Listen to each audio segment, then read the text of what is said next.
Good morning, Conference. I hope everyone had a chance to join one of the policy seminars this morning and put your questions to the ministers. There is another session for tomorrow after the Prime Minister's speech. I'm going to start with the results of yesterday's card votes. Card vote 1, 76.53% for, 23.47% against. This vote is carried. Card vote 2, 77.22% for, 22.78% against. This vote is carried.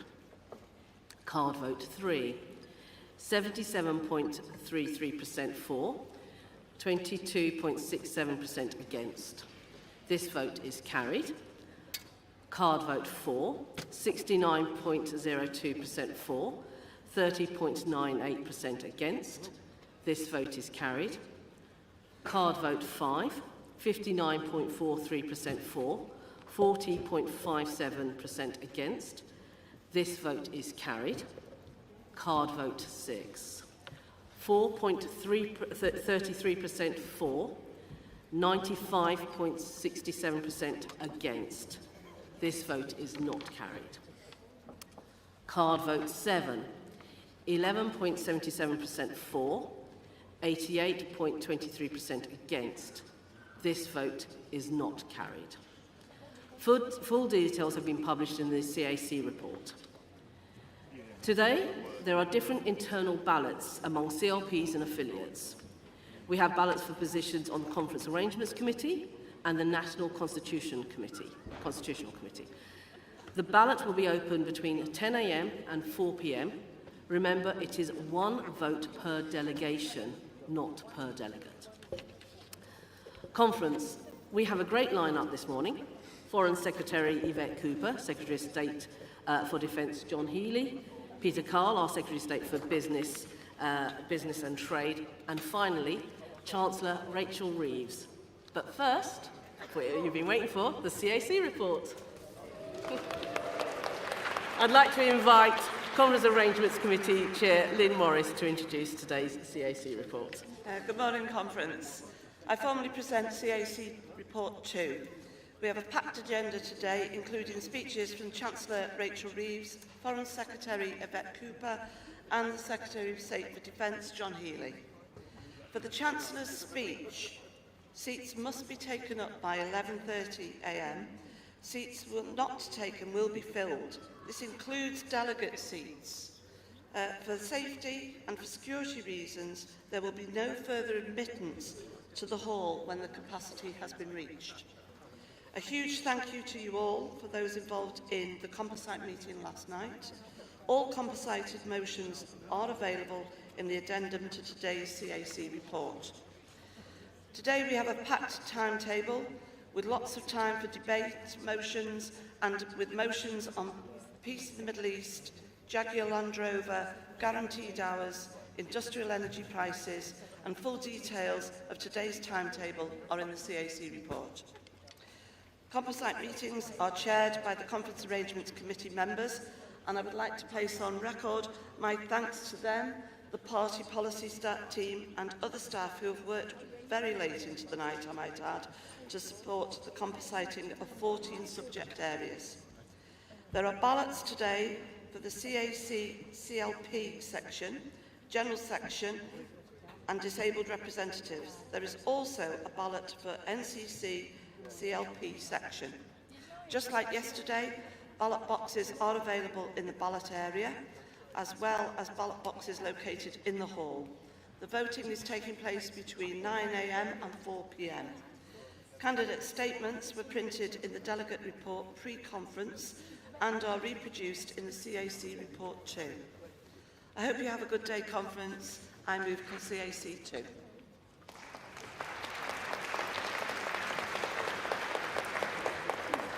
Thank you, Ling. Does anyone wish to ask any questions or make any points on the Conference Arrangements Committee report? Please remember we want contributions about what Lynn has covered in the report, and please avoid repeating points that have already been made. Any more general feedback can be picked up by the CAC outside of the hall, so that we maximise time we have available for debate. So, anybody? I'm looking keenly.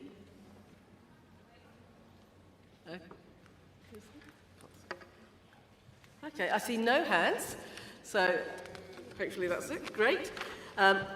So, Lynn, you don't have to reply. Okay, so we now, thank you, Lynn. We will now take a vote on the CAC report. Can I see all those in favour of accepting the report? Thank you. And all those against? That's clearly carried.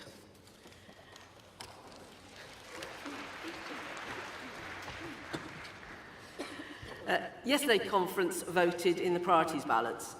Delegates then attended composite meetings to agree wording for motions. These composite motions will be debated over the course of the week starting this morning.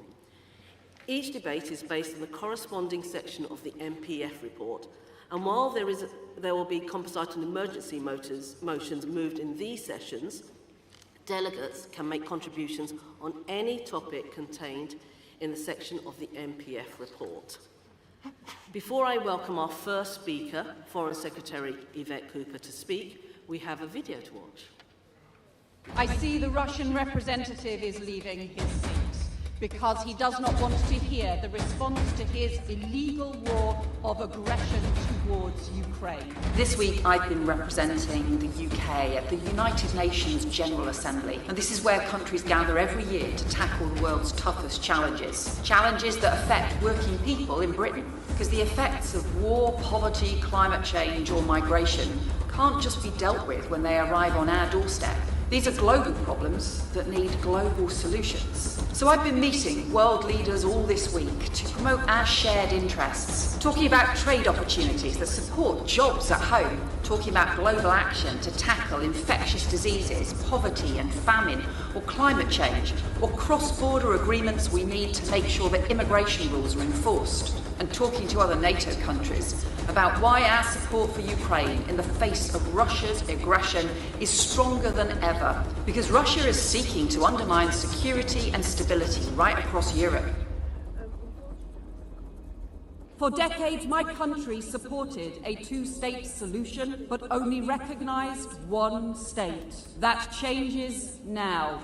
And in the Chamber of the United Nations, I confirmed the UK's historic decision to recognise the State of Palestine, to support a two-state solution and peace in the Middle East, where we so urgently need a ceasefire, the release of hostages, and desperately needed humanitarian aid. Countries working together can achieve more than any of us can alone, and it's action we take internationally to promote the interests of the British people at home. Conference, Yvette Cooper.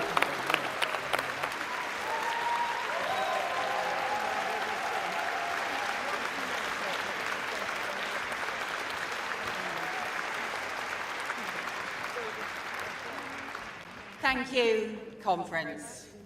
It's an honour to be here this morning as Labour Foreign Secretary, just the second Labour woman Foreign Secretary, 18 years after the brilliant Margaret Beckett.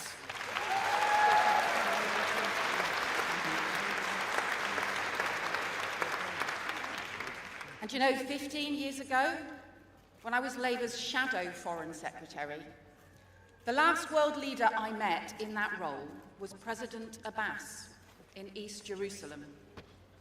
And 15 years on, the first world leader I met as Foreign Secretary was President Abbas in London. And the tragedy? We talked about the same things: the need for peace, the need for two states, the need for reform, and yet not only has so little changed, so much has got worse.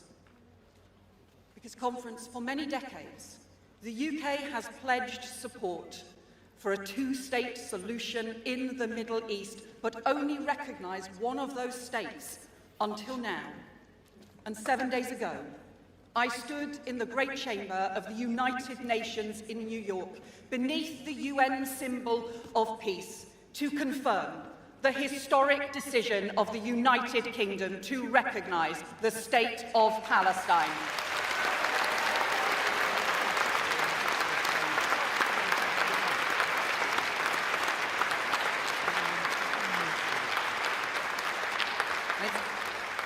Our manifesto promise, because statehood is the inalienable right of the Palestinian people, and recognition is the embodiment of our passionate belief that the only path to security and lasting peace for Israelis and Palestinians alike is two states living side by side, but let there be no doubt, there can and will be no role for Hamas terrorists in any future governance of Palestine.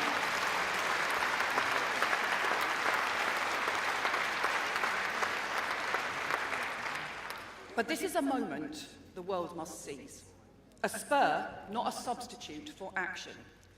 Because this summer's historic recognition decisions by the UK, France, Canada, Australia, Portugal and more, joining 150 states across the world, has been part of a crucial international process, where every state in the Arab League for the first time has now joined with the Palestinian Authority in the condemnation of Hamas for those barbaric attacks on October the 7th and the demand for them to relinquish all power in Gaza, and where Britain has joined with partners from across the globe, from the US to the Arab world, from Europe to the global south, working on practical frameworks and plans, not just for ceasefire, but for a just and lasting peace with two states at the heart.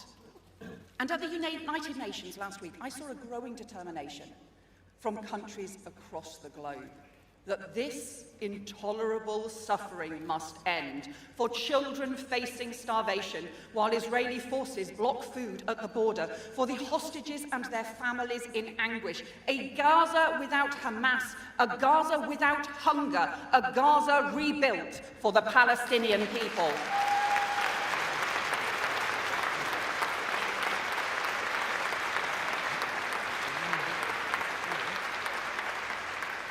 And so now, with the demands of the world upon them, Hamas must end its abhorrent detention of hostages, the calculated cruelty that has split and traumatized families for nearly 2 years.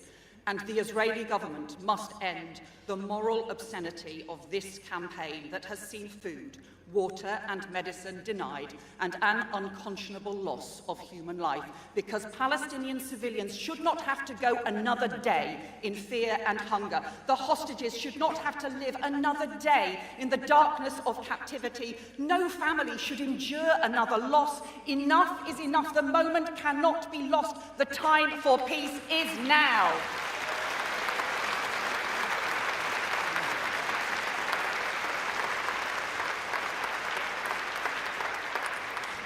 And conference, let me pay tribute to the tireless work of my predecessor to set out the pathway to recognition, restoring funds to UNRWA, support for the hostages, sanctions on Israeli ministers and on Hamas, restrictions on arms sales, but much more than that, the restoration of principles to our foreign policy and the restoration of Britain's voice on the world stage. Our Deputy Prime Minister, David Lammy.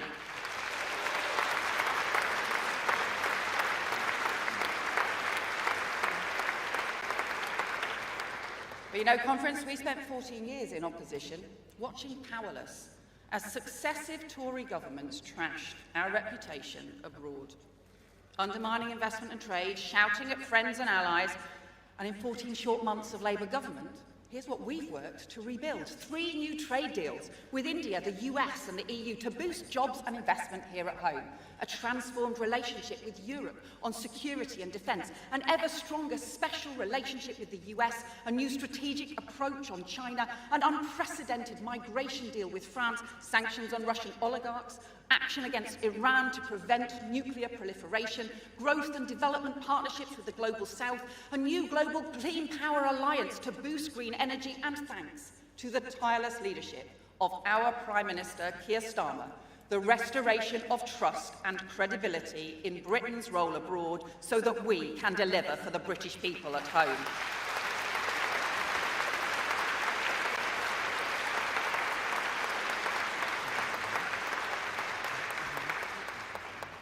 And Britain's engagement on the international stage matters now more than ever. The world faces sustained instability unlike anything we've seen for generations.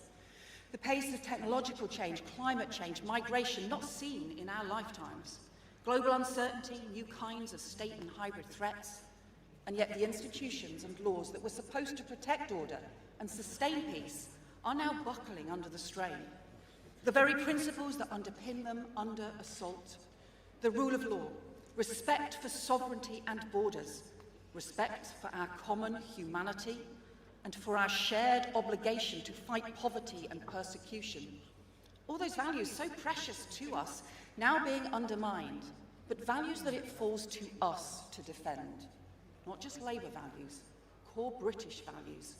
Because our flag stands for something, and we know that global challenges won't be solved if we wait till they land on our own doorstep. From climate change to economic security, we need action worldwide to tackle our problems here at home. Nowhere is that more true than on migration. Where dangerous smuggling and trafficking gangs operate across borders, then governments need to cooperate across borders to bring them down. And when we fail, to work internationally on the causes of migration or border controls, more people make perilous journeys and confidence in the whole system is lost. And that is why we will work globally on new returns agreements and returns hubs so that rules can be enforced. We will work with international partners to tackle the causes and manage support for refugees. And we've doubled support for Sudan, where millions are fleeing violence and famine. And we will provide new help for Rohingya refugees in Bangladesh who have fled persecution in Myanmar. And ahead of the 75th anniversary of the Refugee Convention, we will lead the international debate on reforming and ensuring that the global framework can respond to the changing crisis today and conference.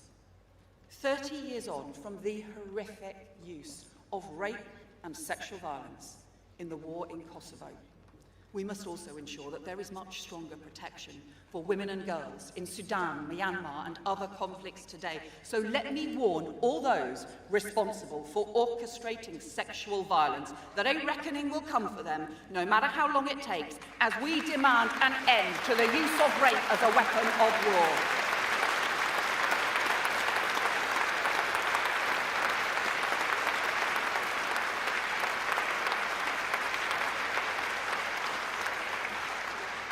And I am proud that this government, this Labour government, has pledged to tackle the national emergency of violence against women and girls, taken forward now by Jess Phillipson and Shabana Mahmood.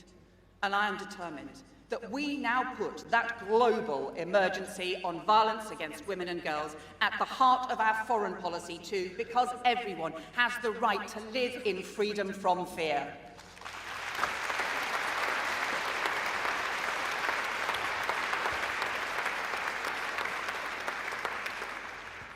Conference, after the war in Kosovo and the Balkan crisis, we hoped we would not see war in Europe again. But 2 weeks ago, in the beautiful European city of Kyiv, I met up with 2 Ukrainian teenagers. They are brilliant ballroom dancers. They've won international prizes. And when Putin's troops first invaded their country, they escaped with their mums and came to live with us in Castleford. They practiced at the Airedale Methodist Hall. They even gave Ed a few post-Strictly tips. And last summer, they returned home. They train by day, but at night when the sirens go, like countless other families, they have to decide whether to sleep in the hallway or in the basement to hide from drones. This is a sovereign nation under unprovoked attack in Europe. Tens of thousands of Ukrainian children have been abducted, stolen from their parents. We've seen escalating attacks, including more than 600 drones and missiles targeting civilians this weekend alone. But Vladimir Putin should have learned by now, never underestimate the resilience of the Ukrainian people or the determination of their friends. Ukraine's security is our security. Ukraine's fight is our fight. As Ukraine stands firm against Russia, Britain stands firm with Ukraine.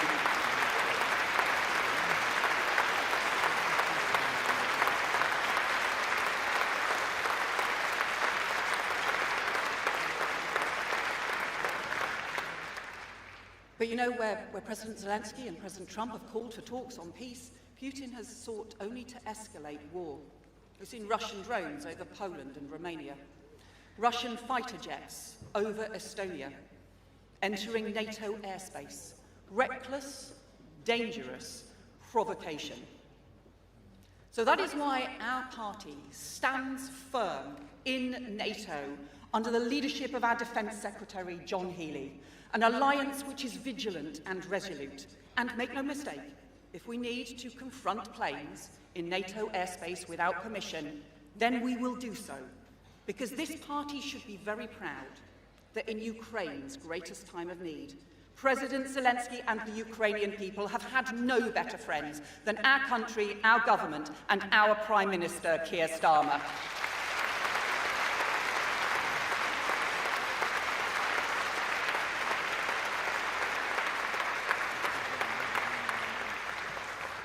But there is a choice between a Labour foreign policy rooted in our belief that strength at home depends on our partnerships abroad and whatever chaotic right-wing ideology we end up facing at the next election, with politicians who are happy for us to surrender our national interests or slide into isolation. Because while we are standing up to Putin, Nigel Farage calls him the leader he most admires. While we are strengthening the NATO alliance, they trot out Russian propaganda claiming NATO caused the war. And while we opened our hearts and our homes to Ukrainian children, their policy is to turn them away. While we do new trade deals underpinned by international law, they want to rip up those rules and lose the jobs and investment we need. And while we work together to renew Britain, they tour the world seeking every opportunity to run our country down. Because unlike the plastic patriots in Reform, we in Labour are proud to be British, proud of our values, and we know what our flag really means. Ask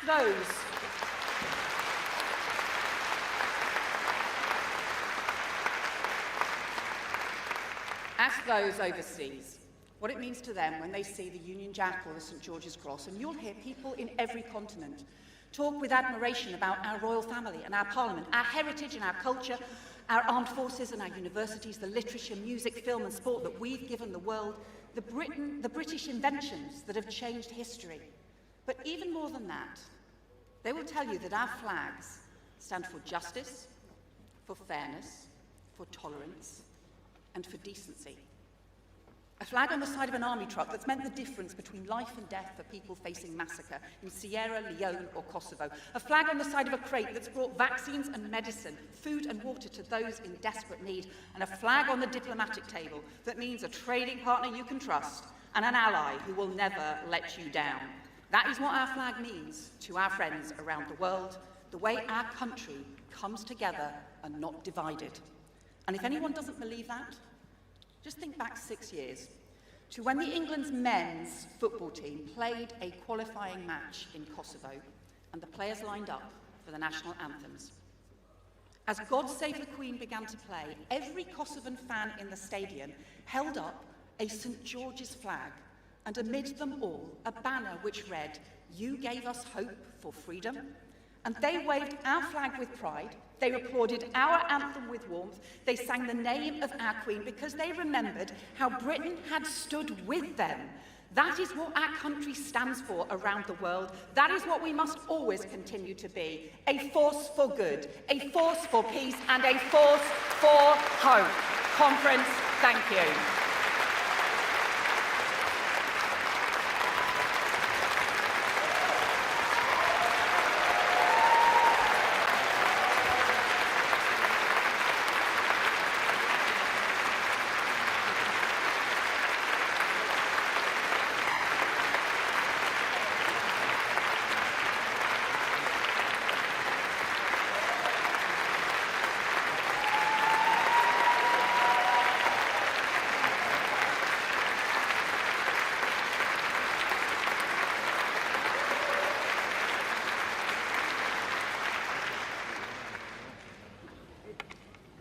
Thank you, Yvette Cooper. It's now time to hear from the floor. This is a debate that can cover a range of policy across foreign affairs and defence. As part of this, we're about to hear 2 emergency motions on peace in the Middle East.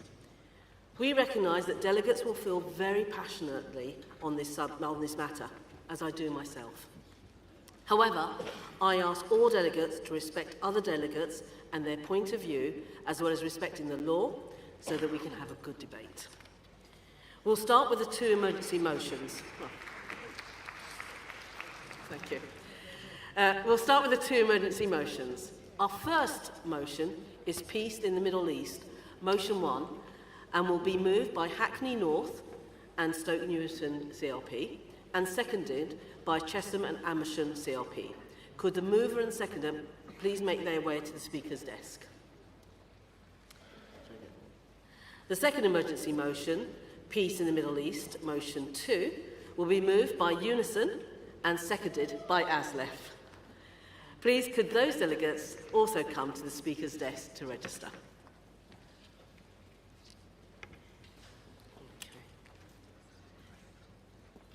Can I have the first speaker? Thank you.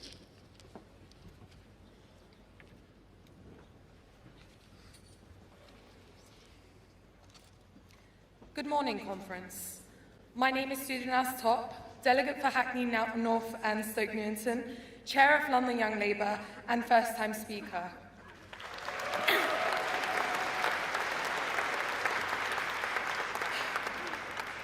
Conference, we meet here at a moment of human tragedy and moral urgency. Since the horrific events of October 7th, the brutal attack carried out by the terrorist organisation that is Hamas, we have seen thousands of Palestinians killed. The people of Gaza have endured horrors that none of us can ignore. More than 65,000 Palestinians killed, including 20,000 children. Parents pulling their dead sons and daughters out of rubble, families starving because food is deliberately blocked, and doctors operating by candlelight with no medicine or sterility. And in the West Bank, mass displacement not seen since 1967. These are not just statistics, they are lives. They are children who should be in school, not in mass graves. They are mothers and fathers who want exactly what our families want: safety, dignity, and a future. Conference, I am proud of the historic step our Labour government took last week of recognising the state of Palestine. But recognition must mean action. 7th October was the deadliest day for Jewish people since the Holocaust. Israel has a right to defend itself, but that can't be in the manner that kills 20,000 children. The time for peace is now. That means fully suspending arms sale that could be used in this conflict. That means working with our allies to get aid into Gaza, not just via dangerous airdrops, but via land. And yes, it means pressing for a ceasefire, because every day without a ceasefire means more children buried, more families destroyed, and more hostages left in fear. Conference, the Labour government is already showing leadership on the world stage and taking steps with our international allies. By passing this motion, we are giving it our full backing to go further, to act decisively, and to ensure our government continues to take action to end the horror and build peace. Since October 7th, we have seen a horrific rise in Islamophobia and anti-Semitism in my diverse community in Hackney, and I have worked proudly with community groups to combat this, because this is more than just foreign policy. As Labour, we stand against oppression, we stand for international law, and we stand for peace, justice, and security for both Palestinians and Israelis. Support this motion, support our Labour government, and let us send a message of hope that the world is watching. Thank you.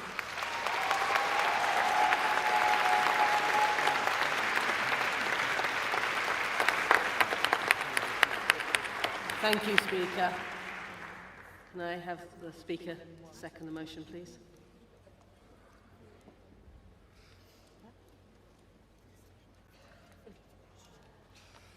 Conference, Bridget and seconding this motion on behalf of Chesham and Amersham CLP.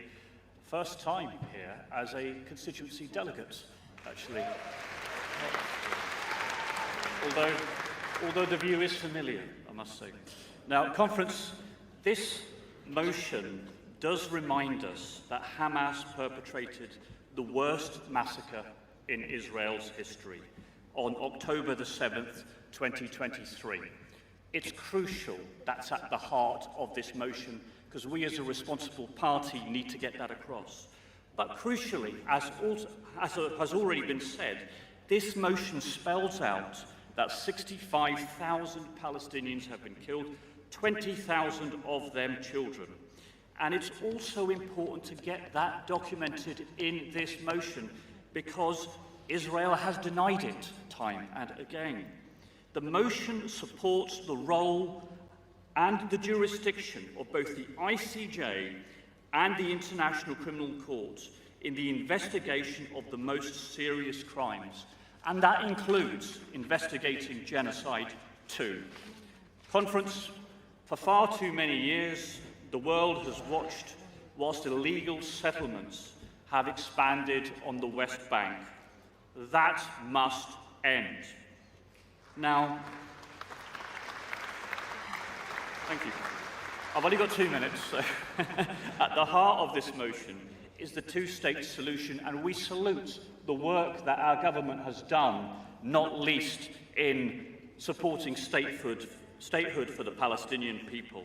Having listened to ministers and the weight of work they're involved in, we're not looking to micromanage them. We know they are doing a lot, and we know it is very demanding of their time, and they need to be able to negotiate. But we are also spelling out a path for fairness, justice, and an end to this war. So I urge you all, please support Emergency Resolution 1. Thank you.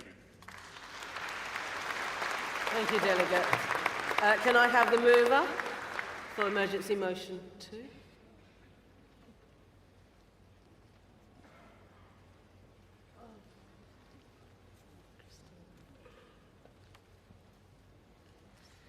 Morning, Conference. Christina McInerney from Unison.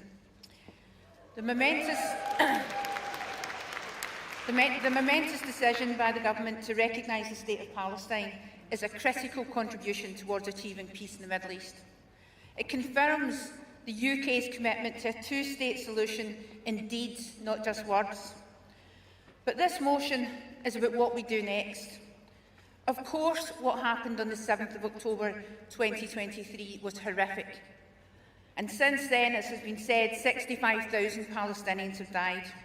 And on the news every single night, we see the Palestinians of Gaza suffering famine, death and destruction. And yes, Conference, genocide. Let's not play with semantics, let's use the word.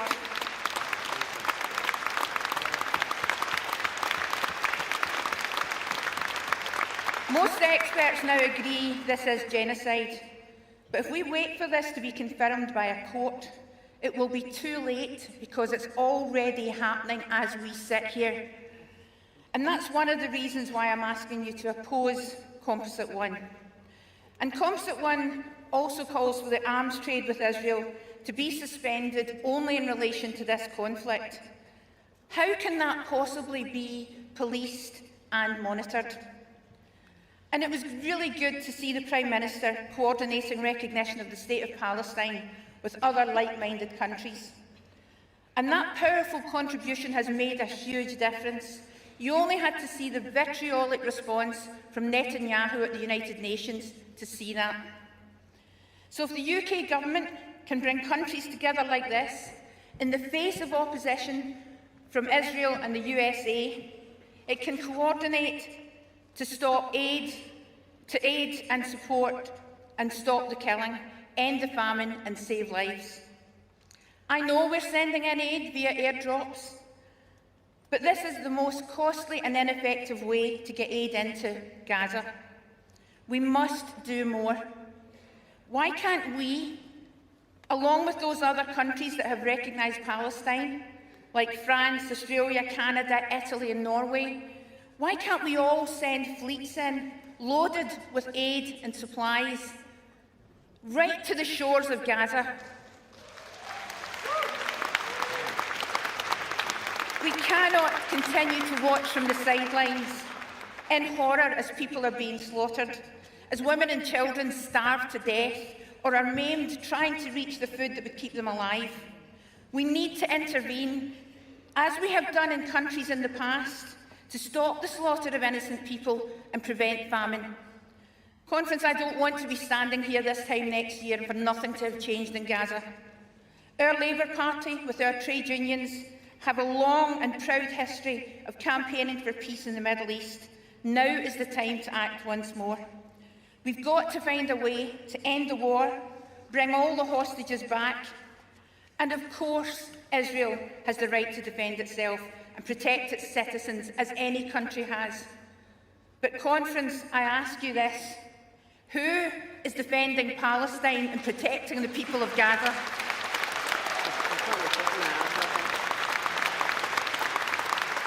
The tide is turning, with one country after another recognising Palestine. We now need to get the borders open, ensure aid gets in, and the bombs stop falling. Conference, please support this composite, and I ask you to oppose Composite 1. Thank you. Thank you, Christina. Can I have the seconder for this motion, please?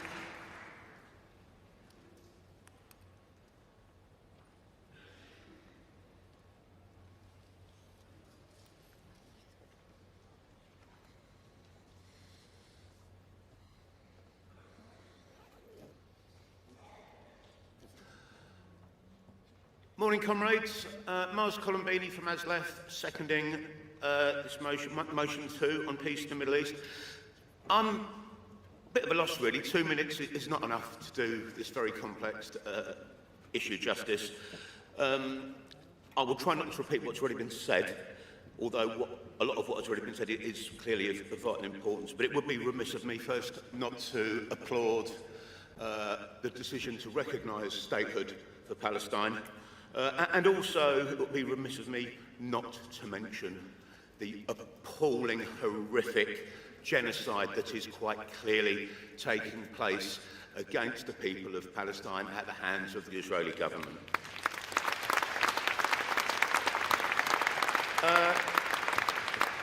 So that is the bit where I do repeat the previous speakers. I really want to focus on this composite rather than the issue, because the issue's been covered. So this particular composite, what it does, it provides a strategy by which to address the crisis in the Middle East, and it also outlines the tools by which that strategy will be delivered. So, banning of arms. That's surely a no-brainer. It would be perverse. It would be perverse to provide anybody, whether it be an individual or a state, with weaponry and then get upset when they use it to do harm. A totally perverse position. So we have to stop supplying Israel with arms. The second part I would like to focus on is the issue of sanctions. And more broadly, or more sorry, specifically... Speaker, your time is up. Completely? Completely. OK, well, look, we have to have sanctions against Israel. History demonstrates what sanctions can do. We only have to look at South Africa. Please support this. It is a roadmap to... Thank you, Speaker. Yvette, if we are going to be a force for good, it starts here. Support the item. Peace in the Middle East. Freedom for Palestine. Thank you, Speaker. Thank you. So that just shows you that 2 minutes is quite quick. So now we're going to move on to, we're going to move for speakers from the floor. I'll now take speakers in rounds of 3. If you are called, you will need to register at the desk before coming up to the podium. So can I see all those? Okay. Can I take the delegate with blue jacket and a beard, I think, over there? Can I have the delegate over there with the blue hair, which is there? Thank you. That's easy for me to spot. And one more. I think can I have the delegate over there with a hand up with a blue jacket? think, is that? Thank you.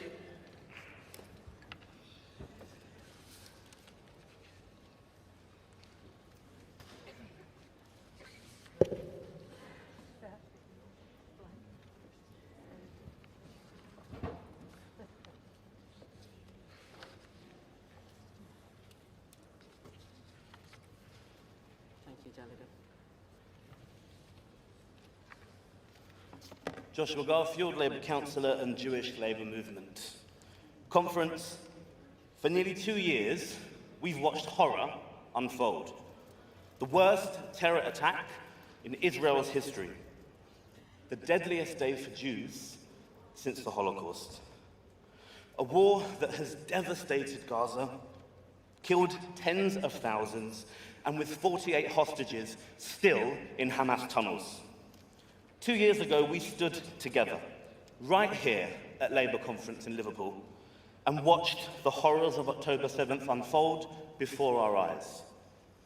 We held a minute's silence in this hall for the men slaughtered, the women raped and murdered, and the children's lives so cruelly ended by violent terror. With us at conference later today is Sharon Lifshitz, the daughter of kidnapped Israelis, one murdered and one freed. But Sharon chooses not vengeance, but peace. The peace that her murdered father Oded believed in, from a kibbutz that escorted Palestinians to life-saving surgery. Her mother Yocheved, who lost everything, yet still calls for reconciliation. Her father, who worked on the ground for coexistence and understanding between Palestinians and Israelis, doing more for peace than most of us will ever manage. That is not the easy path. It's the hardest path. But it's necessary. We would dishonor Sharon's family, her ransacked community, and thousands of war victims if we pass a motion that ignores Hamas entirely. Does not even say the word Hamas.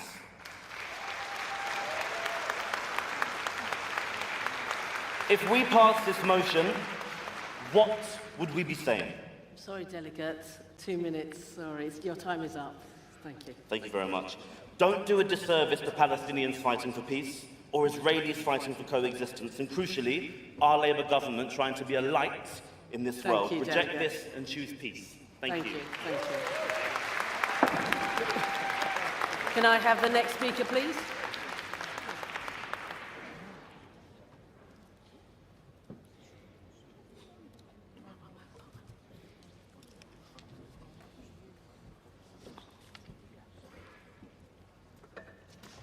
Thank you.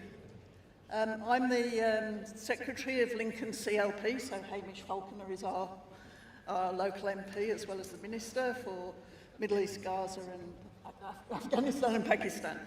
So I'm speaking in support of Emergency Motion 1. I've just mentioned I may have a strange accent as well as strange hair because I'm a dual Australian, British citizen, and I hope you all enjoyed Albo's speech yesterday. I'm lucky enough to have 2 Labour Prime Ministers now. And having been politically restricted most of my career, it's fantastic to be here and to actually be able to have a debate where we can influence our government.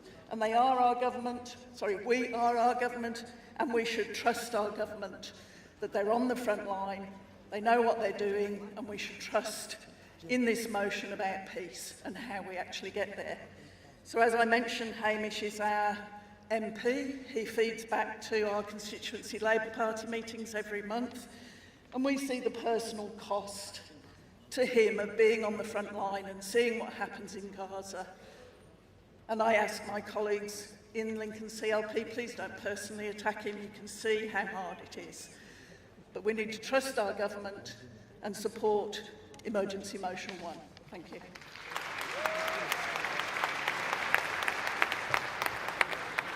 Can I have the next delegate, please?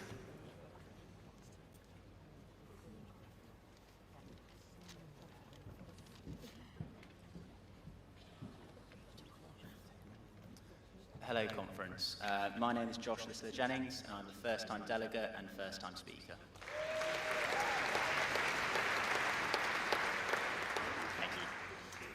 Conference, I urge you to support Motion 1 and vote against Motion 2. I know that everyone in this room and in this government is utterly outraged by what we have seen unfold in Gaza across the last 2 years. The only way to solve this conflict is through supporting the government's diplomacy with international allies to deliver a two-state solution. We must stay unified and support the government. I urge you to vote against the second motion because it does not mention October 7th and Hamas, which fundamentally undermines this government's position. It's absolutely critical that we unify and support the government on this matter. As the Prime Minister has said across the last 2 days, we are utterly in the fight of our lives against reform. If we do not unify on this issue, Conference, we must ask ourselves, what would a reform government do about Gaza and Palestine? They wouldn't have recognised Palestine, and they wouldn't be working night and day to secure a lasting peace. That is why it is so important we remain unified on this issue, and that is why, Conference, I urge you to support Motion 1 and vote against Motion 2. Thank you. Thank you, delegates. We've only got time for one more round, so if you could put your hands up in the air and I'll be able to... I think delegate there with the white jumper, is that? Yep. I've got someone... Can I have the delegate there? Have you got a golden... Yep, thank you.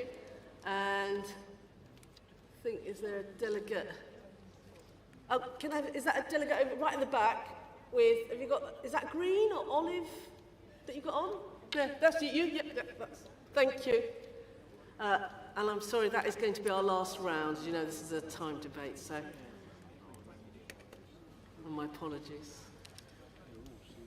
Thank you.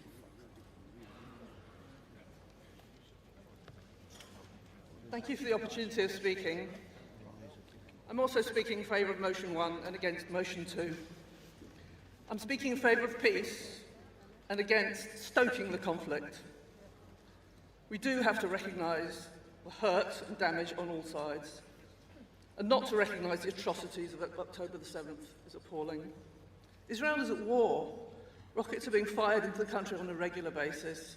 Fires are being set in fields with crops. People are being attacked in the street. But none of this is reported. My 8-year-old cousin spends regular time in his bomb shelter with his family. Doesn't get mentioned on the BBC. There's a lot of discussion today and in the conference generally about language, about misinformation, about the words we use from people like Trump and Reform. But we need to be really careful about the extraordinary use of language that has happened around this debate. And when I was asked about hostages recently, somebody argued about, what about the Palestinian hostages? You can't be so loose about these terms. October the 7th was an extraordinary event and should never be repeated. We have to acknowledge that the leadership on both sides is destructive and undesirable, and we've been there with governments we don't like. I've believed in this two-state solution all my life, and it's never seemed further away. Please don't stoke the conflict. Please recognise the hurt on all sides, and please vote for Motion 1.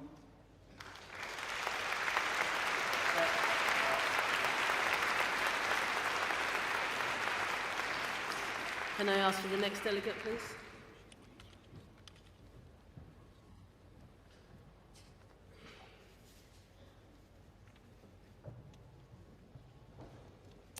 Hello, Conference. Councillor Situl Punja from Ruislip, Northwood and Pinner. Conference, I speak in support of Motion 1 because, Conference, if there is one thing that we must do here today, we must lead this debate ensuring our ministers and government have our full support in delivering lasting peace between Israel and Palestine. Ambitions over a two-state solution have been part of foreign policy in the Middle East for decades. Conference, it is this government, under Prime Minister Keir Starmer, who took the historic and monumental step to recognise the state of Palestine, a vital step for a two-state solution to be achieved. Palestine must be part of the peace solution, not a consequence of it. The atrocities committed by Hamas on October the 7th in Israel and the devastation caused in the West Bank by Israeli forces killing more than 65,000 Palestinians since October 2023 are imprinted in all of our minds, and we want this to stop. Sadly, motion 2 does not even mention Hamas or the West Bank. That's why I speak to motion 1. Conference, as we sit safely in our seats here in Liverpool, debating over language and discourse, what should be and shouldn't be, Palestinians and Israelis are losing their lives. So let's come together and call our Labour government to build fervently on the steps it has already taken and to do everything in its power to help bring about lasting peace. Let your voice be the part of that hope. Please support motion 1 and reject motion 2.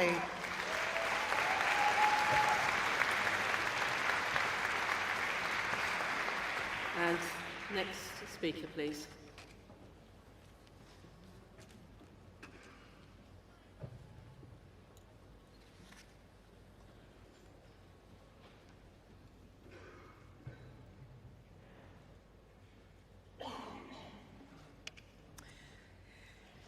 Good morning, Conference. My name is Jennifer Hemingway from Smethwick CLP, speaking to this very important debate and encouraging you to vote for motion 1 and against motion 2. Conference, language matters. The October 7th atrocities were the worst terrorist attack in Israel's history, and I still recall the emotional punch to the gut when it happened.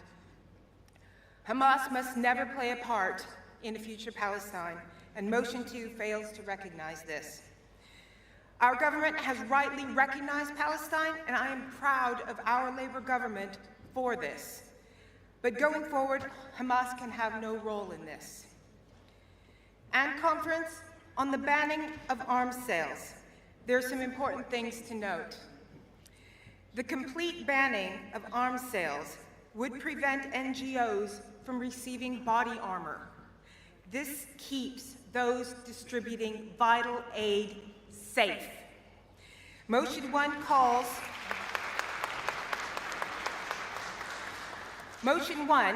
on the banning for arms sales that would be used in the conflict, a minor but very important detail. Conference, the horrors in the Middle East break my heart. I'm sure this is true for many others in this hall. And our government is working to try and bring peace to the Middle East. Let's not make their job harder by supporting a motion with clumsy language. Please support motion 1. Thank you.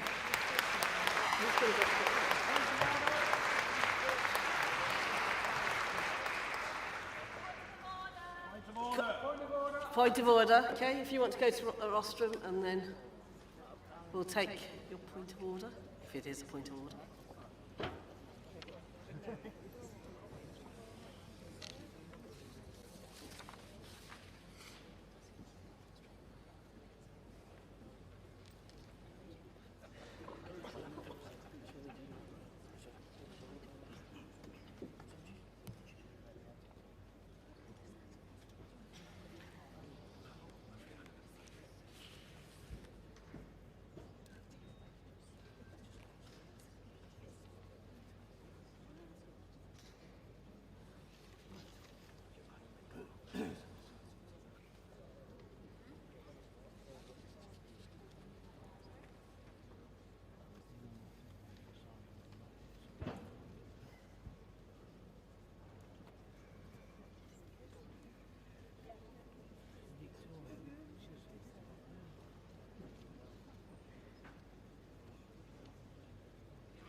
Sorry about this, we'll just wait for the point of order.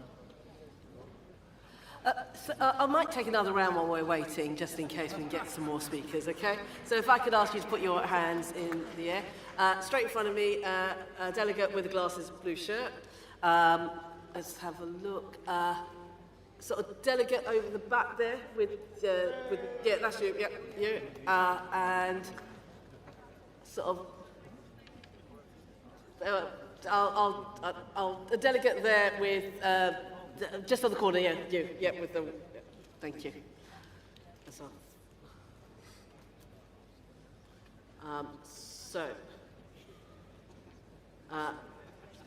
We can still, they're still discussing the point of order, so we'll take some more speakers while they're still doing that. Thank you.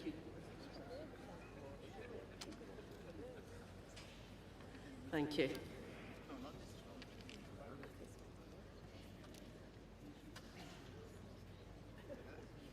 Morning Conference, Richard Howitt, Cambridge CLP, National Policy Forum representative. And nearly 10 years ago when I stood down from the European Parliament, I said I was making my last speech to this conference of how times change. But I was proud to propose the resolution in the European Parliament that successfully won recognition from that body for the state of Palestine. And I want to say how proud I am of our government that you have done the same for our country.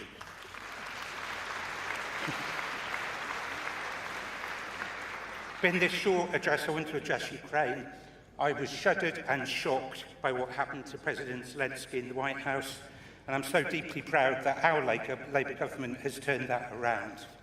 That we've done it once again by standing tall with other European leaders, that we've been tightening sanctions so that no one associated with British profits from Russian aggression, and that we take the Labour Party's commitment to solidarity to commit to the defence of our allies in Poland and Estonia, who don't say what would happen if we are attacked, but when we are attacked. And we have to be honest with the British people too, that the threat extends to our shores. That our UK defence systems have been subject to 80,000 cyber attacks in the last year. That there have been drones in Poland, air flyovers in the Baltic, but that a Russian spy ship made a public incursion into British waters over some of our critical underwater cables. Chair, no one in this party wants war or conflict. Our commitment to a strong defence is precisely to deter, to stop war. We've seen what results from appeasement to totalitarianism. That's the importance of our support for Ukraine today. And our country, our Labour government's actions now are essential to stopping the slide to war now. Thank you. Thank you, Delegate. Next Delegate.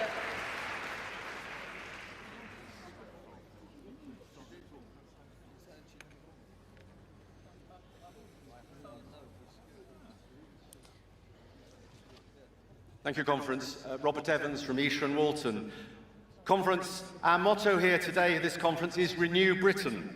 But as we've heard from Yvette Cooper this morning and yesterday from Anthony Albanese, it's also about renewing Britain in the world, renewing Palestine and renewing Ukraine, as the previous speaker said. It's about renewing Britain and the world from the Middle East to Eastern Europe, from Australia to Asia. But, Conference, it is also about, as we heard from Yvette, renewing our relationships with Europe, with NATO, to enable us to take coordinated action on the important points in these mottos. As an MEP for 15 years, I sat round tables with like-minded people, colleagues from other European states, and sometimes people whose minds I didn't really like, but working together for common European approaches to address important issues, migration, asylum, as Yvette said, joint European policies to support disabled people and allow students to travel to other European countries.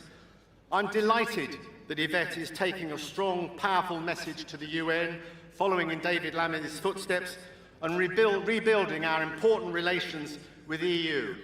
Relations that were so badly damaged by Brexit, a self-inflicted wound brought about by the Conservatives with, let's not forget, Lib Dem support. And Conference, I'm proud, really proud, of the way that Keir Starmer is standing tall on the European stage to support the points in these motions. A global statesman in a way that Rishi Sunak, Boris Johnson, or even Liz Truss could never have been. Working with President Macron of France, working with Chancellor Merz of Germany and other leaders to not just renew Britain, but renew important ties, restore important values, and renew a common sense of global decency. Please support. Thank you. Thank you, Delegate. And the final delegate speaking on this. Okay, if you want to go to the rostrum control, that would be great. Thank you.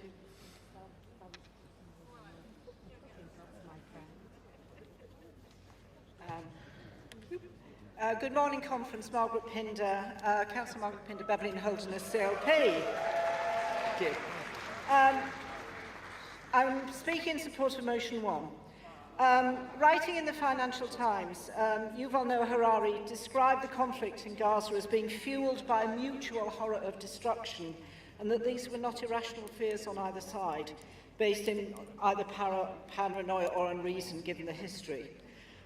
It's taken us a long road to get to this point where we're recognising a Palestinian state, and I'm sure I echo many in the hall to wish that it had been a much shorter one. But international politics is complicated. I'm glad our previous delegate mentioned the work of Hamish Faulkner. I've been very impressed. Conference, I tell you, in terms of foreign policy, the grown-ups are not just back in the room, but back on the international stage. I think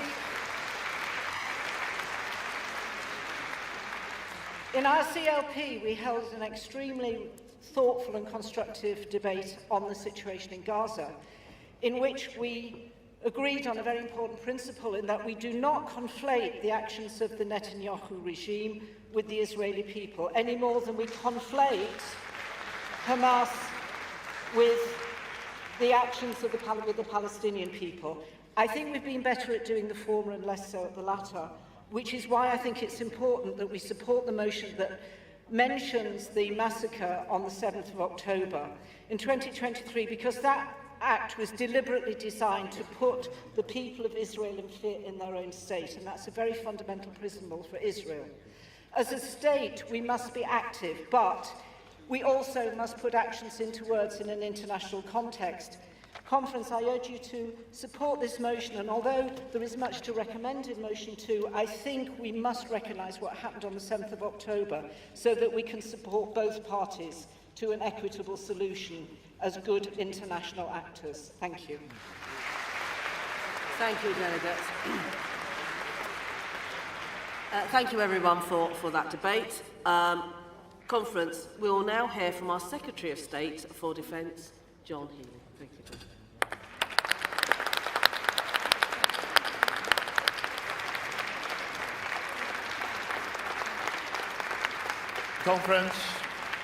Conference, it's an honour to speak in this international debate, a debate dominated by the agonies of the Palestinians in Gaza, a debate in which we redouble our determination to work for the end of the Israeli offensive, the release of all hostages, the flood of aid that's so badly needed, and the two-state solution, which is the only hope of a lasting peace.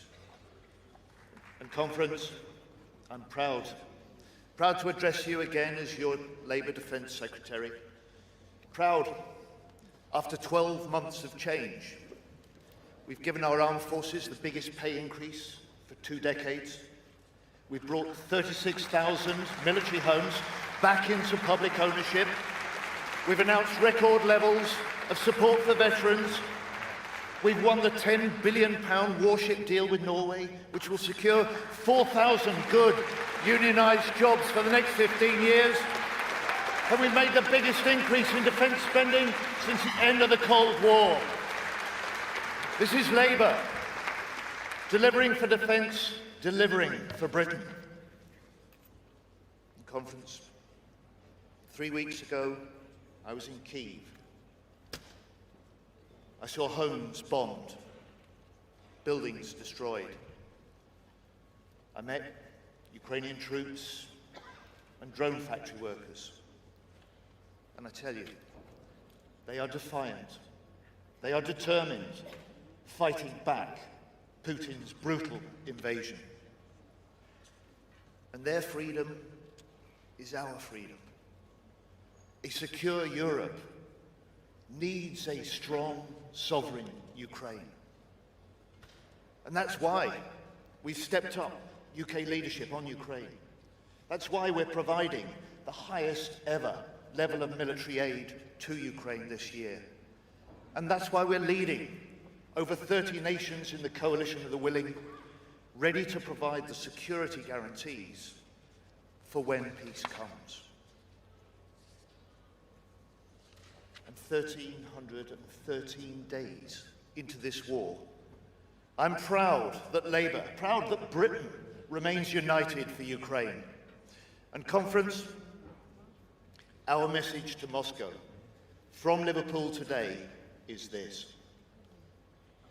President Putin, you will not win. Stop the killing, start the talks, agree a peace.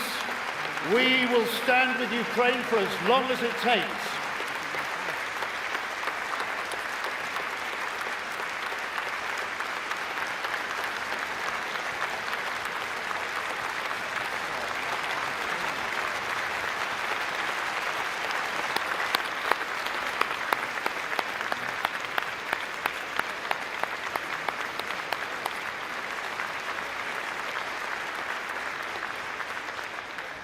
Conference, we are now living in a new era of threat, and that demands a new era for defence. That's why we're making this historic increase in defence spending. And with this Labour investment, we're making Britain more secure. And we're making defence an engine for growth, with a defence dividend measured in good jobs right across the United Kingdom. And defence proves that we are still at heart a nation of makers.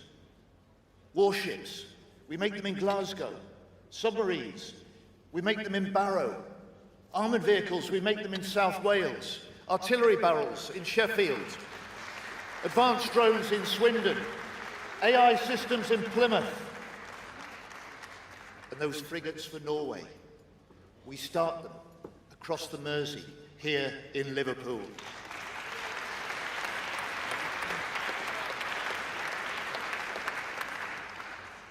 Conference, with Labour's defence spending, I want to make Britain the best place in the world to invest and to grow a defence business.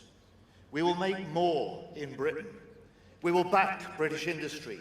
We'll back British innovation. We'll back British jobs. This is Labour. Delivering for defence, delivering for Britain. But you know, Conference, who won't back defence jobs? The Scottish nationalists. They refused to fund a new advanced welding centre in Glasgow. So I can announce today that the Labour government now will step in and provide the funding needed. They won't, we will.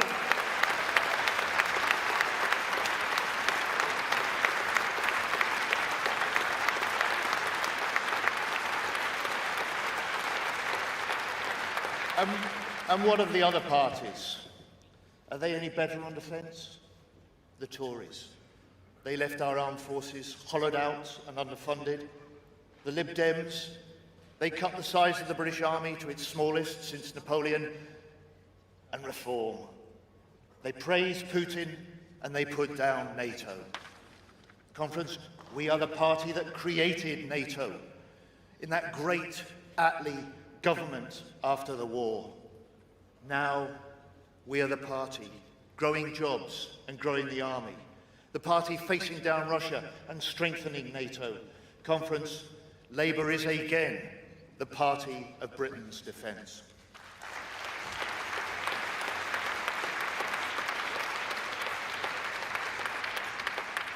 And as Defence Secretary, I get to work with some of the most outstanding people, day in, day out. And if ever you need reasons to feel proud about Britain, then look to those who serve our country to defend us all. Our soldiers on NATO's front line with Russia, our pilots dropping aid into Gaza, our submariners patrolling the seas for weeks on end, our sailors on the carrier, reinforcing and reassuring allies in the Indo-Pacific. And I say to them, we can't fix 14 years of Tory failure overnight, but Labour will match your dedication with our determination to support you and to improve service life. And that starts with better homes. You know, a few weeks into government, I visited a military base, and I saw the result of years of Tory neglect. Damp, mould, pests, a hole in the wall of a bedroom of one of the children. And that's why we've pledged 1.5 billion extra for military homes in this Parliament. That's why we've introduced a new consumer charter to drive housing standards higher. And today we go further, a new approach, forces first.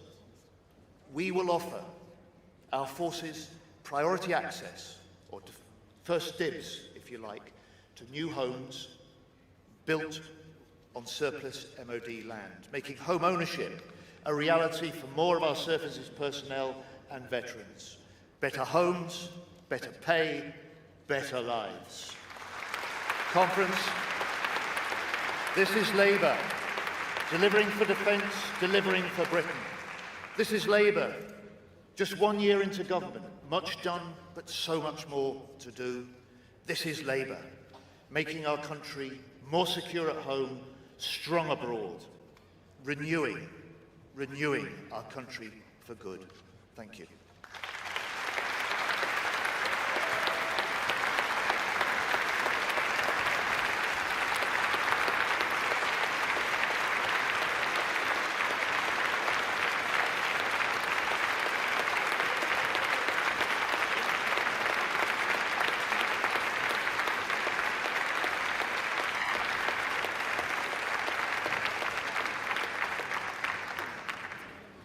Thank you, John. And now it's time for Shabana Mahmood, who will take over from chair for me. Thank you very much, everyone.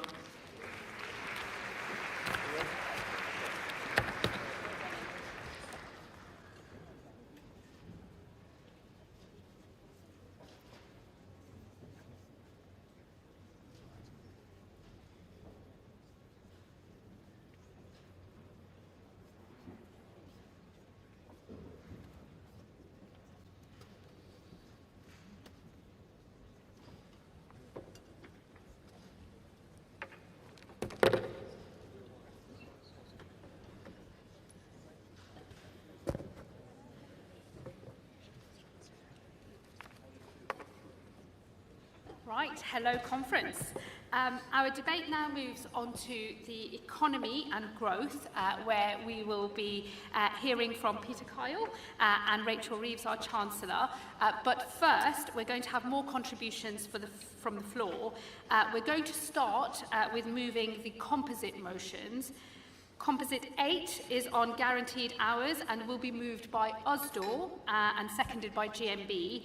So could I ask the mover and the seconder to make their way over to the Speaker's desk, please? After that, we're going to have the emergency motion, which is on emergency support for automotive supply chain workers following the JLR cyber attack, and that will be moved by Unite.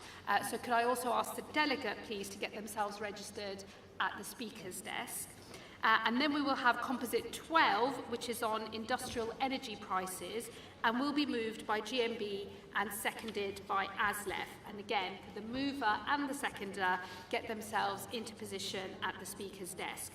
After we have moved and seconded those three motions, we will then take delegates from the floor in the usual way before we hear from the main acts. Right, so can I first have the USDO delegate then, please, for Composite 8 on guaranteed hours? We've got 3 minutes, delegate. Thank you.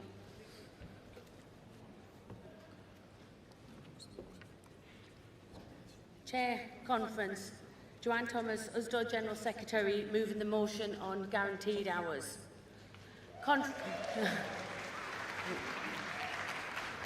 Conference, the Employment Right Bill being introduced to Parliament within the first 100 days of government wasn't just an incredible achievement, it was a line in the sand. A line between the despair brought by 14 years of Tory rule and hope brought by this Labour government, and we drew that line together, trade unions and the party that we created. And it all marked a new beginning for employment rights, new protections at work, a stronger voice at work, and crucially, more security at work. Conference, the members that I represent in retail and distribution are hard-working people. They save their communities and their jobs matter. And yet too often they are treated like they don't matter. From one week to the next, their hours can change at the whim of their employer. They can be working 10 or 20 hours over their contracted hours every single week. But those hours can be taken away without any notice. And those hours count for nothing when people are trying to get a mortgage or take out a loan. They can't plan their finances, their childcare, or their lives, and they are constantly worried about whether they'll be able to pay their bills. Conference, we all know that is no way to live. The Employment Rights Bill will bring in the right to a contract that guarantees the number of hours that you regularly work, and we've campaigned really hard for this and are delighted that it's now to become law. But as always, the devil is in the detail, and the secondary legislation will decide exactly who benefits from this right. We have no doubt whatsoever about who it should be applied to, because it was written down in black and white in the plan to make work pay. Labour promised it would apply to everyone, and we campaigned on that promise. But now there is a risk that this promise will be diluted. The right could be limited to only cover workers who are contracted on a low number of hours, meaning millions of workers will miss out. This is causing unintended consequences, because if the right only covers a select group of workers, who do you think the employer will offer the overtime to? They'll offer it to the people who aren't entitled to get it guaranteed in their contract. Of course they will. And it means that the people on the lowest hour contracts, the lowest paid workers, and by the way, more likely to be women, more likely to be disabled workers, more likely to be black workers, will miss hours on their need to live on. This won't just undermine the new right, it would actually make some of the most vulnerable workers even worse off than they are now. And Conference, this might sound complicated, but to the government I say the solution is a simple one. Just do what we said we were going to do.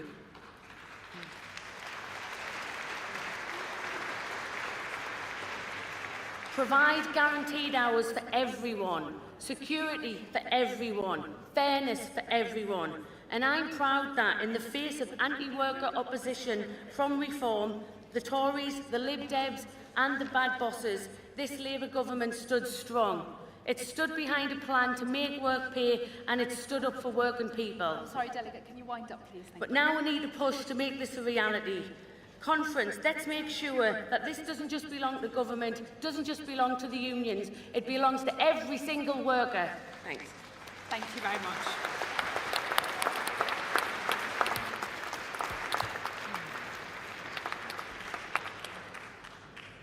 And then we have our speaker from the GMB, please. Thank you.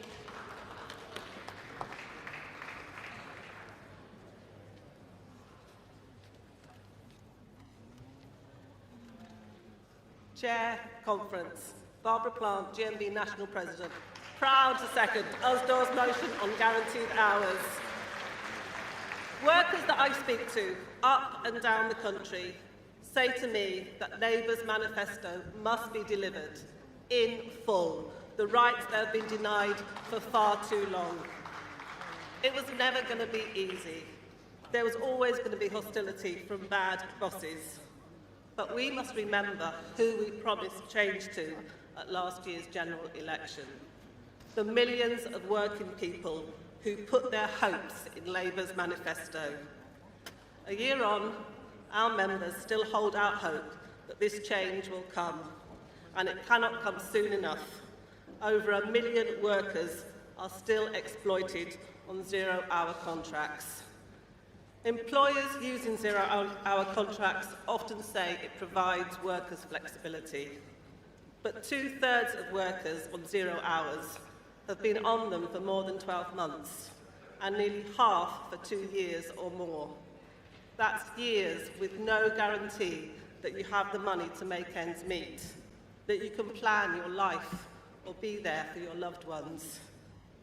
There's nothing flexible about that. It's no wonder that the polling by the TUC has found that 8 in 10 zero-hour contract workers want regular hours.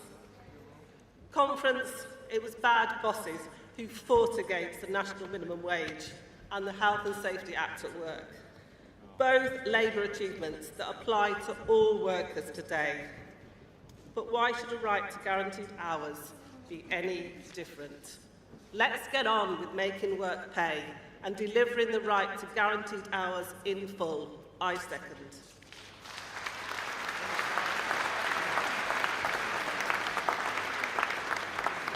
Thank you, Delegate. Can we now have the Unite Delegate for the emergency JLR motion, please?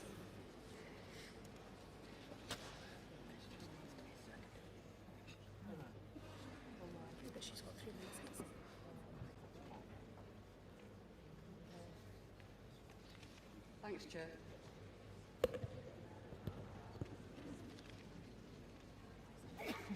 Maggie Ryan, moving this emergency motion for Unite the Union. Conference.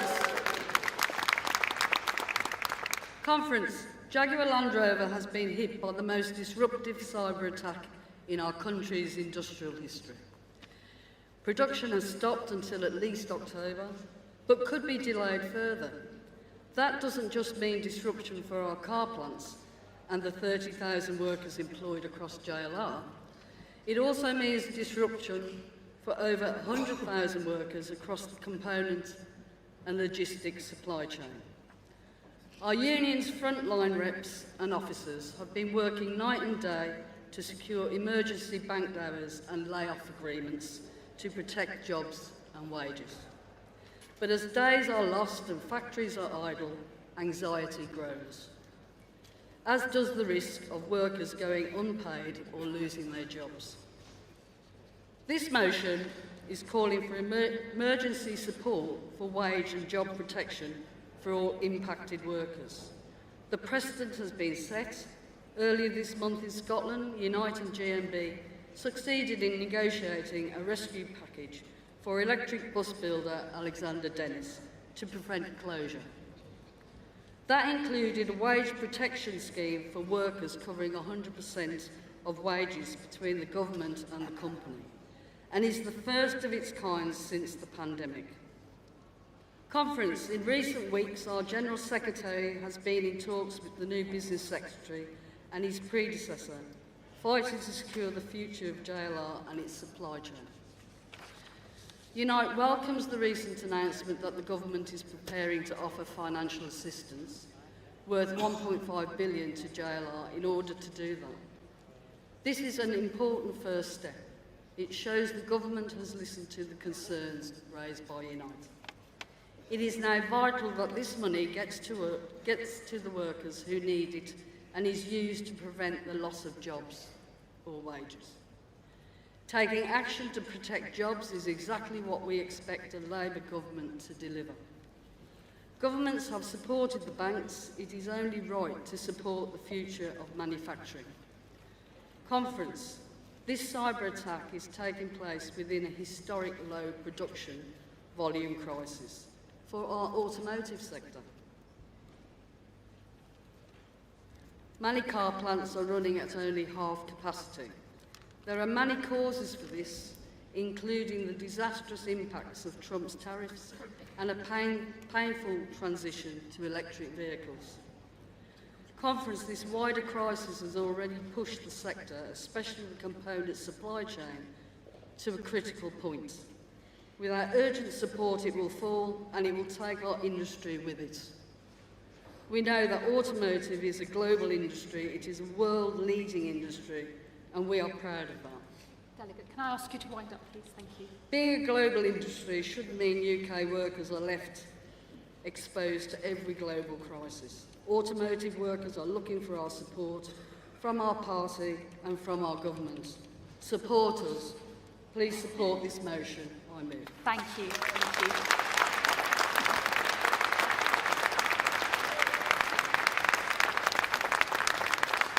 Now, on the emergency motion, can I just have somebody second that from the floor, please?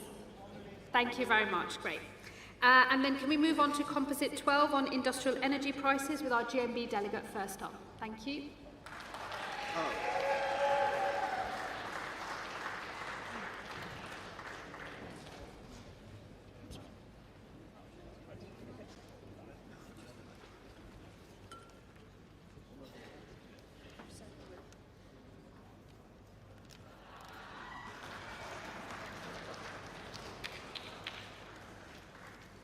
Chair, Conference, Sharon Yates, GMB, moving Composite 12. I'm a proud working class pottery worker, just like my mum and dad. Think for a moment about the plates that we will eat from tonight, or the bathroom sinks that we wash our hands in. Those objects may mean little to some, but they mean the world to me, because these are products of Britain's world-famous ceramic industry. In Stoke, we call it the pots. The most highly skilled potters make ceramics in my town, and we export them around the globe.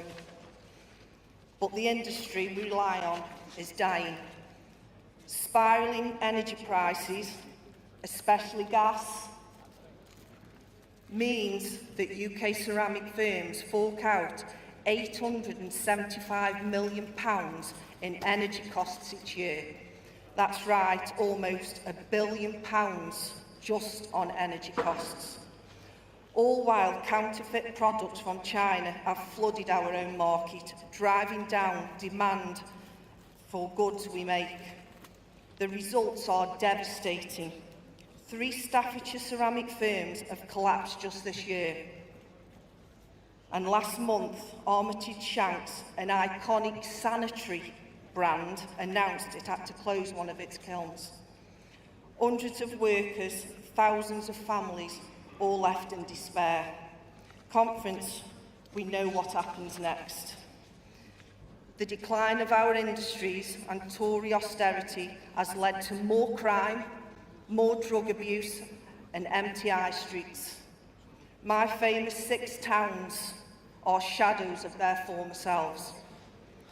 Is that what country we want? Allowing industries like ceramics to collapse around while importing poorly made products and low-paid workers is bad for growth. And this is against Labour's values. Conference, we potters are fighting for our jobs every single day. But our Labour government must fight also for the jobs that exist today, not just the jobs that will exist tomorrow.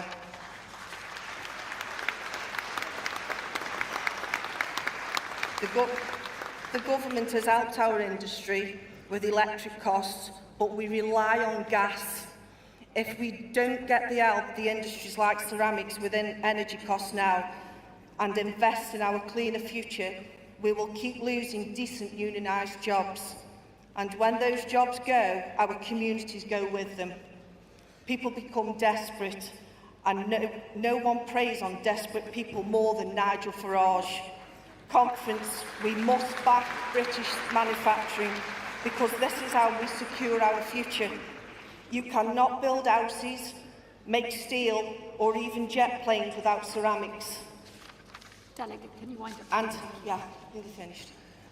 And for every 2 jobs in ceramics, you support a 3rd job elsewhere. So I'm saying to Conference, please support Composite 12, and I say to the Labour government, do not let the lights go out on our ceramic industry. Let's make our future proud and not a proud of the past. Back our British ceramics.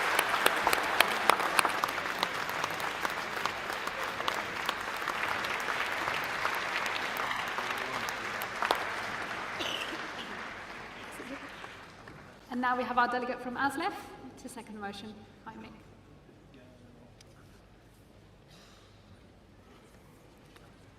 Thank you, Chair. Thank you, Conference. Proud to support Composite 12. I've been here many times calling for the renationalisation of utilities, rail and mail, and I'm proud to be part of the party that's renationalised my railways. But it doesn't mean we haven't inherited a legacy under the previous privatisation that's hindered manufacturing, that's hindered growth, that's hindered jobs, that's hindered prosperity. And we find ourselves in this ridiculous situation in the railway, by having said we're the greener and more better alternative, where we are mothballing electric engines in the freight sector because of the high cost of electricity. And we are bringing out archaic diesel engines. And I'm not against heritage traction, I quite like railways. But at that same time, they are not the greener option, they're not where we need to be, and not where we need to go. And also, if we want to grow manufacturing, we have to be part of that real-time delivery process, that green agenda that gets our goods from A to B where they should be. And the Tories spectacularly failed in 14 years to continue that rolling programme of electrification that we've supported and that we need to make our railways better, but also to offer our customers in the freight sector the transport they require, to allow our manufacturers to grow, to allow us to get to where we need to be. So part of this is calling for that rolling programme of electrification to come back. But I think just one or two little things. Wouldn't it be nice if British steel was the rails of our railway and manufactured in the UK? Wouldn't it be nice if all the manufacturers in the UK could use that green integrated transport system to get their goods from A to B? Wouldn't it be nice that we could undo the problems of the Tories and create that fairer energy system I think that we all aspire to? So it is about what we want for future generations. It is about completing those supply chains. It is about growth. It is about future jobs. It is about prosperity. It is about apprenticeships. So please support. Thank you. Thank you, Nick. Now, conference, unfortunately, we are running very short of time, so in this section, I'm actually only going to call a couple of speakers before we hear from Peter. But don't worry, this session will continue later on this afternoon, and so if you do want to speak, you'll get another chance when conference reconvenes this afternoon. So can I have a show of hands for the two that I'm going to pick now, please? Okay, so in the middle section, there's only one person who's put his hand up there. You, sir, thank you. And the woman in green. There you go. That's my two. But don't worry, everybody else, you'll be able to speak later this afternoon. Thank you. So delegates could come to the speaker's desk, and you've got 2 minutes.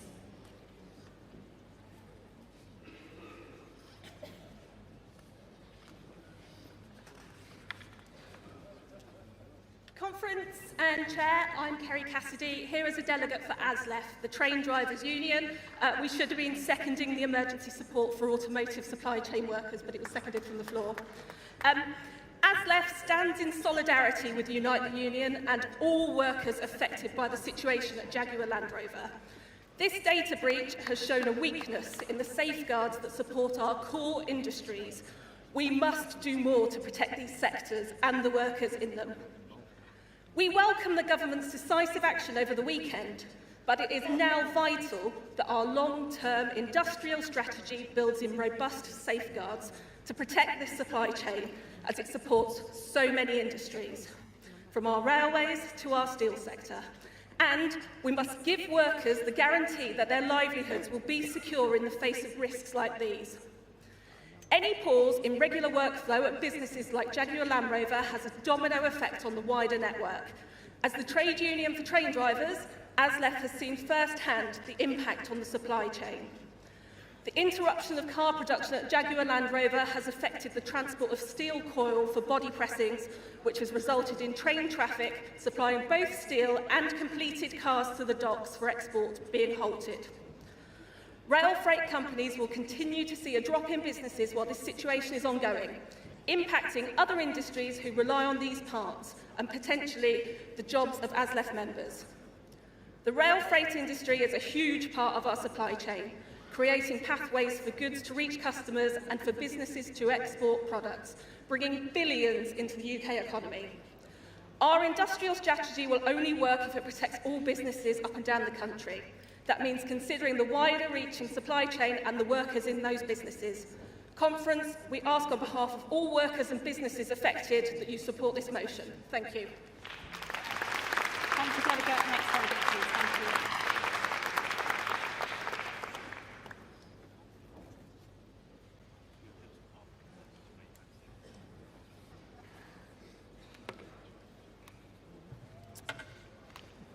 Cliff Bowen speaking on behalf of Unite the Union. Conference, my union fully supports this crucial composite. The UK needs secure, internationally competitive energy prices to support our critical industrial base.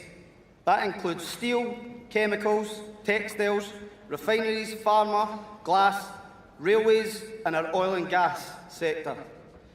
We need the government to have a clear industrial strategy to support the key sectors and their skilled workforces as they face the twin challenges of global instability and climate change. Conference, I speak from experience. I represent over 35,000 oil and gas workers in the North Sea, where we are losing 1,000 jobs a month. 1,000 jobs a month. Death by 1,000 cuts, and it cannot continue. We need a genuine workers' just transition to low-carbon technologies with sustainable, high-skilled jobs. A real just transition for energy workers with like-for-like job replacements, reskilling and proper protections to any job that is at risk. Grangemouth showed us what failure looks like. 100 years of refining ended. 2,000 jobs lost. A broken £200 million government promise and a community devastated. Empty promises of a just transition ringing in the workers' ears. And we are still waiting on that £200 million. We cannot repeat this. Now our members at the Lindsay Oil Refinery face similar threats, putting over 1,000 jobs at risk, plus many more in the supply chain. A disgraceful situation that needs government intervention and to be resolved. Conference, the transition to a low-carbon economy cannot be left to the market. There can be no ban without a plan. We demand a fully funded workers' plan for jobs at the heart of our industrial policy. We will no longer accept decarbonisation by deindustrialisation. No more disgraceful closures like we've seen at Grangemouth. Support UK jobs, support workers, support the composite.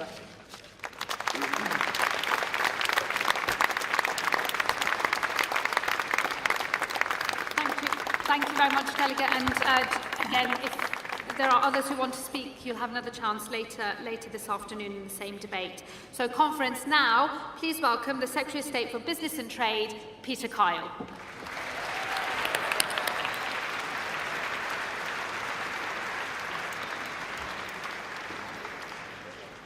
On behalf of my amazing ministerial team, thank you for such a warm welcome to Conference. Now, let me start by making something absolutely crystal clear. I will implement the Employment Rights Bill in full.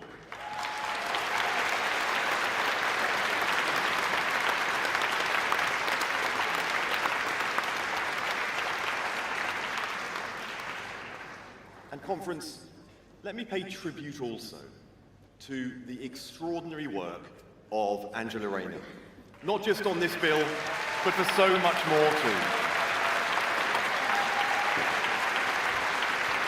We are eternally grateful to all that she has given to our movement.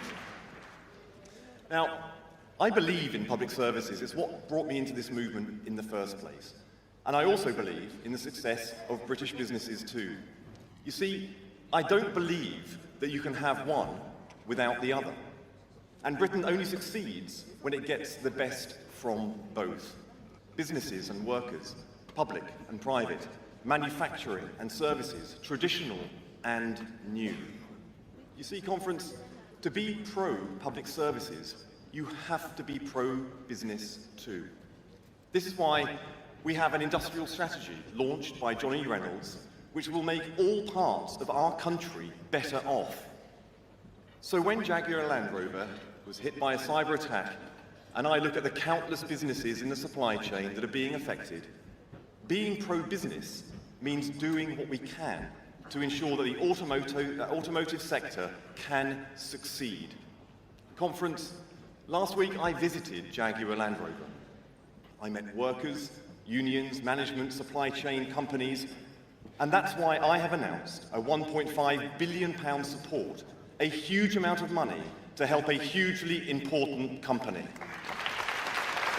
Conference, that is the difference a Labour government with a modern industrial strategy can make.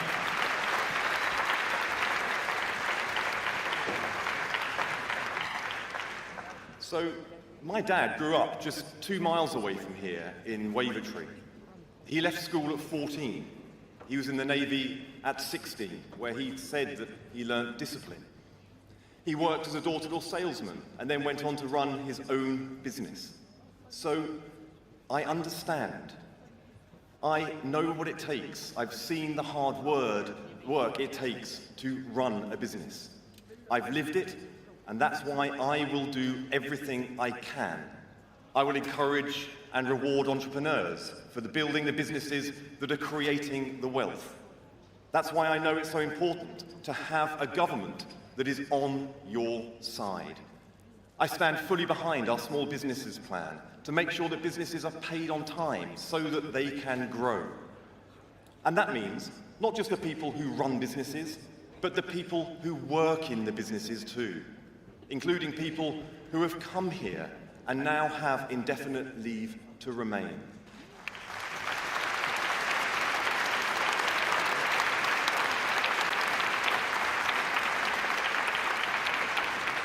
So, on your behalf, let me say something directly to them. You are welcome, you are valued, and you do a great job for Britain.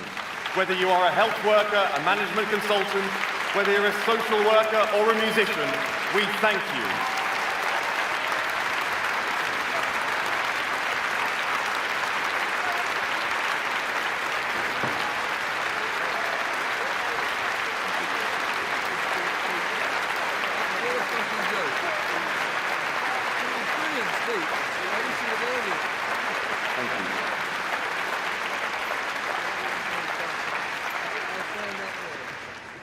So how do I know I'm right about this?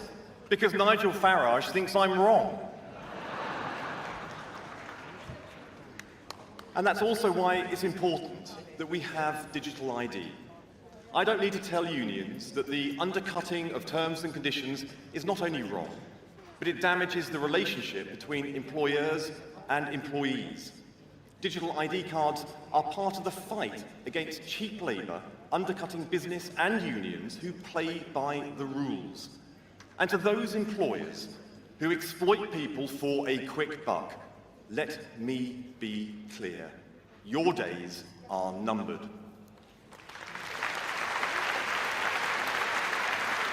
This movement is for fair pay and fair work. Conference, no one said that government would be easy. And I know that sometimes we've made it look unnecessarily hard. But governing is hard. And it's hard because you have to take difficult decisions. Everyone knew that there was no money. And the heart of my job is to help grow the economy so that we have more money to deliver the services that we all want and our country deserves. But at the beginning of this journey, we have to do things that are tough. We have to deal with people that are hard. We have to engage with people that don't believe what we believe. We have to respect people with whom we have honest disagreements. Because if we don't forge strong global relationships, our businesses cannot fulfill their potential. Our economy cannot grow, our country cannot get better. Now, I want to thank the team at the Department for Science, Innovation and Technology. They will have already found out how brilliant their new Secretary of State, Liz Kendall, is. The opportunity for me to be fully immersed in the future technologies was eye-opening, and that experience will stay with me in this job too. So I want to say a few words about AI and the impact I believe that it will have on the future of businesses, the workforce, the country more generally too. We cannot be the party that tries to live in the past. Now that space is already occupied by Reform and the Tories. We are the party of the white heat of technology. We are the party of progress. So it falls on us to facilitate the future. We cannot stop AI from changing our economy no more than we can hold back the tide. But we can use the power of government to harness it and to shape it. And this Labour government will leave nobody behind.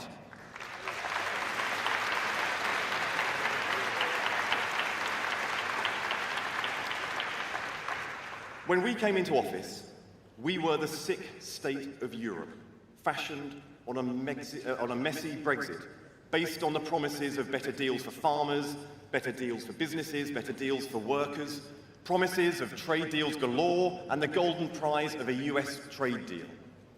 Now, in less than 12 months, Keir Starmer has re-established Britain back as a powerhouse on the international stage.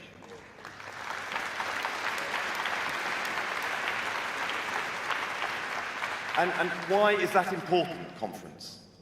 It's important because it allowed us to do the first USA trade deal, a deal that meant safe jobs and greater opportunities to export. It allowed us to do new trade deals with Europe to begin to correct the terrible damage done by the Conservatives. We have much more to do, but it is a good start. It allowed us to do a new deal with India, opening up new, exciting export markets and opportunities. And conference, it has meant that companies who would not look at this country 15 months ago are now investing in our future, our jobs, our people.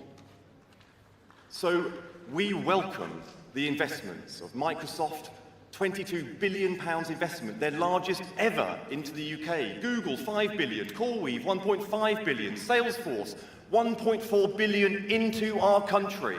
And why are they coming here? They're coming here because of a Labour government.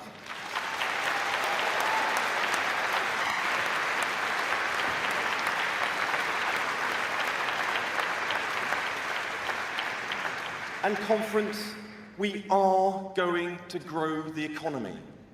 And I can tell you why I'm so confident that we will. Firstly, as we all know, we have the best workforce in the world. We also have the finest universities in the world. We are a country full of curious minds that want to build and harness the new. And conference, we have a Labour government. A government who recalled Parliament to protect the production of British steel and keep the blast furnaces open in Scunthorpe. A government that has given an annual pay boost of £2,500 to the lowest paid workers. So I can say to our political opponents, stop running our country down. Celebrate the brilliance that is Britain. The industries that have made us the greatest country in the world, from fashion, television, film, steel, and car making, from nuclear to renewables. So let me say to the scientists, the entrepreneurs, the wealth creators, if your country doesn't want you, Britain is a country that does welcome the best and the brightest.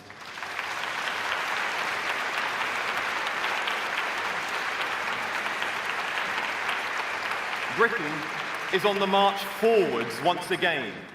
Conference, we are embarked on a new joint endeavour to rebuild the British economy for the people and for the people. Thank you so much.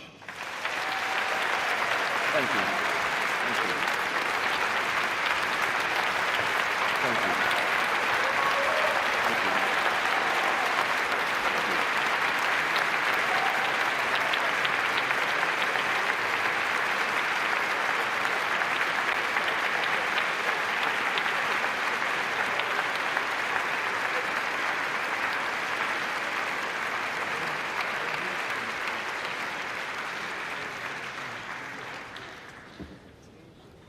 A very well-deserved standing ovation there for Peter, and he also walks away with some exceptional merchandise, which thank you very much, GNB, for that.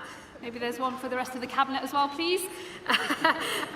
Just one point of clarification, folks, before we move on, and that is just that there are going to be votes on all composites at the end of the day.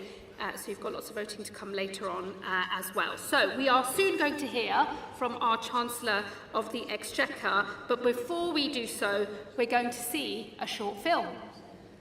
I call the Chancellor of the Exchequer. This government was given a mandate to restore stability to our economy and to begin a decade of national renewal.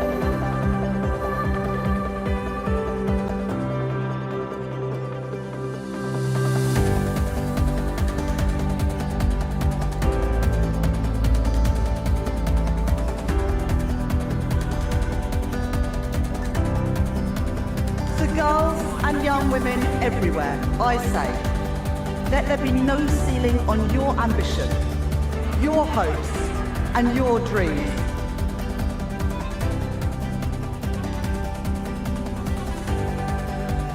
The minimum wage up, real wages up, house building up, NHS investment up, investment in our schools up, investment in our roads up, defence spending up. Fixing the foundations of our economy, investing in our future, delivering change, rebuilding Britain.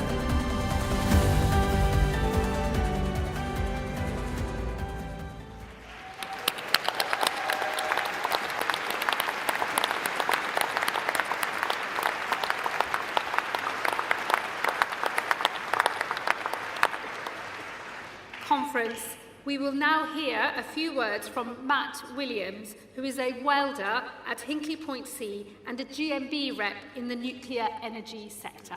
Hi, Matt.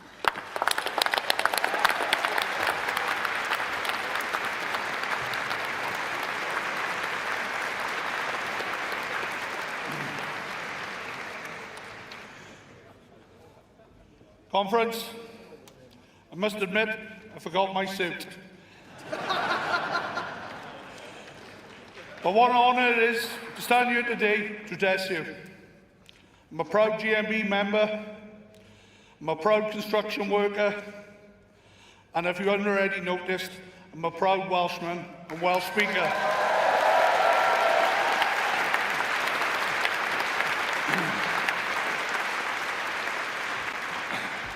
I met Rachel at GMB Congress, where she made the announcement government were going to build Sizewell C nuclear power plant, investing in the biggest nuclear building programme in a generation, and investing in us. When I heard the promise, I felt honoured and excited. Delighted that our union voices have been heard alongside the rest of industry. This Labour government have shown the public something the Conservatives never did. That is committed to investing in the sectors of the future that will benefit households and families in years to come.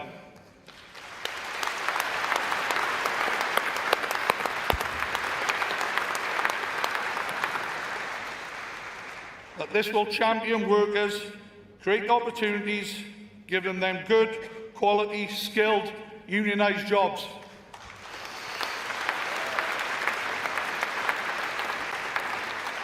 Allowing not just me, but every worker in every sector to have their life changed for the better.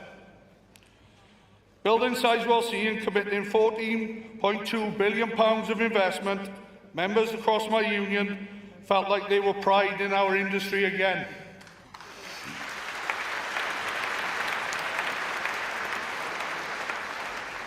After 14 years of false promises, we finally felt heard. This Labour government saw what I could see, that there's a future in nuclear, a future in clean energy, and an infrastructure investment that will create jobs and grow the economy, fulfilling the promise this government made last year. Rachel's actions made one thing clear. She has a confidence in my future, and this Labour government and Rachel Reeves are investing in a brighter future for the whole of Britain.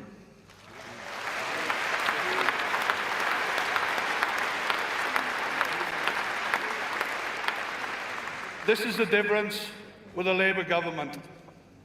And on behalf of all of us working in the sector, thank you.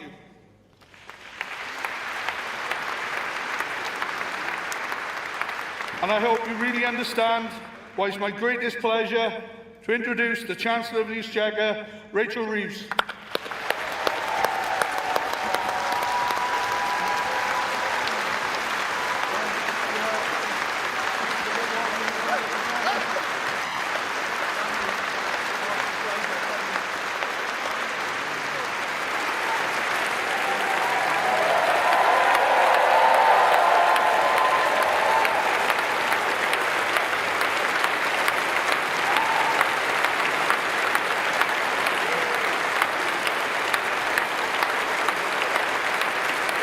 Thank you. Thank you, Conference, and thank you, Matt, for that incredibly kind introduction. Your enthusiasm alone could power half the country for many years to come.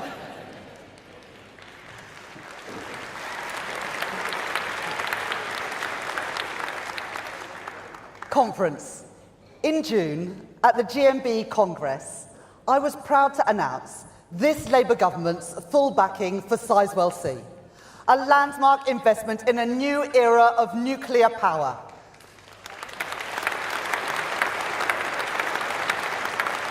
That plant will employ 10,000 people, create thousands more jobs in its supply chains, and produce the energy to power 6 million homes. We made that investment because when we came into office just over a year ago, this country was faced with a stark choice: investment or decline. To invest in Britain's renewal, or to carry on with the same Tory economics and the same results. So for jobs and for pay, for energy independence and for our national security, we chose investments. The Tories wouldn't invest when they were in power. The Tories now oppose that choice from opposition. So, Conference, don't ever let anyone tell you that there's no difference between a Labour government and a Conservative government.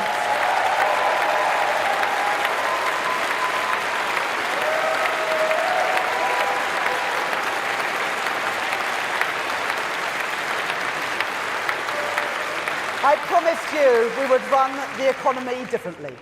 No longer would we turn a blind eye to where things are made and who makes them, or shrug our shoulders when the national interest is on the line. Because a strong economy must rest on strong foundations. I call that approach securonomics.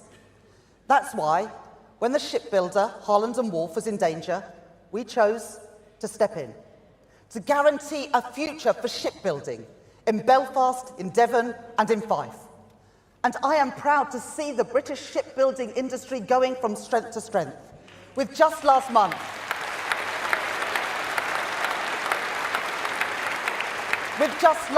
a record £10 billion export order from Norway for Scottish-built frigates.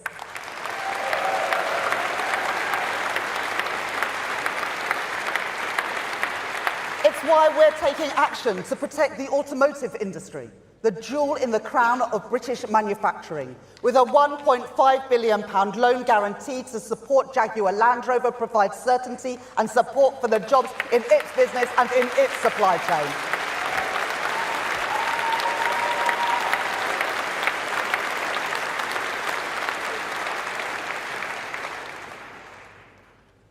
And in April, when the foreign owners of British Steel rejected our offers of support, redirected essential materials overseas, and prepared that company to close, we faced another choice.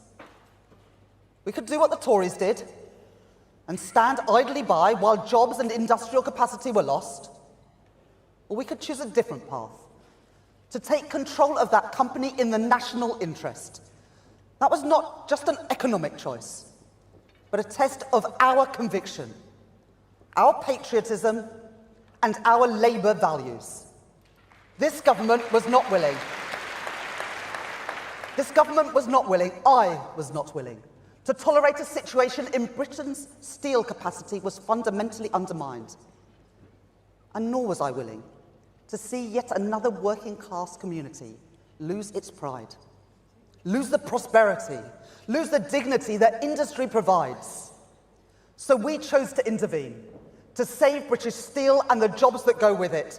The Tories would not back British steel, and they wouldn't back Britain's steel workers. But this Labour government is unequivocal. There must be a future, there will be a future for steel forged here on British soil.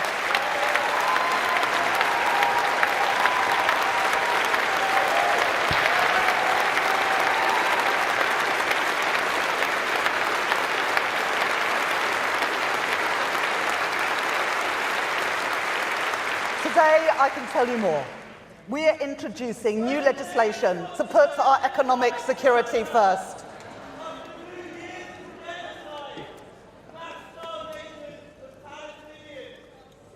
We we understand your cause and we are recognising a Palestinian state, but we are now a party in government, not a party of protest. And I'm proud to stand here as your Chancellor, the Chancellor that's increased the minimum wage, a Chancellor that is introducing free breakfast clubs and free school meals, a Chancellor that's overseen 5 cuts to interest rates. That's the difference we make, and that is the difference we make in power, not through protest. Our party has changed, and that is why I am standing here, proud to be your Chancellor of the Exchequer.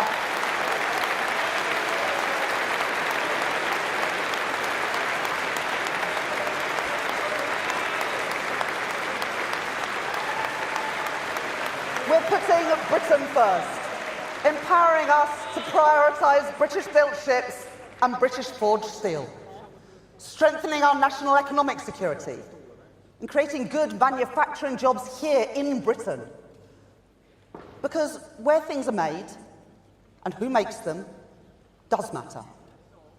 And as we build those new railways and new roads, the new power stations, the new runways, for this generation and the next, we want the security and the good unionised jobs that come from making things here in Britain. I promised you we'd run the economy differently. The Tories didn't do it and they still don't get it, but Labour does. So don't let anyone ever tell you that there's no difference between a Labour government and a Conservative government.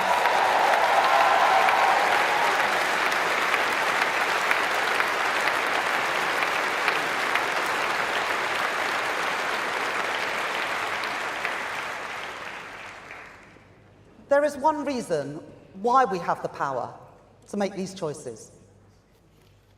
It's not a matter of luck or a routine swing in the political pendulum. It is because, thanks, Keir, to your leadership and to the efforts of countless people in this hall and beyond, that we earned the privilege to serve. Because we, every one of us, gave our all to regain the trust of the British people, to earn this precious chance to put our values into practice. Let me tell you what brought me here and what gets me up every morning.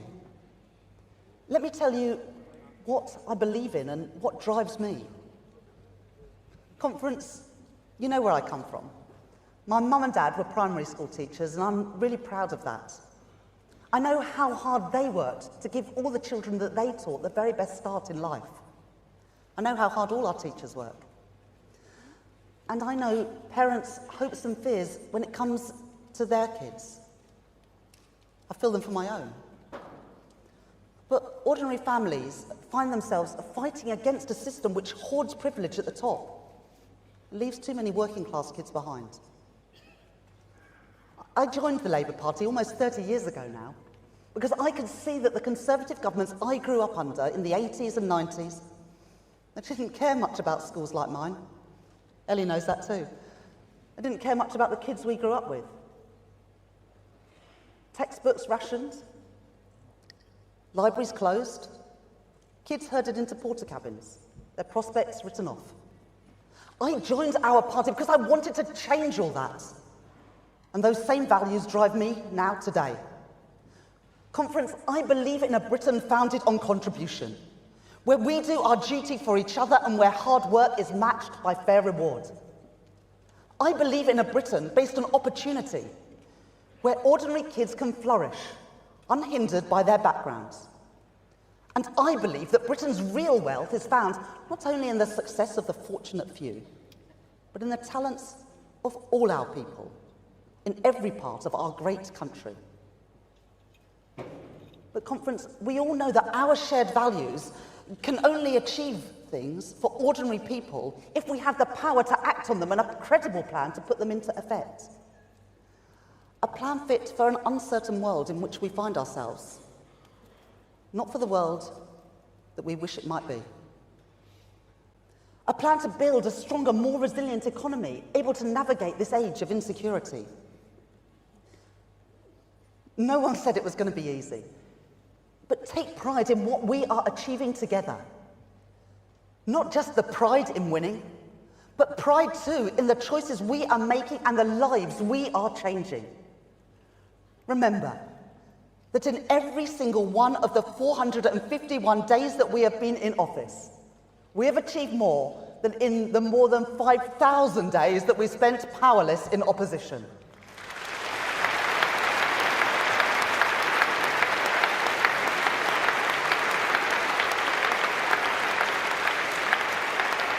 Every day since the 4th of July last year has brought with it a chance to change Britain for the better. Creating Britain's first genuine living wage, getting spades in the ground on new road and rail projects, backing our communities to strengthen pride in place, including here in Merseyside with the reopening of Southport Pier, investing in homegrown British energy, freezing fuel duty, capping bus fares, recruiting new neighbourhood police, opening school breakfast clubs, expanding free school meals, lifting 100,000 children out of poverty as we do it, and delivering a pay rise, a deserved pay rise, to our nurses, our teachers, our police and our armed forces. And conference, we're making the NHS fit for the future too, with £29 billion a year towards its day-to-day funding, a record cash investment, the NHS, created by a Labour government, protected by every Labour government, and renewed by this Labour government.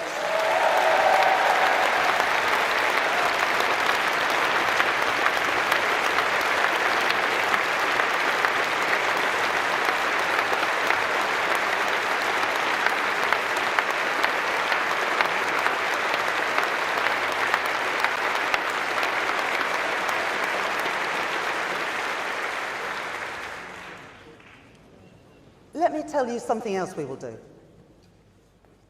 I remember as a kid that my school library was turned into a classroom because there were more students than there was space. Think about the message that that sends about a government's priorities. How little value is placed on opportunities for kids to learn and to grow, to explore their interests independently, or to find a quiet place to study that isn't always on offer at home. Under another Conservative government, a generation later, many more kids have that experience.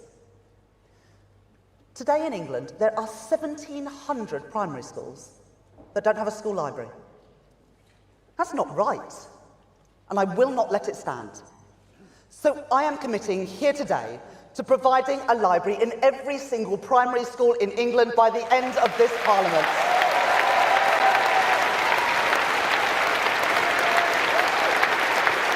That is a statement of my values. That is a statement of the value that this government places on all our children's futures. So conference, the Tories don't make those choices, Reform would never make those choices. So take pride in our values put into action. And conference, don't ever let anyone tell you that there's no difference between a Labour government and a Conservative government.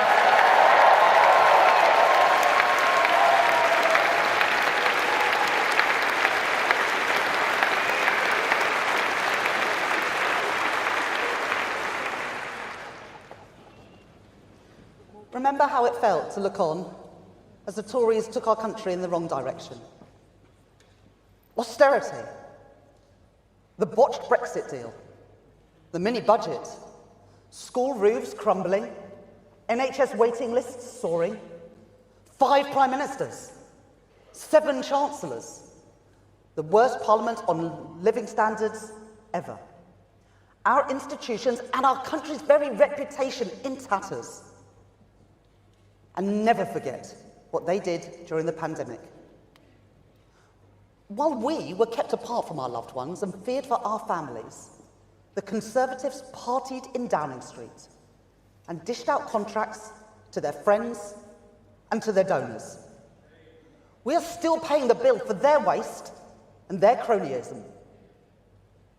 So I'm pleased to tell you that thanks to our COVID Corruption Commissioner, almost £400 million has now been recovered for taxpayers that have been lost to COVID fraud. And we will continue that fight. And we will continue that fight to recover more from those PPE contracts that failed to deliver, But we won't stop there. In the coming months, we are bringing in additional new powers to investigate and recover more money from fraudsters who have ripped off the government and ripped off our public services. And I can tell you today too, that to deploy those new powers, we are recruiting a new hit squad to investigate and recover all the money that is owed to the British people. Because, conference, we want our money back. We are getting that money back, and we are putting it where it belongs, in our communities, in our schools, and in our National Health Service.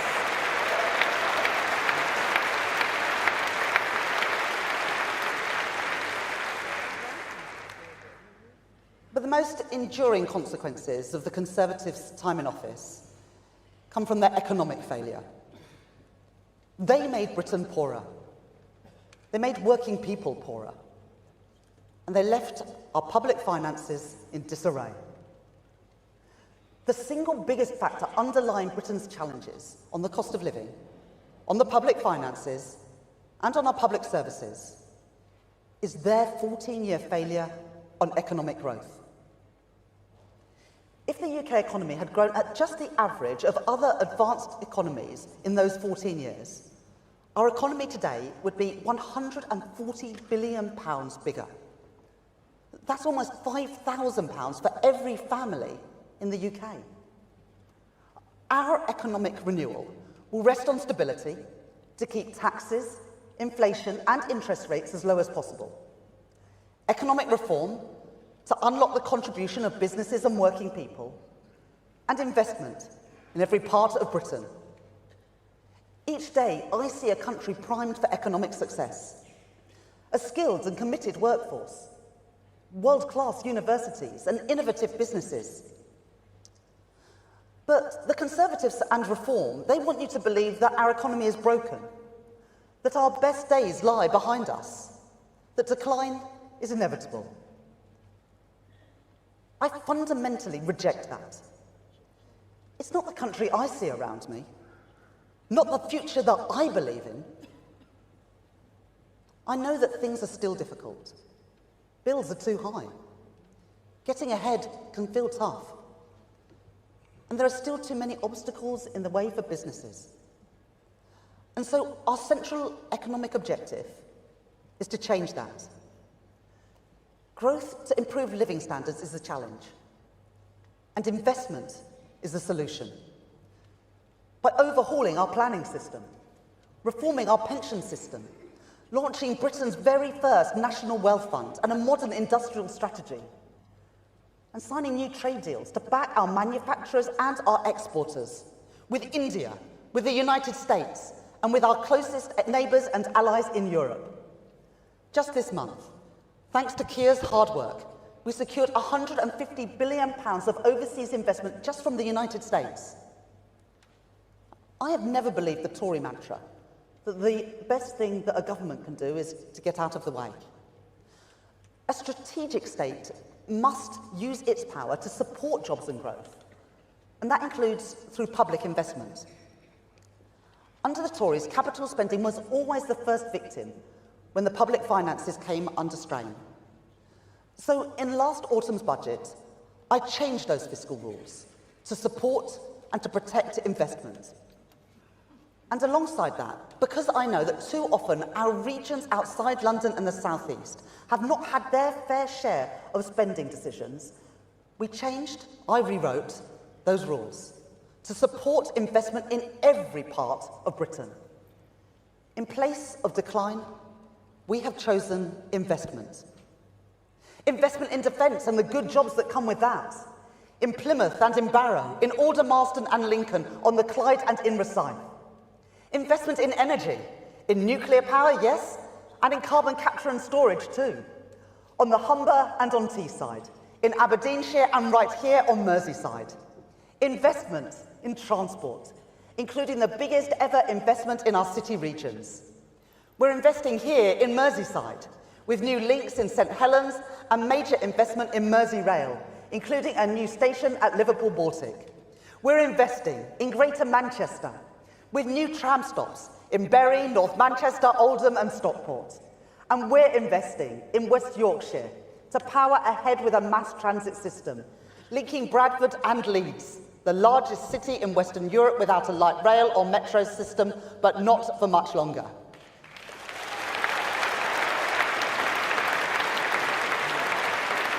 We're investing in South Yorkshire and backing Doncaster-Sheffield airports. We're investing in the North East to extend the Tyne and Wear Metro, linking Washington with Newcastle and Sunderland. We're investing in the East Midlands to link up the Trent Arc. We're investing in the West Midlands, extending the Birmingham Metro and backing the Midlands Rail Hub to link Birmingham, Worcestershire and Herefordshire with Wales. And we're investing in Welsh railways, with new stations and new infrastructure, the benefits of two Labour governments working together. And we're investing in East-West Rail to join up the Oxford-Cambridge Growth Corridor and Conference, as well as the Transpennine route upgrade to link Manchester, Leeds and York and the towns in between them. This Labour government will push ahead with our plans for Northern Powerhouse Rail. Plans never delivered by the Conservatives, plans opposed by reform, but backed by this Labour government, a vote of confidence in the north of England, to get people to work, to connect families, to create jobs, and to build prosperity in towns and cities scarred by underinvestment for far too long. That is what we are achieving together, a Labour government working with our Labour leaders around the country, delivering for working people.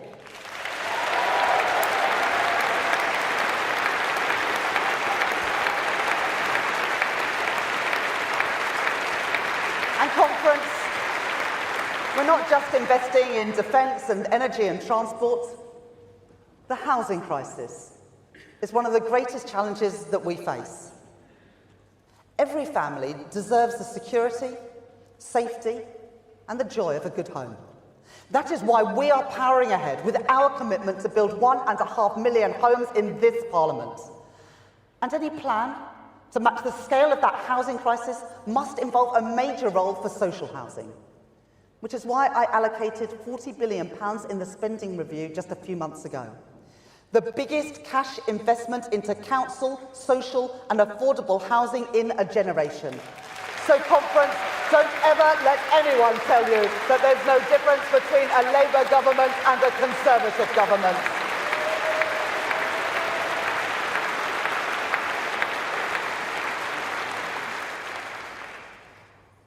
But Conference, let us be clear. All that we are doing is only possible because we, all of us, put in the hard work to show the British people that we could be trusted to manage our economy. Because we were unequivocal in our commitment to economic responsibility. And I will never, ever squander that hard-earned trust. We were able to increase investment only because we remained steadfast in that commitment to economic responsibility. That is not a trade-off with our Labour values. It is essential to our Labour values.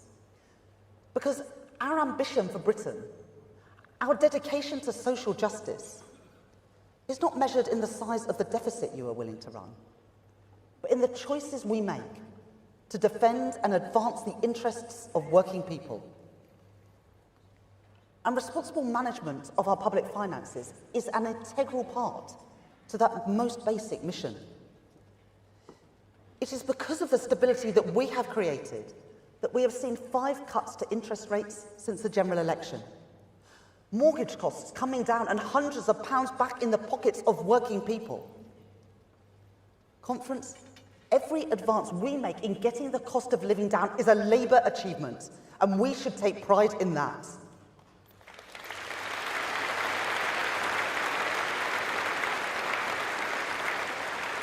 When I said that we must not and would not take risks with Britain's economic stability, that argument was not just for an election.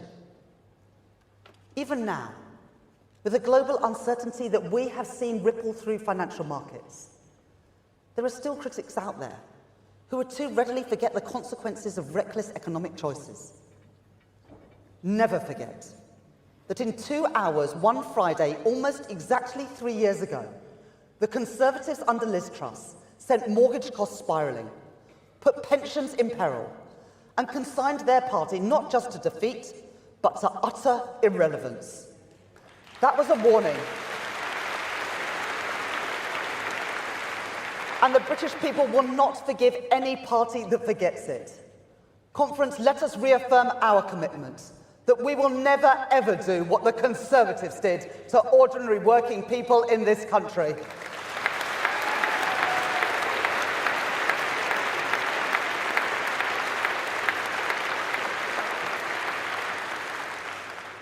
But I do know that there are still people who peddle the idea that we could just abandon economic responsibility, cast off any constraints on spending. They are wrong, dangerously so. And we need to be honest about what that choice would mean.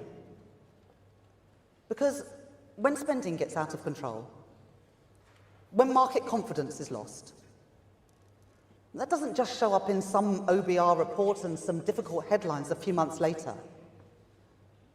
It is felt immediately in the growing cost of essentials and rising interest rates. And let me tell you, there is nothing progressive, nothing Labour, about government using 1 in every £10 of public money it spends on financing debt to interest. Billions of pounds every single year going towards repaying debt racked up by the Tories, paid to overseas hedge funds and investors. That's not how I want to spend public money.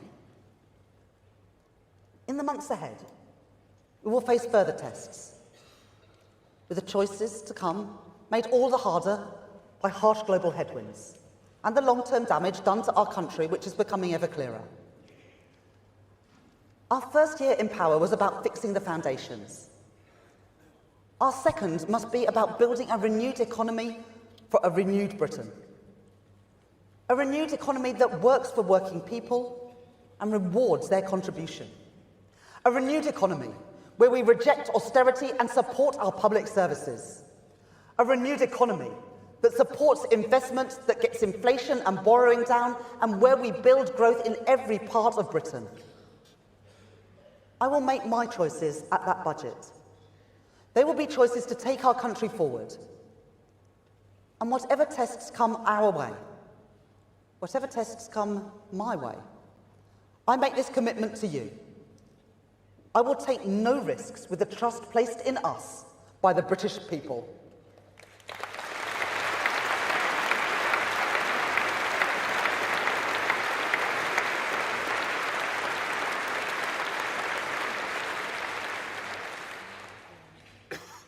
Remember everything that is at stake here.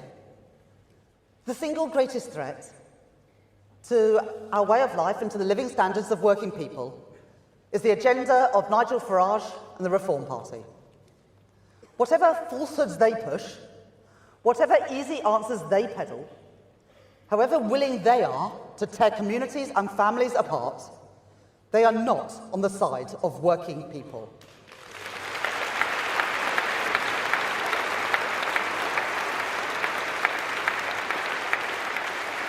Conference, here are the questions that we must never tire of repeating between now and the next election.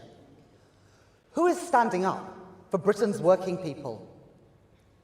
A Labour government introducing the biggest upgrade of workers' rights in decades? Or a Reform Party which has opposed those rights every single step of the way?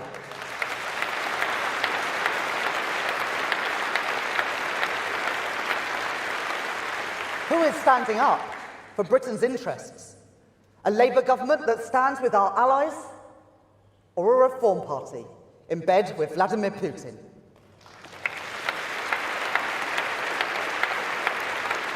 Who is standing up for Britain's economic stability? A Labour government resolute in getting prices and interest rates down, or a Reform Party that cheered on the mini-budget of Liz Truss?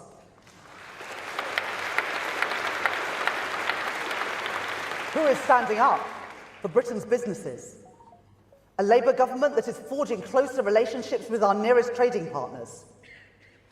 or a reform party who wants to talk Britain down and longs to cut us off from the rest of the world.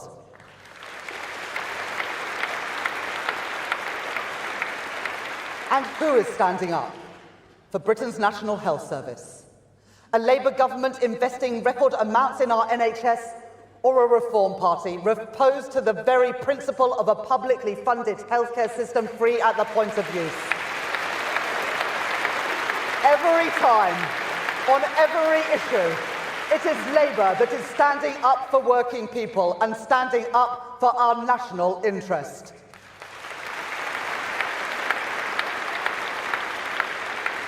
Friends, this is a fight that we must win, and it is a fight that we will win.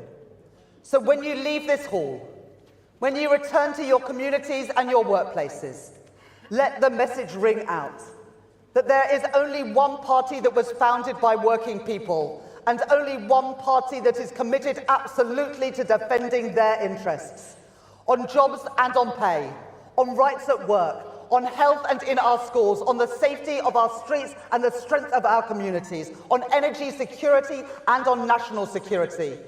The clue is in the name, Conference. That party, the party of working people, is the Labour Party.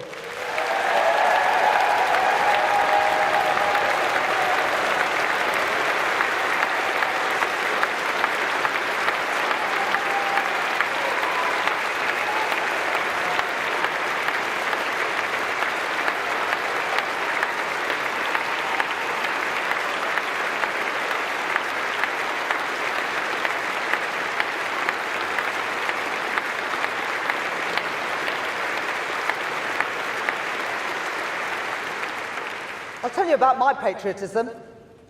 It's about the strength of our military and the security of our borders, absolutely. But it goes well beyond that. It's about building a country where we recognise that talent is found in every classroom, not just among those at the top. That working people of every background, wherever they grow up, have more in common with each other than those who wish to divide us. That every town and city, every region and nation in this United Kingdom has a part to play in our shared success. A country where we look out for each other, in good times and in bad, where we back British businesses to succeed in the world, and where we back working people too, so that honest work pays a wage that you can afford to live on. Where we recognise that we are strongest when we work together towards that better Britain. A patriotism not measured in how quick you are to exclude, how loudly you shout, how willing you are to exploit every division and distort every challenge that we face. But a patriotism measured in our obstinate determination, our impatience, our commitment to building a better, fairer, more prosperous Britain. That is our patriotic mission. Those are our Labour values. Those are our British values, and we will fight for them.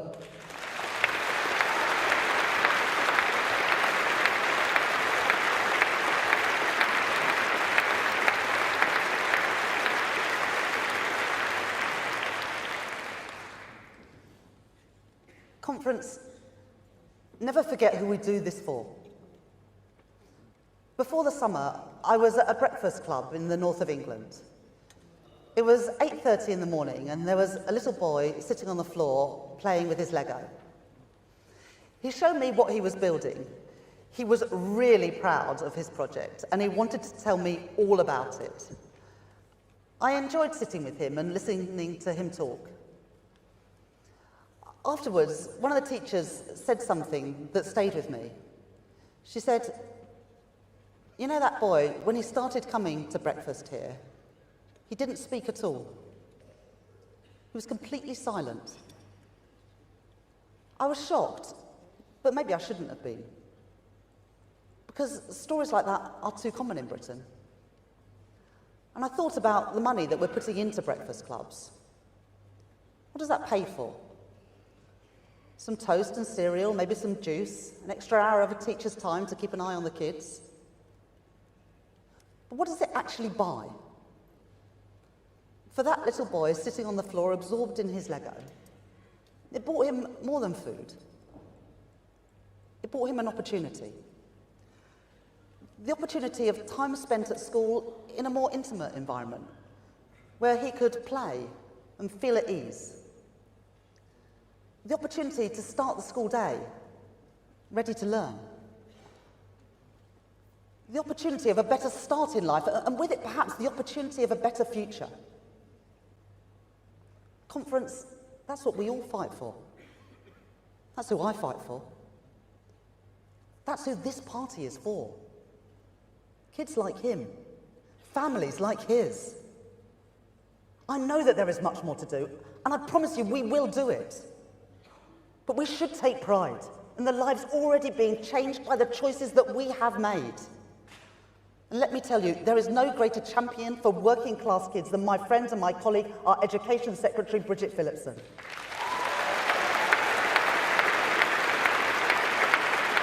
Believe me, she will not rest, and I will not rest until those barriers to opportunity are torn down. That is what we are in this for, friends.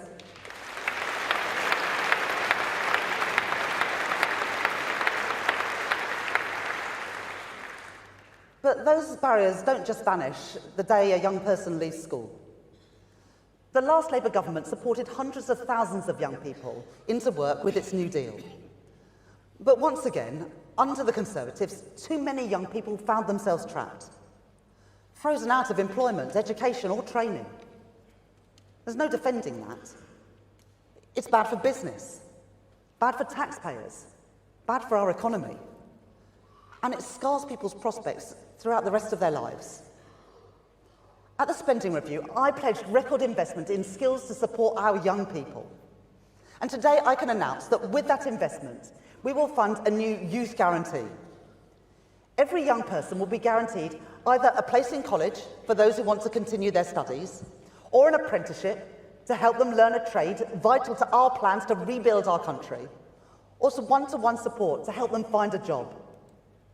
But more than that, our guarantee means that any young person out of work, education or training for more than 18 months will be given a paid work placement. Real work, practical experience, new skills.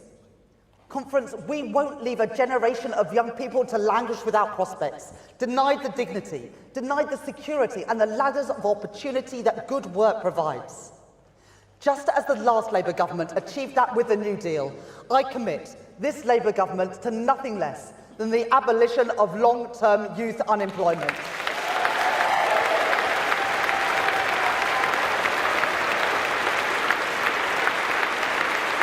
We've done it before, Conference, and we will do it again, and that is the difference that this Labour government is making.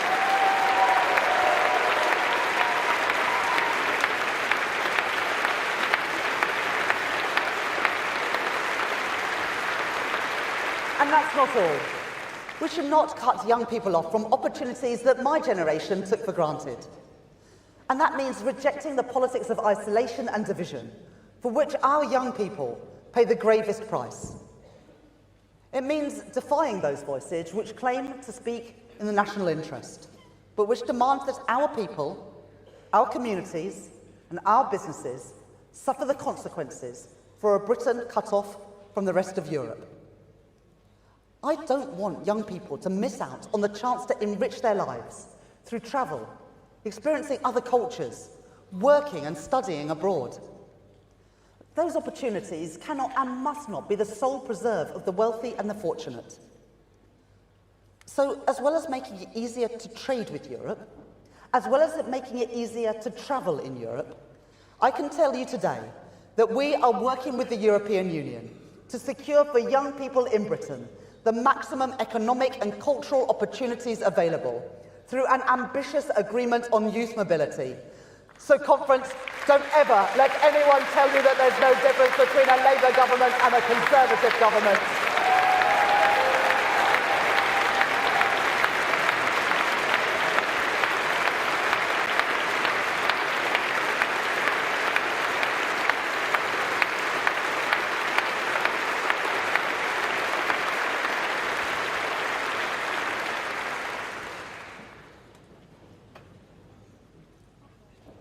This year has brought its fair share of challenges for our party and our country. They won't be the last. We've turned our backs on the path of decline, and we've chosen investment. But there is further to go. So yes, I'm proud that under our watch, Britain has been the fastest growing economy in the G7. But is there more to do if we want prosperity in every part of Britain? Absolutely.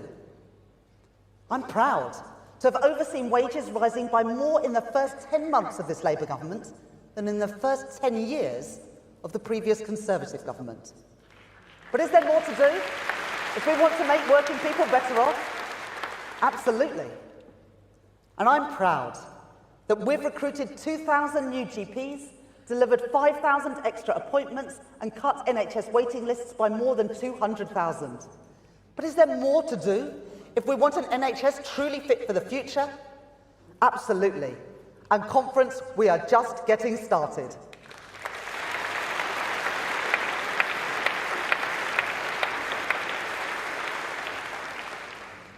So whatever challenges come our way, don't be deterred, because I can see the destination if we stay true to our course. A Britain where every child can flourish, no matter their background or their parents' jobs or where they grow up. And never let anyone tell you that there's no difference between a Labour government and a Conservative government.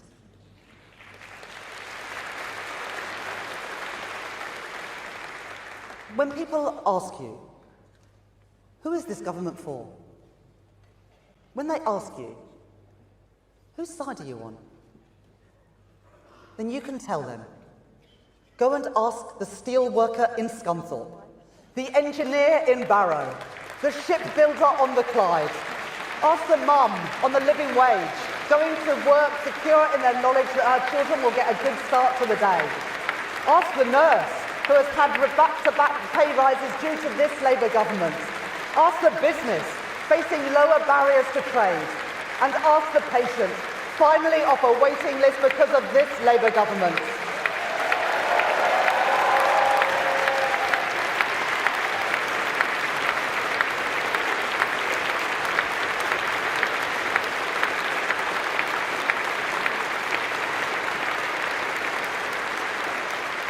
There is further to go.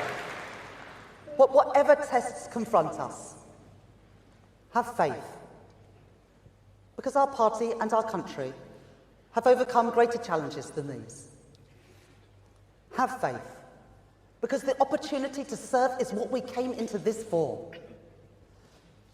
Have faith, knowing that this Labour government will not rest.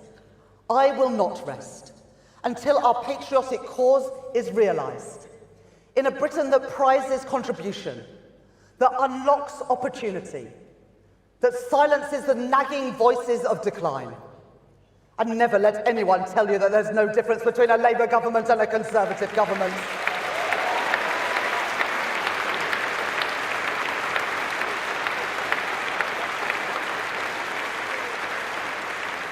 The world may throw challenges our way, but a better Britain is within reach. A Britain where the barriers to opportunity are torn asunder. A Britain able to look outwards with confidence. Defiant in an uncertain world. Powered by the contribution of its people. Hopeful for our shared future. A proud Britain. A prosperous Britain. A Labour Britain. Thank you.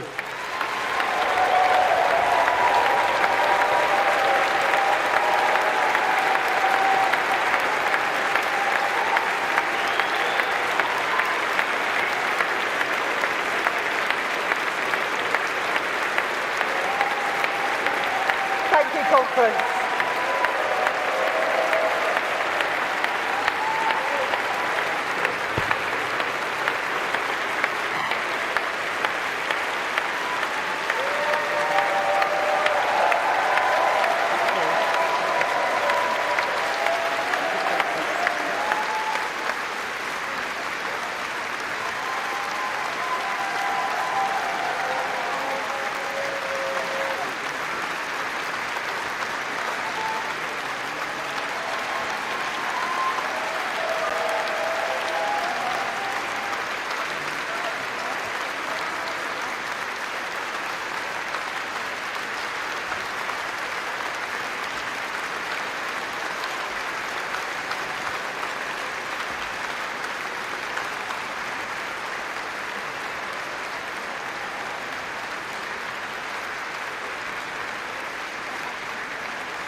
Will the manifesto stand at the budget? Well, the manifesto stands today because decisions haven't been taken yet. We've got forecasts coming. It might change before the budget then. Well, we've got forecasts coming from the Office of Budget Responsibility. We don't know what those say yet. The first one comes this Friday. We've got another 2 or 3 to go until we get to November. And when the Chancellor is in a position to make decisions, which she will be in the coming weeks, she will make those decisions and then she'll tell the country at budget in the normal way. So basically you cannot rule out raising VAT or income tax, for example, now? I'm not ruling anything out or anything in. All I'm saying is today the manifesto stands. We've got a budget process to go through and any decisions will be announced to Parliament in the normal way. I've got the exact wording in the budget. I went to look in the manifesto, I went to look back at it this morning. Yeah. Your commitment to the British people is we will ensure taxes on working people are kept as low as possible. Labour will not increase taxes on working people, which is why we will not increase national insurance, the basic higher or additional rates of income tax or VAT. Are you saying that stands now, but it might not after November the 26th? I'm saying it stands, and if you look at our actions in the last budget, through the spring statement, through the spending review, we honoured those commitments, and we're going to keep doing so.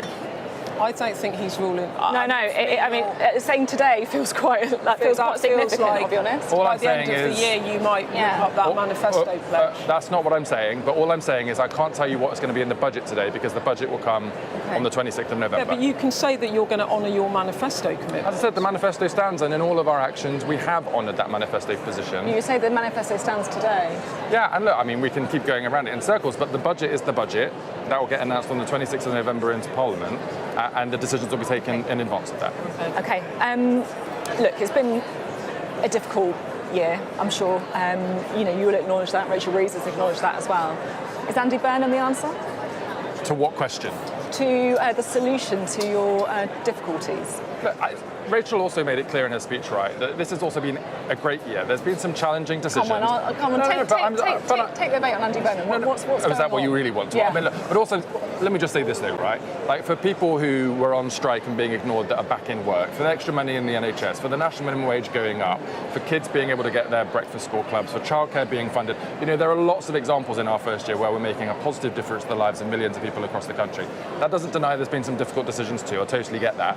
But Andy Burnham is not the answer to whatever this question is, because there is no question for him to be the answer to. He is the answer to a brilliant mayor in Greater Manchester, which makes a vital contribution to our economic growth strategy across the country. And I know that people in Manchester value and support the work that Andy's doing, and he's going to keep on doing that. So he should stick to the day job? Well, he said he has no plans to walk away from Greater Manchester, and I support him in that position. You were his campaign manager, weren't you, in 2015 in the Southwest? So you have long ties with I like Andy. Andy's a friend of mine, yeah.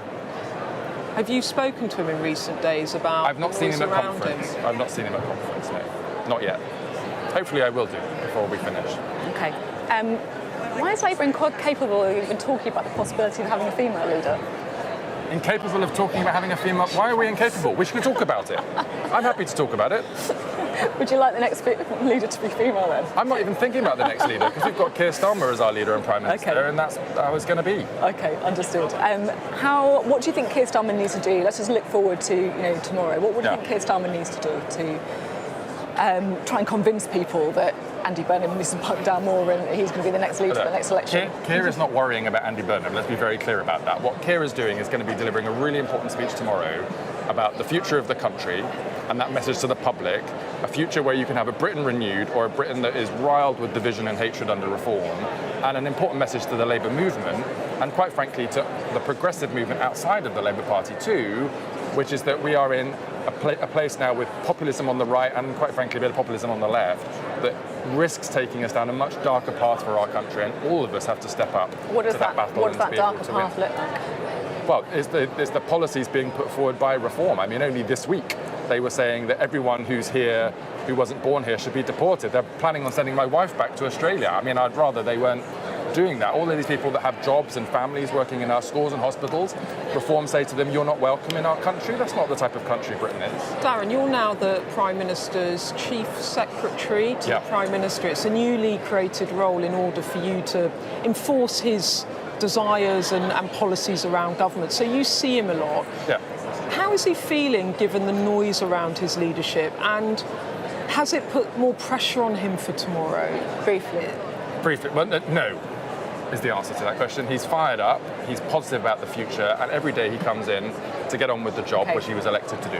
Thank you very much for being with us, and thank you, Beth, as well for all that analysis. We're going to have lots more analysis coming up on Sky News. It's a big day here at the Labour Party conference with the Chancellor's speech in Liverpool.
Today, live from the Labour Party conference, this is Sky News in Liverpool. It is 1 o'clock, the headlines. The Chancellor Rachel Reeves tells Labour's conference she'll take no risks with trust placed in the government, but she warns of further tests in the month ahead. In the months ahead, we will face further tests, with the choices to come made all the harder by harsh global headwinds and the long-term damage done to our country, which is becoming ever clearer. We'll have reaction to the Chancellor's speech live here in Liverpool as the conference prepares to hear from the new Home Secretary on migration later this afternoon. Also coming up this hour, the freed suspect in the Madeleine McCann case, Christian B, comes out of hiding to confront the prosecutor who's accused him of the toddler's murder. Jaguar Land Rover says it'll resume some manufacturing production in the coming days as it recovers from a major cyber attack. And Israel's Prime Minister Benjamin Netanyahu will meet President Trump at the White House later with a renewed push for a peace plan between Israel and Hamas.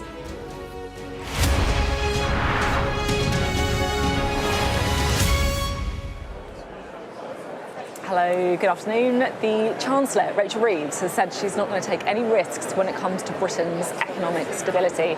In a speech to the Labour Party conference in Liverpool, she also acknowledged that what she called harsh global headwinds were making her job harder. In the months ahead, we will face further tests, with the choices to come made all the harder by harsh global headwinds and the long-term damage done to our country, which is becoming ever clearer. Our first year in power was about fixing the foundations. Our second must be about building a renewed economy for a renewed Britain. A renewed economy that works for working people and rewards their contribution. A renewed economy where we reject austerity and support our public services. A renewed economy that supports investment, that gets inflation and borrowing down, and where we build growth in every part of Britain. I will make my choices at that budget. They will be choices to take our country forward. And whatever tests come our way, whatever tests come my way, I make this commitment to you. I will take no risks with the trust placed in us by the British people. So it felt like that was a pretty clear message from Rachel Reeves to her party to talk about those difficult decisions ahead in the budget. But she also used her speech to deliver a warning about Reform UK. Remember everything that is at stake here. The single greatest threat to our way of life and to the living standards of working people is the agenda of Nigel Farage and the Reform Party. Whatever falsehoods they push, whatever easy answers they peddle, however willing they are to tear communities and families apart, they are not on the side of working people.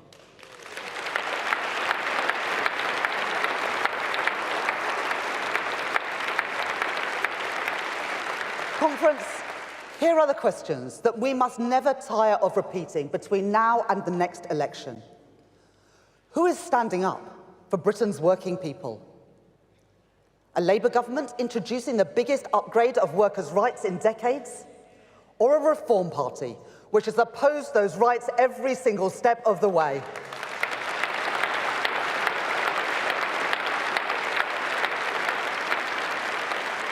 Who is standing up for Britain's interests? A Labour government that stands with our allies? Or a Reform Party in bed with Vladimir Putin? Yeah, I think it's... well, there you go, sorry, there you go. So as I was saying, Rachel Reeves there speaking to conference earlier, there's just one more thing I did want to show you as well, because she was interrupted by a protester holding up a Palestinian flag. Let's just have a look at what happened. We are introducing new legislation to put our economic security first. After 2 years of genocide, mass starvation of Palestinians. We understand your cause and we are recognising a Palestinian state, but we are now a party in government, not a party of protest. And I'm proud to stand here as your Chancellor. The Chancellor that's increased the minimum wage, a Chancellor that is introducing free breakfast clubs and free school meals, a Chancellor that's overseen 5 cuts to interest rates. That's the difference we make, and that is the difference we make in power, not through protest. It was a politics-heavy speech, I think it's fair to say, but she did also make some pledges and talk about the priorities of the government going forward. I just want to have a look at some of the policy that did come through in her speech earlier. So firstly, she said the government's going to be introducing new legislation that they say will put economic security first. She also promised to put a library into every primary school in England. And there was also the announcement of a new hit squad to recover missing money from COVID contracts. And then just finally, Rachel Reeves promised to implement a new youth guarantee, which is all about helping young people who are not in work. Let's bring in our political editor, Beth Rigby, also our economics and data editor, Ed Conway. Good to have you both with us. We were sort of discussing before the speech that it was going to be a bit light on policy, a bit more heavy on big picture and politics.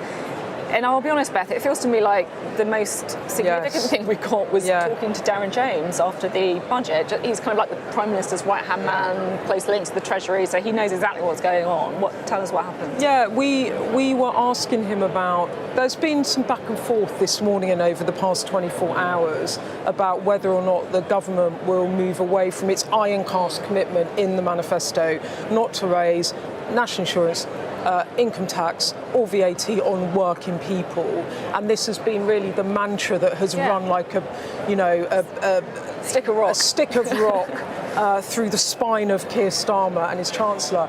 And really fascinating, when you asked him and then I asked him as well, he would not rule anything in and out. He said, I am not ruling it in or out, and he said the manifesto stands today because decisions haven't been taken yet. And I have to say, I was quite surprised by that.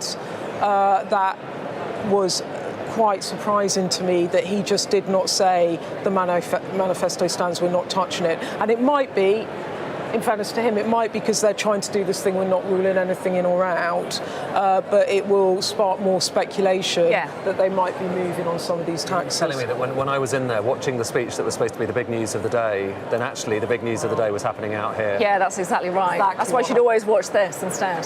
You're in the wrong place then. No, joking. No, this is it. And look, I like you say, Beth, I kind of understand that it must be really annoying when you're preparing for a budget and you haven't got all the information, you're waiting for the ABR, that these annoying journalists like ours keep asking about what's going to be in it. But it is a fundamental thing about whether the manifesto stands. There's been a frenzy of speculation about it. And he basically just kicked the door open in that interview, it feels like. They set the rules, though. That's the thing. They laid down this manifesto commitment. They didn't have to do that. They were kind of maybe pushed into it by the Tories. The Tories see that as a bit of a trap for them before the election. They set the fiscal rules. They decided they were going to kind of double down on support for the OBR. And the upshot of all of that combination of things, also they did the spending review, and once you've done the spending review, it's very awkward to come back and say, oh, we're going to cut spending again. So they have set up all of these different constraints that basically mean these are the obvious questions to ask. And they're not just the questions that we, the annoying media, are asking. It's also markets. Yeah. Markets are asking this on a daily basis, and they are acting on it by deciding whether to buy UK government debt or someone else's debt. And that's part, it's not all, but it's part of the explanation for why those yields are so high right now, which means our interest rates, our interest costs are higher. Let's have a listen, shall we, just quickly to what Darren James said to me and Beth earlier. On the taxes, because I honestly am a bit confused on this, right? Because some people are saying that Rachel Reeves has effectively ruled out tax rises in the budget, like VAT, income tax, that's all not moving. And then others are saying that actually she's left herself a bit of wriggle room, it's carefully worded. What is actually the truth? Well, the truth is, today the manifesto stands. I mean, you've seen the wording on that. Rachel's told you that in interviews. The budget is not until November the 26th. So we're not going to say at party conference today what the budget is. We have to tell the country that in Parliament in the normal way. But will the manifesto stand at the budget? Well, the manifesto stands today because decisions haven't been taken yet. We've got forecasts coming. It might change before the budget then. Well, we've got forecasts coming from the Office of Budget Responsibility. We don't know what those say yet. The first one comes this Friday. We've got another 2 or 3 to go until we get to November. And when the Chancellor is in a position to make decisions, which she will be in the coming weeks, she will make those decisions and then she'll tell the country at budget in the normal way. So basically you cannot rule out raising VAT or income tax, for example, now? I'm not ruling anything out or anything in. All I'm saying is today the manifesto stands. We've got a budget process to go through and any decisions will be announced to Parliament in the normal way. I've got the exact wording in the budget. I went to look in the manifesto, I went to look back at it this morning. Yeah. Your commitment to the British people is we will ensure taxes on working people are kept as low as possible. Labour will not increase taxes on working people, which is why we will not increase national insurance, the basic higher or additional rates of income tax or VAT. Are you saying that stands now, but it might not after November the 26th? I'm saying it stands, and if you look at our actions in the last budget, through the spring statement, through the spending review, we honoured those commitments, and we're going to keep doing so. I don't think he's ruling. I mean, saying today feels quite significant, like, I'll be honest. All by I'm the end saying of the year, you might move up that manifesto pledge. That's not what I'm saying, but all I'm saying is I can't tell you what's going to be in the budget today because the budget will come on the 26th of November. Yeah, but you can say that you're going to honour your manifesto commitment. As I said, the manifesto stands, and in all of our actions, we have honoured that manifesto position. You say the manifesto stands today? Yeah, and look, I mean, we can keep going around it in circles, but the budget is the budget. That will get announced on the 26th of November into Parliament, and the decisions will be taken in advance of that.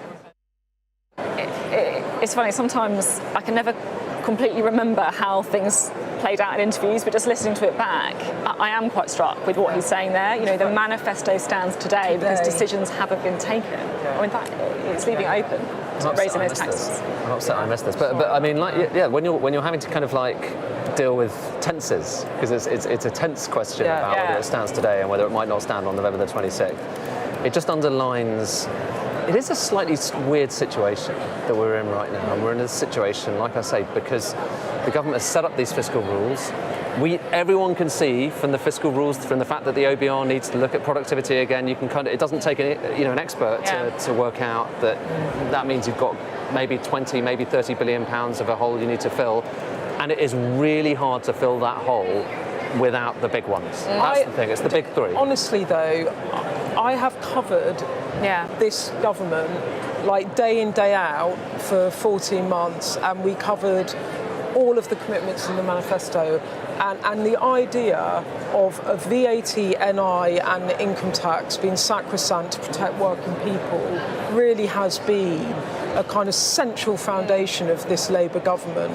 And so I find it quite extraordinary that now that is not being explicitly ruled out. You don't have to discuss tax rises, you just have to recommit to your manifesto. And when Keir Starmer said, because in an interview yesterday he was quite careful in the tenses he used, everyone was scratching their heads saying, is that intentional? And the fact that Jones has just done that now, and he was Chief Secretary to the Treasury before he moved over to number 10, that makes me less certain. By the way, he knows the numbers better than pretty much anyone else. He's much less certain that they are now not going to move on those taxes. Yeah, it's extraordinary. Yeah, like Ed says, it's not like a kind of a junior minister. This is why we're reacting this way, because this is a guy who not only knows the Treasury inside out, but has also got the ear of the Prime Minister and talks to him all the time as his right-hand man as well.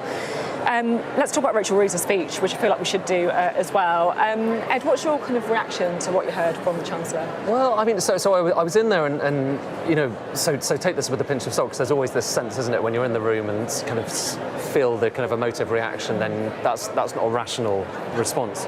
But it did go down very well in the room, which is something. I mean, I feel like. We talked about it beforehand. We said it was probably going to be a bit policy light in terms of there weren't going to be new big policies that were going to kind of move the needle. And I mean, you can argue the toss as to whether that was the right or the wrong thing to do. George Osborne is always very proud of the fact that, you know, at conferences, he would come to conferences as Chancellor and unveil new policies. So quite a lot of new policies, including, by the way, the creation of the Office of Budget Responsibility, this organisation which is now at the centre of pretty much every big economic drama in this country. That was all announced at a conference. Rachel Reeves has taken the view, and other chancellors have, that she's not going to make massive changes to economic policy here at conference. And what we saw in that room, in the hall, was rather more talking to her base and saying, listen, this is what we stand for. This is what we stand for versus what the Conservatives stand for. And I think that there is some value in that. In particular, saying, look, we have shifted investment and spent a lot more on investment in a way that the Conservatives never did, which is a genuinely substantial change to the nature of the UK economy, and which I don't think they have made as much noise about as they could have done. Because when you think about what is that investment? That's new schools, that's building roads, it's building stuff that is kind of tangible. And so she lent into that a lot. It was a longer speech than I think many of us had expected, but it felt like it was quite aimed, as conference speeches are, but it was much more aimed at the room than some conference speeches can be. I was saying this to Sophia, it was interesting to me because it was pretty light on policy. There were sprinkles of policy, the youth mobility scheme, the commitment to making sure that the young people are not in long-term unemployment and they're going to have to go back for skills and training after 18 months, and then of course the libraries in every primary school. So there were sort of... It's not nothing. There's not nothing in that at all, and I'm not trying to downplay any of those policies, but it seemed to me to be a very politically heavy speech, in that this is a Chancellor that, quite frankly, has been pretty smashed up over the past few months. And she was making the argument there, I think, broadly politically about this is a Labour government that's about investment, and the Conservatives and reform I, would argue, this is Rachel Reeves talking, it's all about decline, and with the Tories it's about not investing, and with Reform it's about division and decline, and that really was the framing of that argument. And it's interesting to me as well that if Starmer is trying to make the political argument to the public about, it's right-wing populism of Reform, as he would put it, against the Labour Party, it seemed that the Chancellor was also trying to make that argument not just to the room but to business, right, as well. Yeah. Reform came up towards the end of the speech, if you're kind of watching, that there was it was attacking the Conservatives, but then Reform came up and she said, well, don't trust in Reform because they also back the mini-budget. This connection that she says is there between Vladimir Putin and Nigel Farage, which is obviously contested by Reform. So that came back, and I mean it seems to be one of the recurrent themes of this conference, is that it's Reform as the effective opposition. But I think, it was that kind of thing. She's had an awful year. It's been bruising and really difficult for her, both personally and politically this year. So I think the merest fact that she was kind of there in the hall, pretty confident, dealing with that heckler, you showed that. Yeah, very confidently, really quite well. I think that's something that the people came around. But like I say, I mean, that's a vibes. I think also what she was also trying to do there was try and shout a bit louder about the things the government have done in the first 14 months, because she's trying to roll the pitch for the things they're about to do that are going to go down very badly in that hall and going to be very difficult. And I think there was clearly, there was a flick to that, wasn't it, when she said that we got harder choices on the horizon, and maybe we got a bit of taste of some of the difficulties and how that would land if they move on that commitment. It's going to be difficult. I'm going to let you both go because I know you've got an awful lot to get on with, but thank you both very much for your expert analysis on that Rachel Reeves speech. Thanks both very much indeed. Well, there you go. We've had the speech from the Chancellor, well received in the room. It was pretty clear she was trying to set out a bit more of a personal vision, what these difficult decisions were all about, education, helping ordinary children as well, but of course a nod to those difficult decisions in the budget. And I have to say, I feel an awful lot less sure that Labour are going to stick to their manifesto commitments on tax after our interview with Darren Jones a little earlier. We'll be back in just a few moments' time, so do stay with us then.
Hello, welcome back. Well, Labour conference is well underway here in Liverpool. We've already had a lot of the major speeches. The first one was from the Foreign Secretary Yvette Cooper. She accused Vladimir Putin of escalating the war in Ukraine, and she also addressed the recent drone incursions over Europe, which have been blamed on Russia. We've seen Russian drones over Poland and Romania, Russian fighter jets over Estonia, entering NATO airspace. Reckless, dangerous provocation. So that is why our party stands firm in NATO under the leadership of our Defence Secretary, John Healey, an alliance which is vigilant and resolute. And make no mistake, if we need to confront planes in NATO airspace without permission, then we will do so. Yvette Cooper also used her speech to address some of that recent controversy around the use of the Union Jack and England's St George's flag. Unlike the plastic patriots in Reform, we in Labour are proud to be British, proud of our values, and we know what our flag really means. You'll hear people in every continent talk with admiration about our royal family and our parliament, our heritage and our culture, our armed forces and our universities, the literature, music, film and sport that we've given the world, the British inventions that have changed history. But even more than that, they will tell you that our flags stand for justice, for fairness, for tolerance, and for decency. A flag on the side of an army truck that's meant the difference between life and death for people facing massacre in Sierra Leone or Kosovo. A flag on the side of a crate that's brought vaccines and medicine, food and water to those in desperate need. And a flag on the diplomatic table that means a trading partner you can trust and an ally who will never let you down. That is what our flag means to our friends around the world. We also this morning heard from the Defence Secretary John Healey, who reaffirmed the government's support for Ukraine and committed to continuing military aid in the war against Russia.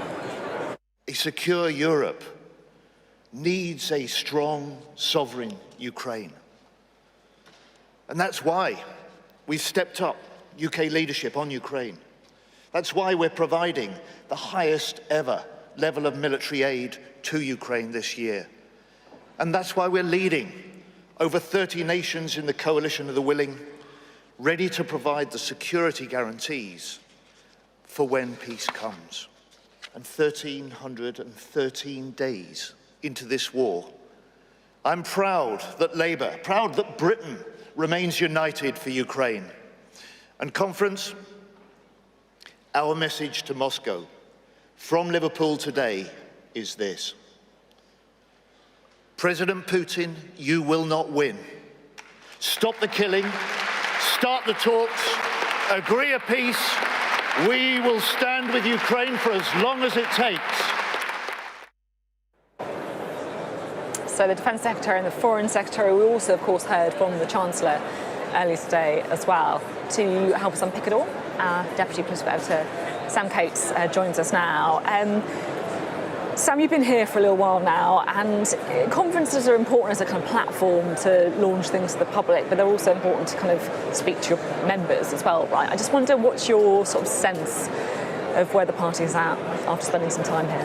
Well, I think that explanation really explains quite a lot of Rachel Reeves' speech, if I'm being honest, because as a statement of the Chancellor's intent over the coming months, it fell short of the full picture. There is a massive economic event in the next 3 months, and the speech that she delivered didn't really touch on it at all. We have a black hole, probably between 15 and 30 billion pounds, that she is going to have to fill almost entirely with taxes at the end of November when she does her budget. But that wasn't the matter at hand today. And instead, she talked quite a lot about the benefits of investment, Labour staying and living within its means in order to deliver public spending. And there was a trickle of small announcements like a library in every primary school to signal the kind of goods that Labour can deliver. Why did she do that? Because the audience was here in the hall. This was a shoring up exercise. It was not really a big picture argument or fight over why her fiscal rules. I mean, they would say that they were justifying their fiscal rules, but she didn't really have to fight quite as starkly as she could have done. She didn't lean into the idea. There was some talk of how tough it's going to be, but this wasn't a gloomy speech because they were burnt a year ago for being too gloomy. So she swung in the opposite direction. To the benefit of today, I think the aim of today was to show that she was a good Labour Chancellor to those in the hall. But I think in doing so, there's a little bit of a risk that speech was neither fish nor fowl. interesting. I am very interested in what your view is on Andy Burnham. How much is his name being mentioned at conference? Oh, a lot. And if you stay tuned this evening to a Sky show called Politics Hub, you will find out just how popular Andy Burnham is amongst the members. We have some exclusive polling of Labour members from YouGov, just for you, Sophie. I know the results. I'm not going to tell you yet. Oh, I'm actually quite excited now. But the reason that we asked the question is because Andy Burnham is a big deal. Now, there's a thing that's going around this conference, which is that people are going, Andy's overdone it. He went too fast, he went too hard, he went too early, he's made a bit of a tit of himself, and the consequence of that is we don't really have to worry about him. And it is true that I think cabinet ministers and MPs and delegates that I've talked to have got something to sort of rally against at this difficult moment for Keir Starmer. They're almost grateful for having a kind of, somebody to beat up. And it is true that therefore takes the spotlight away from the really difficult question, which is, can Keir Starmer deliver us a vision for the country that his own side, including cabinet ministers, say is lacking? But as with Rachel Reeves' speech, the challenges don't go away. And Andy Burnham, well, I'm not going to tell you what the polling says, but may or may not be best placed should there be an opportunity for him to run for Parliament to stand for the leadership. Now, that's a very big if, because if he leaves the job of Metro Mayor, there'd have to be a mayoral election, which could end up going to reform. So it's not an easy path into Parliament, but my goodness, potentially we'll find out at 7 o'clock that should he get into Parliament, it could actually be a fairly easy win in the event of a challenge. So, yes, I know a lot of people are knocking him, but he hasn't backed down, and actually out in the country amongst Labour members, well, we'll see, but it's a more nuanced, complicated picture than all the cabinet ministers are desperate to tell you. That is really interesting. And also, I can't help thinking as well that, as you say, there has been quite a lot of kind of dismissiveness over Andy Burnham's leg, sort of showing. But it's not great that people are even talking about a challenge to Keir Starmer, right? Yeah.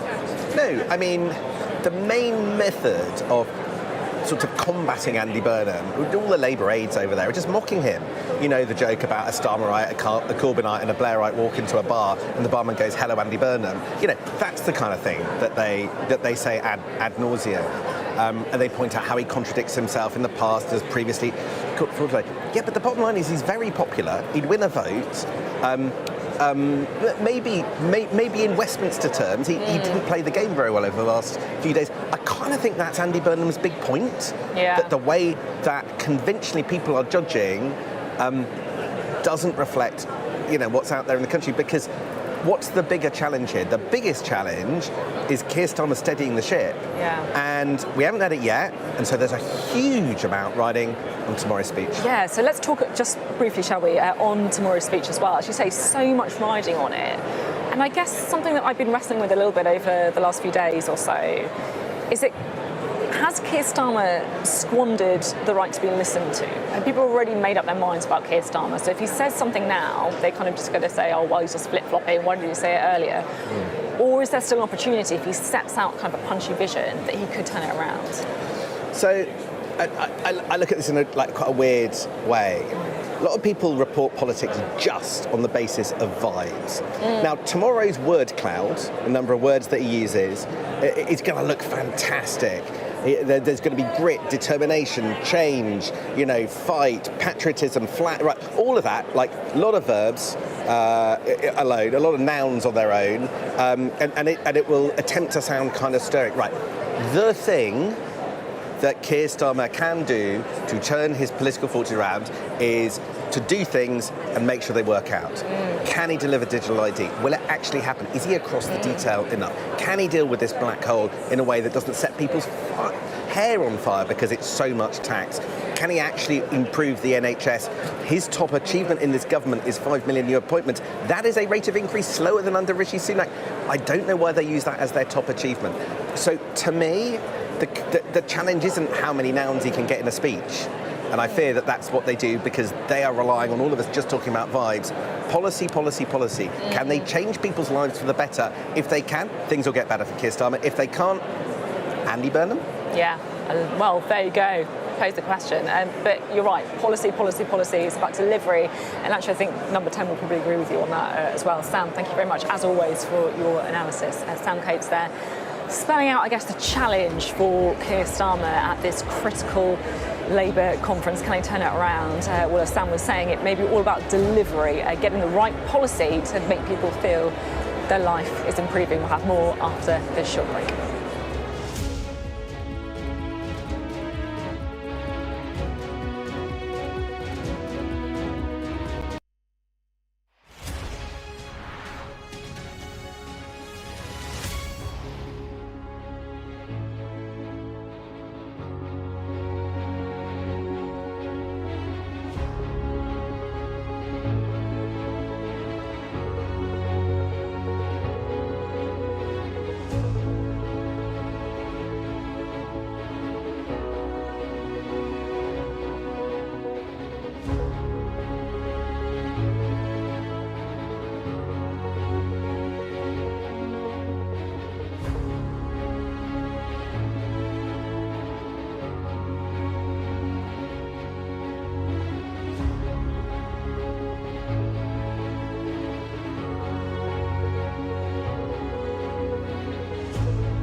We arrive.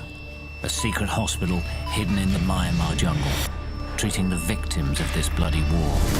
This is Myanmar today. Its military rulers don't want the world to see, but we have. I fight for my own future. I fight for my generation's future. This is an actual crime. They don't care for that. Myanmar army is only a couple of kilometers away. So this is a major humanitarian disaster. I witnessed the complete destruction of a place linked to my childhood memories. This is insane. I'm Yusra Al-Bagher, Sky's Africa correspondent based in Johannesburg, South Africa. I felt awe when we saw the mountain gorillas in Rwanda. They call him the king of the jungle. This is the alpha silverback. Sky News, get the full story first.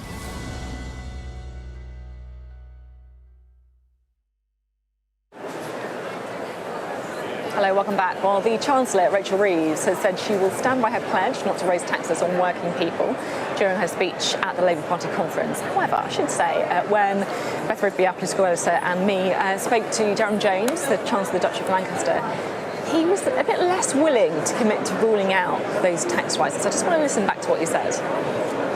On the taxes, because I honestly am a bit confused on this, right? Because some people are saying that Rachel Reeves has effectively ruled out tax rises in the budget, like VAT, income tax, that's all not moving. And then others are saying that actually she's left herself a bit of wriggle room, it's carefully worded. What is actually the truth? Well, the truth is today the manifesto stands. I mean, you've seen the wording on that. Rachel's told you that in interviews. The budget is not until November the 26th. So we're not going to say at party conference today what the budget is. We have to tell the country that in Parliament in the normal way. But will the manifesto stand at the budget? Well, the manifesto stands today because decisions haven't been taken yet. We've got forecasts coming. It might change before the budget then. Well, we've got forecasts coming from the Office of Budget Responsibility. We don't know what those say yet. The first one comes this Friday. We've got another 2 or 3 to go until we get to November. And when the Chancellor is in a position to make decisions, which she will be in the coming weeks, she will make those decisions and then she'll tell the country at budget in the normal way. So basically you cannot rule out raising VAT or income tax, for example, now? I'm not ruling anything out out or anything in. All I'm saying is today the manifesto stands, we've got a budget process to go through, and any decisions will be announced to Parliament in a normal way. I've got the exact wording in the budget. I went to look in the manifesto, I went to look back at it this morning. Yeah. Your commitment to the British people is we will ensure taxes on working people are kept as low as possible. Labour will not increase taxes on working people, which is why we will not increase national insurance, the basic higher or additional rates of income tax or VAT. Are you saying that stands now, but it might not after November the 26th? I'm saying it stands, and if you look at our actions in the last budget, through the spring statement, through the spending review, we honoured those commitments, and we're going to keep doing so. I don't think he's ruling. I mean, saying today feels quite significant, like, I'll be honest. All By I'm the end saying of the year, you might whip up that manifesto pledge. That's not what I'm saying, but all I'm saying is I can't tell you what's going to be in the budget today because the budget will come on the 26th of November. Yeah, but you can say that you're going to honour your manifesto commitment. As I said, the manifesto stands, and in all of our actions, we have honoured that manifesto position. You say the manifesto stands today? Yeah, and look, I mean, we can keep going around it in circles, but the budget is the budget. That will get announced on the 26th of November into Parliament, and the decisions will be taken in advance of that. Darren Jones very much not ruling out putting up those protected taxes in the manifesto. So let's have a little bit more analysis, shall we, and find out how businesses in particular are reacting to the Chancellor's conference. We can speak now to the Director General of the British Chambers of Commerce, that is Siobhan Haviland. We've also got Sam Coates standing by, our Deputy Political Editor as well. Siobhan, always good to speak to you on days like this. Thank you. What did you make of Rachel Reeves' speech? So business weren't really expecting anything big from the Chancellor's speech today. It's a conference, so slightly different MO. But, you know, she talked a lot about fiscal stability, that certainty very important for business. She reminded everyone of the infrastructure investment that has gone on in the last year, and I think that is really important to remember. We have seen a lot of good infrastructure sign off. We want more. The commitment to getting our young people into work, absolutely. We have 1 million young people who are not in education or training, and we need to help find ways to get them back into the workplace. So we absolutely back that. And then she sort of threw in the youth mobility piece with the EU. Again, something that we think is really important for our young people to be able to work and live around the country. So nice to see her talking about the importance of economic growth. Yeah. Really, we've now got the run up to the budget is going to be the interesting part. I think we all agree. So more on infrastructure from her in that, more on export, more on skills. That's what we want to see. I'm interested because you talked there about the budget, and it did really feel like it is all about the run up to the budget now, because we know that's when those big decisions are going to come. Are you a bit nervous, is that fair to say, before the budget? A bit nervous that businesses could be looked at in order to raise some funds? I think that business confidence is still fragile, so businesses are still finding their way out of the national insurance increases. Our message to the Chancellor has been very clear. No more tax on business, please, Chancellor, which is what she said, if you remember last year, like this is a one-time hit. Yeah, we remember that. So that's what we're expecting. She knows that loading more costs onto business is not going to drive economic growth, and that's obviously what she needs to do. What we need to do is use the tax system to incentivise growth. So how can we find ways to use the tax system to improve investment, R&D, export, for example? So, yeah, we're very clear, business can't take any more tax increases. One of the things that Labour figures, ministers are often quite keen to ask in private is, if business groups say, hands off us, don't tax us more, but what would they do? So I think it's a fair enough question. We all think there's going to be a jolly big black hole at the end of November in the order of 15 to 30 billion pounds. So if not business taxation, if not the taxes that they promised not to raise in the manifesto, what should the Chancellor do? Not my job, Sam. They've got a lot of people with very big brains to work that one out. My job is to make sure that we're very much focused on helping businesses grow. Can I just have a follow-up then and ask you an even bigger question? Uh-oh. Do you think the system's broken? The system of budget and the Office of Budget Responsibility and fiscal rules and headroom. There's a good idea about trying to hold down Britain's borrowing.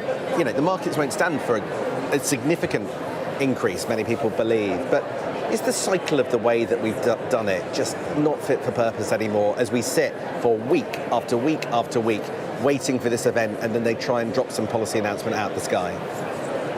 I think it's fair to say for everybody who's run a business, they will recognise that we plan for the long term. We build 5, 10 year strategic plans. And we would like to see that from our governments too. Look, running a business is not the same as running a government, and there have been a whole series of geopolitical headwinds that they've had to deal with. It is a very difficult job, but absolutely longer term economic thinking, longer term fiscal thinking, we would absolutely welcome that. Can I ask you, just following on from Sam's big picture question, your analysis on the state of the economy? Because I'll be honest, you hear a lot of stuff, like Ed Conway, for example, talking to us about what debt is looking like, or projections of public spending, or ageing population, or whatever. And you look at it, and it feels quite alarming. Rachel Reeves today was trying to send a different message out. She was saying that actually she doesn't believe in what she described as the reform or conservative version, that this is a country with the best days behind it. But, as a business leader, what's your take on it all? I know it's a big question. Sorry, well, no, I mean, it's important. So the macroeconomics are, of course, important. But ultimately, when you are running a business day in and day out, you are looking at your costs and your revenues. And you're trying to keep your costs down and you're trying to drive your revenues up. That is what all our members are thinking about every day. They're generally not thinking about the next OBR forecast. So government help us keep our costs down and build new opportunities. And that may well be something the government can do, like signing off infrastructure more quickly, or it's something that we can do helping our businesses find there's 190 markets around the world, let's export more, let's take global Britain to the world. We know there's appetite out there. So really that stuff, of course, is sort of important. But in the end, that's what businesses are thinking about day in, day out. Makes sense. Great to have you on the programme, as always, Siobhan. Thank you so much for being with us. Siobhan there, speaking to us a little earlier. Sam, I just want to chat to you a little bit now about, you were mentioning there about the challenge for Keir Starmer and saying that actually it's all about, delivery. What are you anticipating from the speech tomorrow, if you kind of look into your crystal ball a bit? I think my fear is that it will be a sort of word cloud style speech where he tries to invoke a form of patriotism that he thinks is a challenge to reform, and that he talks about values and he talks about purpose and mission, frustration and grit and determination, and paints a picture that sounds good in the speech prep, but sort of slightly dissolves, a little bit like fog when the sun comes out, when you look at it through a bright light, because I don't think that policy is his strong suit. That is just a fact of the last 14 months, and his manner of governing, which is to make an announcement and then expect it'll happen, not stay on top of the detail as it comes up. He doesn't feel to me like a details Prime Minister. I know Downing Street would deny that and would get cross. I just don't think that's true from all the accounts I've heard. And I think that's one of the reasons why big jumbo projects, big jumbo promises don't end up feeling like they change people's lives. Yeah. So for me tomorrow, the challenge, and because I've read a lot and I've listened to a lot of interviews with Keir Starmer over the last few days, and you get a good sense of what's in the conference speech, and it may just fall away quite quickly unless there's some kind of surprise. And so what I'm hoping is it's not the speech I'm expecting. That's interesting. I'm interested in what you say about him not being a details person, and I think, to kind of back you up in case you get any angry texts, I hear this as well, from people who say that he delegates, and actually sometimes people think that's good in the Prime Minister, but he maybe not across things until they happen. It's really interesting. It's more than that. He doesn't like conflict, is the version that I hear. He does not want two cabinet ministers coming to him with different views and he has to choose.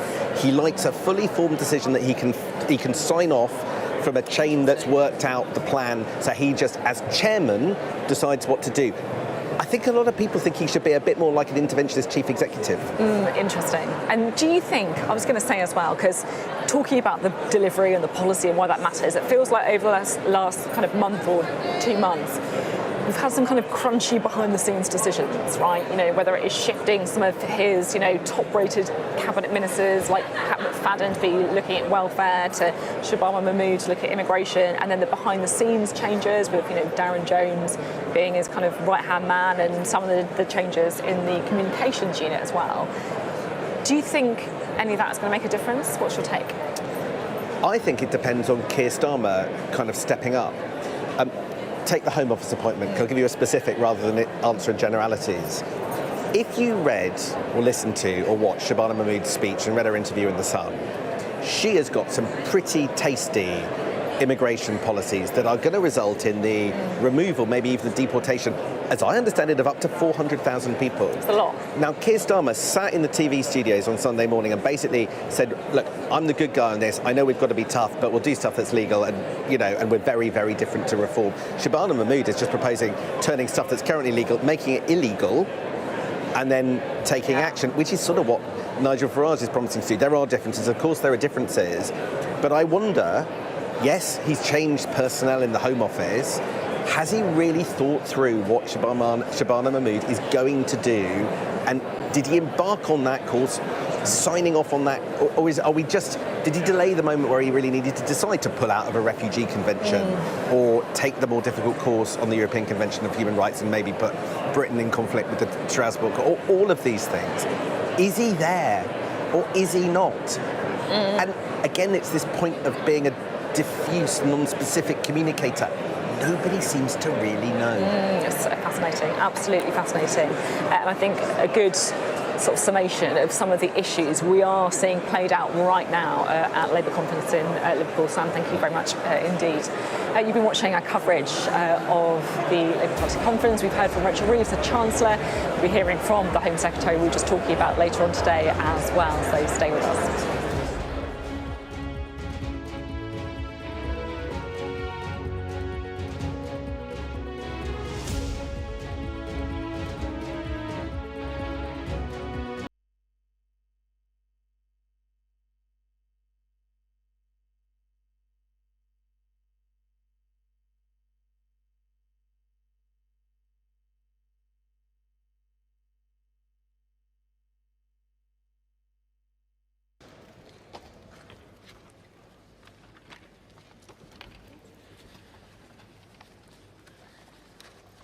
Good afternoon, conference, and welcome to the Breakdown Barriers to Opportunity debate. First, we're going to go straight to our first speaker of this session. Please welcome the Secretary of State for Education, Bridget Phillipson.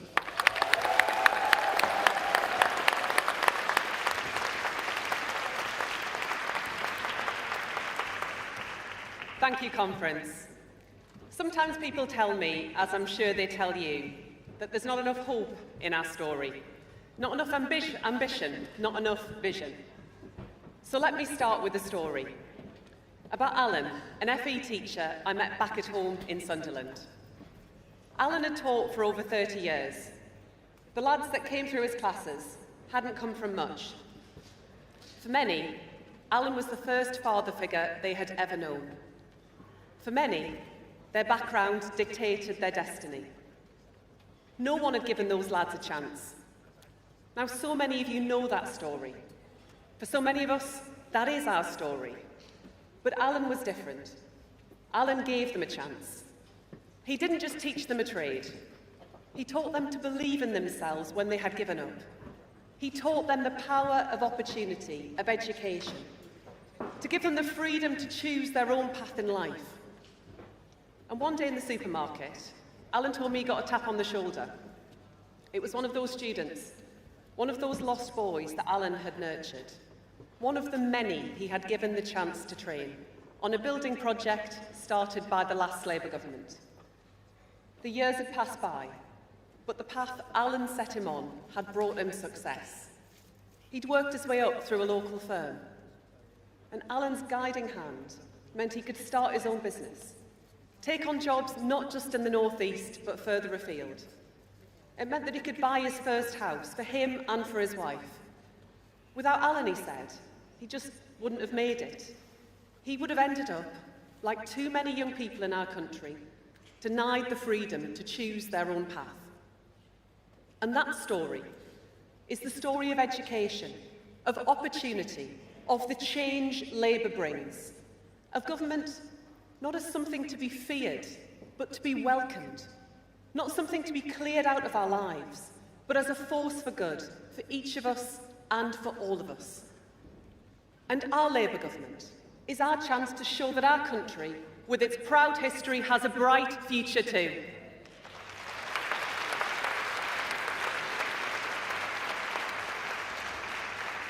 A chance at last to turn our values, equality, fairness, social justice, into action. A chance to show that education means opportunity for each of us and for all of us. Because extending opportunity, above all, means spreading the freedoms that for too long were the privilege of the lucky few. That is my mission. It is our shared mission. The freedom to choose your own path in life. The freedom to succeed, whatever your background, whoever your parents, and wherever you are from. The freedom to do the work that you love. Freedom from ignorance. Freedom from poverty. Freedom from fear. The freedom to understand our culture and others. The freedom to spend time with your family and with your children.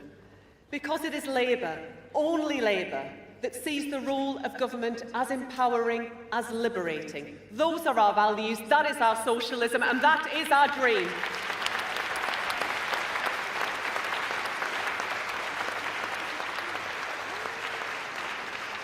And conference, something else. It is only Labour that sees education, sees those opportunities as about the people of tomorrow, not just the workers of tomorrow.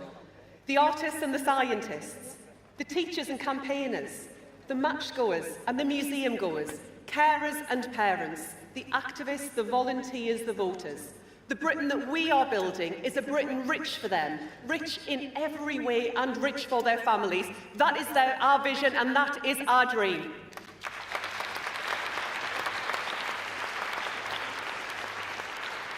And conference, in a darkening world, I am proud that our Labour Party, the greatest vehicle for social justice this country has ever known, is in government and is delivering so much of that dream. And just look at what we have already achieved together. Free breakfast clubs rolling out across the country, hundreds of new school-based nurseries opening from this autumn, Best Start family hubs, reviving Sure Start for a new generation, and ended the tax breaks which private schools enjoyed.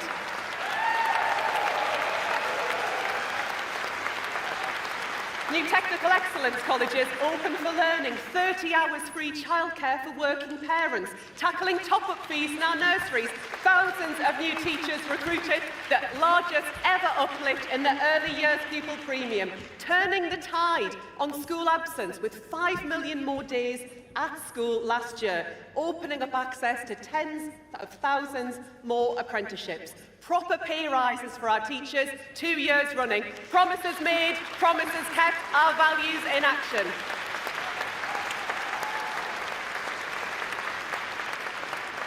And so much more for us to look forward to. Gender pay gap action plans coming soon. New rules to control the cost of school uniform so they make children smart, not poor. New controls on profiteering in children's social care where the market fails. And a new voice for school support staff through our path-breaking Employment Rights Bill.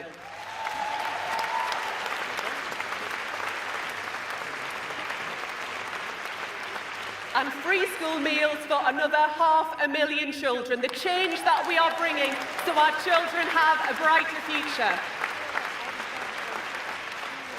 Conference, this is what we have already done together. Fixing the foundations, clearing up the mess that the Tories left behind.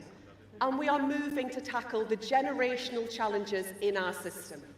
Supporting children with SEND to succeed, with fresh investment and new facilities.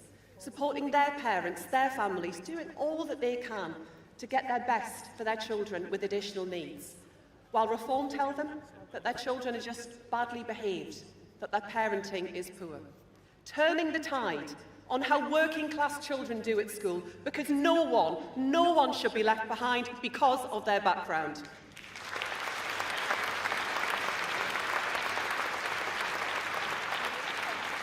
And when people tell me, as I'm sure they tell you, that there's not enough hope, not enough ambition, not enough vision. I say, come with me to a primary school. Come with me to a new breakfast club. Come with me to a nursery. See the light in children's eyes as Labour's choices light their world. See the relief in their parents' faces that they have at last a government driving down costs and on their side. See the way staff talk about having, after 14 long years, a government that backs them and trusts them. And last week, I was in Kettering, one of the seats that we won last year, visiting over 100 children at their free breakfast club. I saw the difference that we are making. Calmer classrooms, happier children, higher standards. Staff who see the change, parents who feel it, and children's life chances transformed. Conference, those little smiles don't just melt our hearts, they light the way. They remind us that in this country, the progress we are making, the change that we are bringing, that the hope and optimism that took each and every one of us into politics are a beacon through dark times, a light on the hill for the values that sustain us all. But Conference, for that hope to be sustained, change must come and people must feel it. 3 years ago, stood on this stage, I promised you that we would deliver free breakfast clubs in every primary school. Last year, I told you the first wave would begin this year.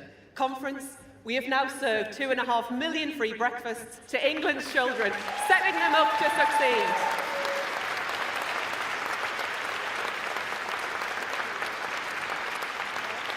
Giving their parents work choices and our children life chances. And this year, I am proud to tell you the full national rollout of our free breakfast clubs will begin from April, with more schools joining then and even more from September.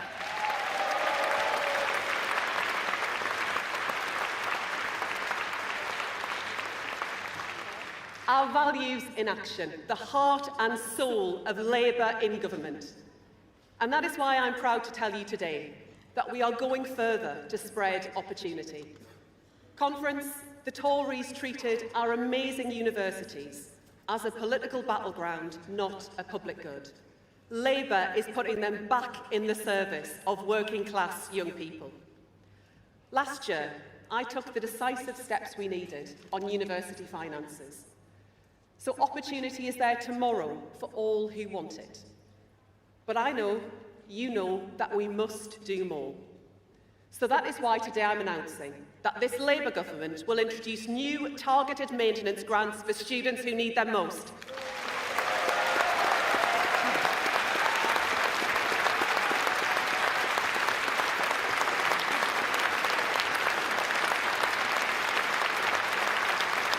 Conference, their time at college or university should be spent learning or training, not working every hour God sends.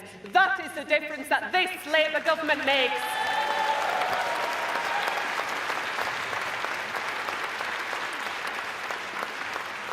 Conference, all of these changes, all this delivery, we do these things not simply to win elections. We do them because they are right, because we believe in them, because time and again we turn our values into action, in education, across government, in our mayoralties and our councils.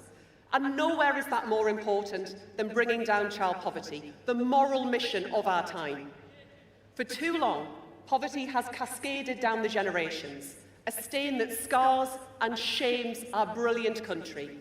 It is not inevitable, and tackling it is a choice. Labour chooses to drive it down to end it. I choose to drive it down to end it.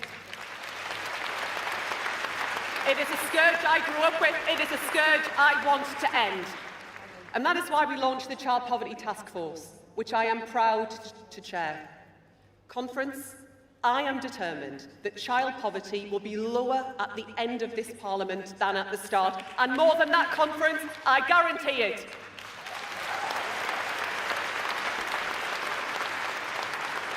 By giving every child the best start in life, my focus in government, my lodestar, and the driving moral purpose of our party. Conference, their dream, their better tomorrow. That is Labour's dream and their future, ours to win. Thank you, Conference.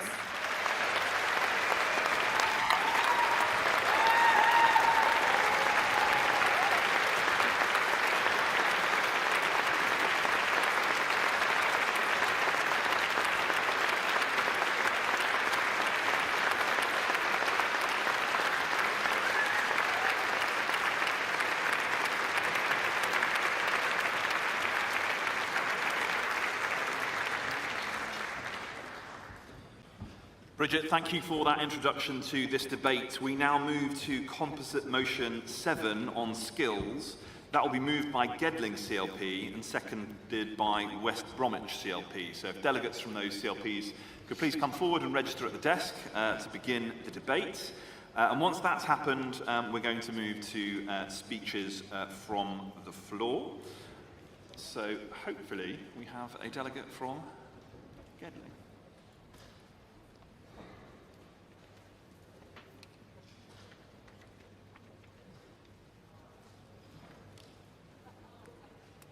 Just as a reminder, conference, if you are called to speak, please do go to the desk to register.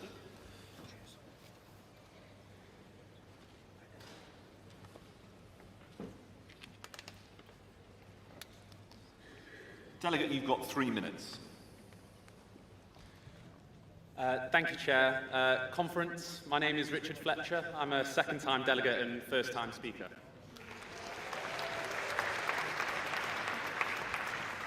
I'm moving this motion on behalf of Gedling CLP because skills are about social justice.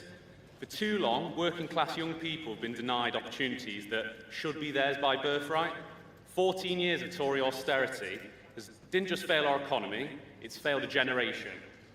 The Conservatives turned apprenticeships into a postcode lottery where your chances depended where you were born, not on your potential.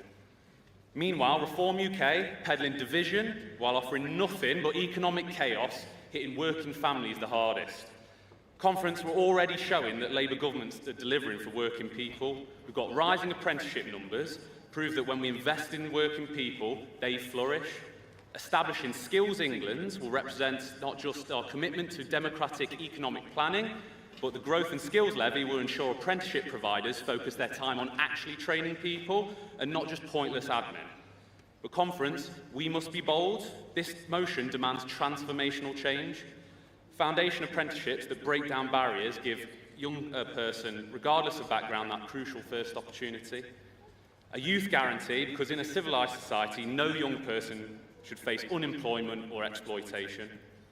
We need shorter, flexible apprenticeships that put workers' needs first, but don't stop businesses from actually creating them. And we must slash the bureaucratic red tape that strangles innovation and strengthen worker protections. We need an apprenticeship act that will democratise access to opportunity, and a green apprenticeship programme will ensure working people lead the transition to a sustainable economy and not get left behind by it. Conference, this isn't just about filling this this isn't just about filling the skills gaps. This is about an industrial strategy with a social purpose.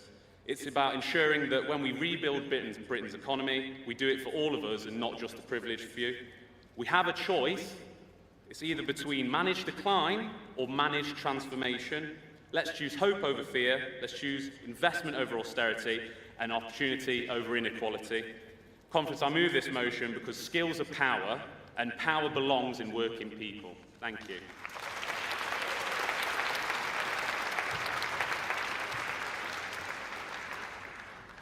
And to second the motion, West Bromwich.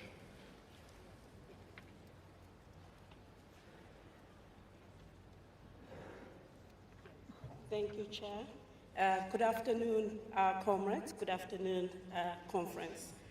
I'm Chipiro Kalebe Nyamongo, and I'm proud to serve the people of Odwoli in Sandwell, West Midlands.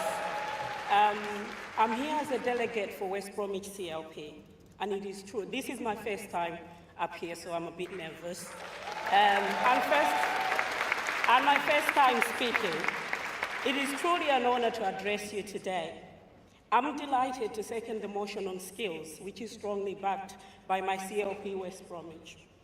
As a mom of 3 boys, 2 grown up, they're in university, and 1 that's about to start secondary school, I see firsthand how hard it is for young people to get on, whether it's securing a good education, gaining that crucial first work experience, building a career, or even having the chance to own a home. Our young people have been let down again and again by years of Conservative government. And the idea of a reform government doing even more damage is frightening. But conference, Labour is delivering. Labour is already showing there is a better way. In Sandwell alone, Labour has invested 9.3 million in a brand new skills centre. This centre will provide essential maths, English, digital skills, technical training, and clear pathways for people to retrain, to reskill, or start fresh in a new career. It will give hundreds of people, especially young people, the opportunities they need, apprenticeship, traineeships, and second chances for those currently out of work. That is the difference that a Labour government makes across the United Kingdom. Conference, I'm proud to second this motion, and I ask you to support it. Thank you very much.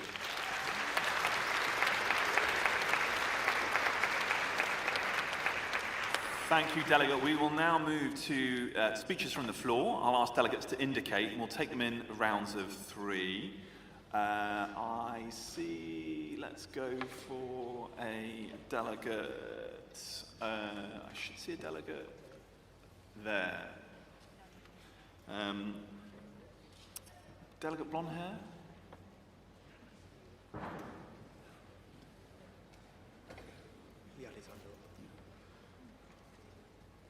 No? Okay.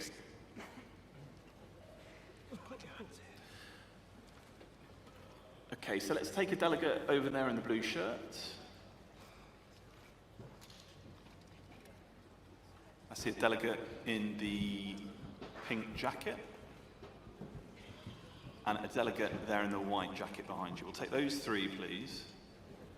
And then we'll go for another round after that.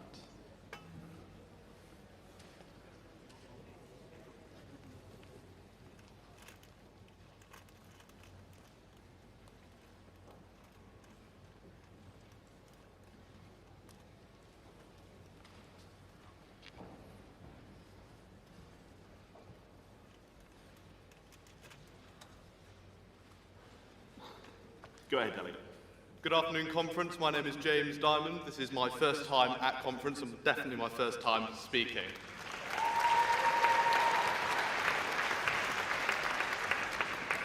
The education system, as I have experienced it, has offered 2 outcomes, those of immediate employment and those of university. But apprenticeship offers a 3rd outcome, one which combines the quality of a university education with the immediate income of employment.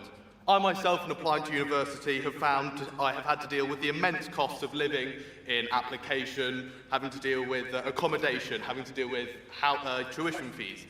Apprenticeships can circumvent these costs completely, and an expanded system of apprenticeships can give people like me, who had dismissed the opportunity almost completely, an opportunity to find an apprenticeship they are interested in an area they want to work in. The Labour Party is the party of inclusivity, and that especially means economic inclusivity. And that is what apprenticeships represent. They are a strong break from the traditional dichotomy of work or education. They offer a stable path to high-quality work for many of the most disadvantaged people in our population. I have seen many people in my age who would much rather be working with their hands than learning about the Battle of Hastings. Apprenticeships give people who are disinterested in a traditional education a chance to do an education which is useful and interesting to them. Fundamentally, these boost productivity as they give gainful employment. However, they are currently highly competitive and sought after, especially for young people barely out of school. It is an underexplored opportunity, and that is why it is the responsibility of this Labour government to ease the path to apprenticeship. We must rebuild the social ladder, which has been kicked out from under the feet of working people by the Conservative Party, who wish for the only path to success to be through a university education. As for Farage, he did immediately go into work, and that was work in commodities trading in the City of London. That is not a man who has the educational interests of working class people at the core of his message. However, the Labour Party does have those interests at the core of its message, and this is what a motion which supports apprenticeships does. So I call upon you, Conference, to rebuild the bottom rungs of that ladder so that people today can have the hope of a better future and a better life than their parents who came before them. Thank you.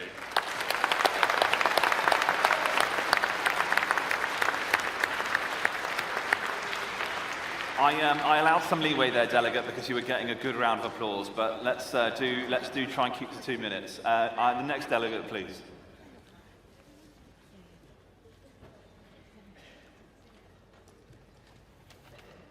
Good afternoon, conference. I'm Philippa Roll from North West Hampshire CLP.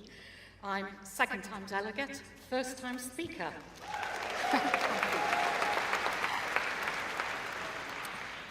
I'm a director of an IT change and digital training company. Apprenticeships are an important and growing part of our service portfolio, and I'm so excited to see that they are at the heart of this Labour government's Break Down Barriers to Opportunity initiative. As a mentor of business analyst apprentices, I've seen firsthand how well-designed, practical, work-based learning programmes, which are supported by employers, can unlock young people's potential. They grow not only in knowledge and skills, but in confidence and self-belief. And from my experience, they blossom. But apprenticeships must not be seen as a quick fix to a short-term skills shortage. They mustn't be seen as a source of cheap labour, as they were under the Tories, particularly for unscrupulous employers. They must be a catalyst for a talent pipeline, which will help our country's industries meet their current and future skills needs. As importantly, they must offer our young people from working class backgrounds truly life-changing opportunities. We need to seize this opportunity to move further and faster, to increase flexibility, reduce the barriers to entry, and slash that red tape, which does create an unnecessary admin overhead for training providers and apprentice employers. We also desperately need to modernise the platforms which support our apprentices' learning journeys. Apprentices are our leaders of tomorrow, and conference, I recommend you support this motion. Thank you. Thank you, Delegate.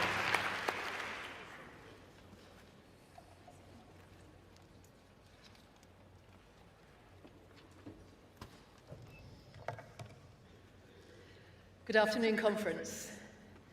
My name is Anna Smith. I'm a Cambridge CLP delegate, a Labour and Cooperative councillor in Cambridge, and a member of Unison and GMB. And I'm speaking in favour today of the skills motion.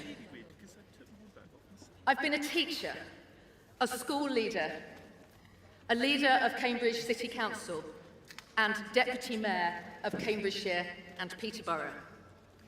So I know just how important it is to get skills right. And I know the difference that Labour in power makes. In Cambridgeshire and Peterborough, under a Labour mayor, we worked in partnership to open a brand new university. We supported a new centre for green technology, training our next generation of green skills workers. We introduced a paid internship programme and £1 bus fares for all young people under 25. And we took back public control of our buses so that we could plan a network that gets people to jobs and to training. And working with our Labour MPs, we were delighted to be named a trailblazer for the Youth Guarantee. £5 million in the first year alone to make sure that every young person, whatever their background, can get high-quality training and good quality jobs, unlocking their potential and transforming their lives. That's the difference a Labour mayor makes.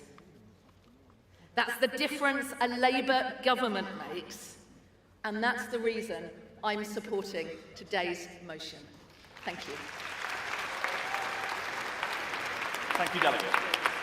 Let's see some hands for another round. The confusion, I think, is clarified. I do see the delegate in the yellow hair over there. I think I see, and I'll do this as chair's privilege, I see a delegate from my own CLP in the London section to my left, the young gentleman. And then let's have a look. I'll stay in that section. Let's think. Do I see a lady in a yellow headband towards the back there, ahead of the rake seating? Yes, there you go. Wonderful. Again, come forward, do register at the desk, and then we'll get you up onto stage.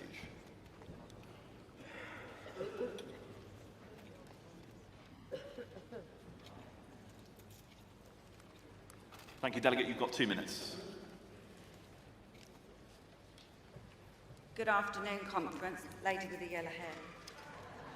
Donna Spicer, G&B member, speaking in support of this debate on breaking down barriers to opportunity. Because as a member of support staff in a school, I know what helping to give children the best start in life looks like. Every day we are tasked with looking after the most vulnerable, troubled and disadvantaged children and young people. We believe in doing it because we care, but we do it without any formal training. And we do it without standards of pay that reflect the duty of care that we must display. This has a detrimental effect on the mental health of many of our members. It has led to a recruitment and retention crisis of school staff across the UK. And our children then suffer. Those with special education needs do not get the inclusive and supportive education they are so rightly entitled to.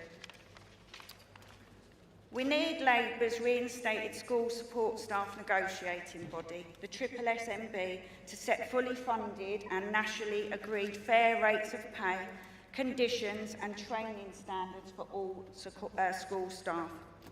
That's why we're pleased to see Labour's MPF report make it clear that by doing this with recognised support staff unions, we help schools give children the best possible start in life. Because when the government reforms special educational needs provisions in schools, they cannot do without school support staff. Congress, the SSSMB, cannot come soon enough. We must get on with it and we must get it right. Thank you, conference.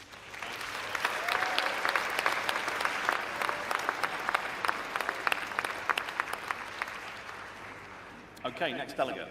Not from ICLP, I don't think, but it's very difficult to see from up here, conference. But you're very welcome. You've got 2 minutes, delegate. Good afternoon, conference. My name is Kyle Sewell and I am from Bromley and Biggin Hill CLP. I'm a second-time delegate, but a first-time speaker.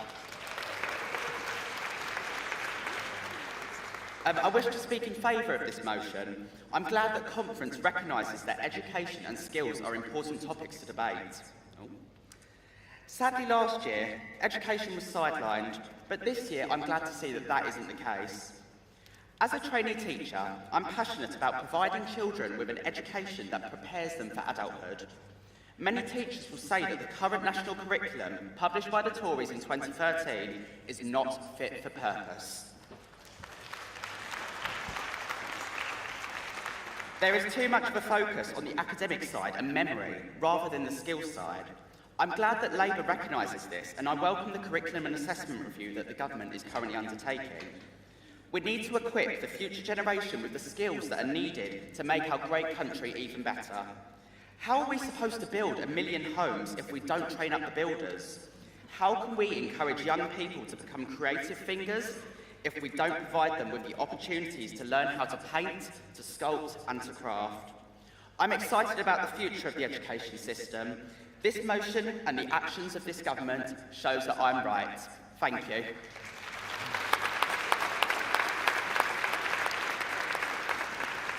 Thank you, delegate.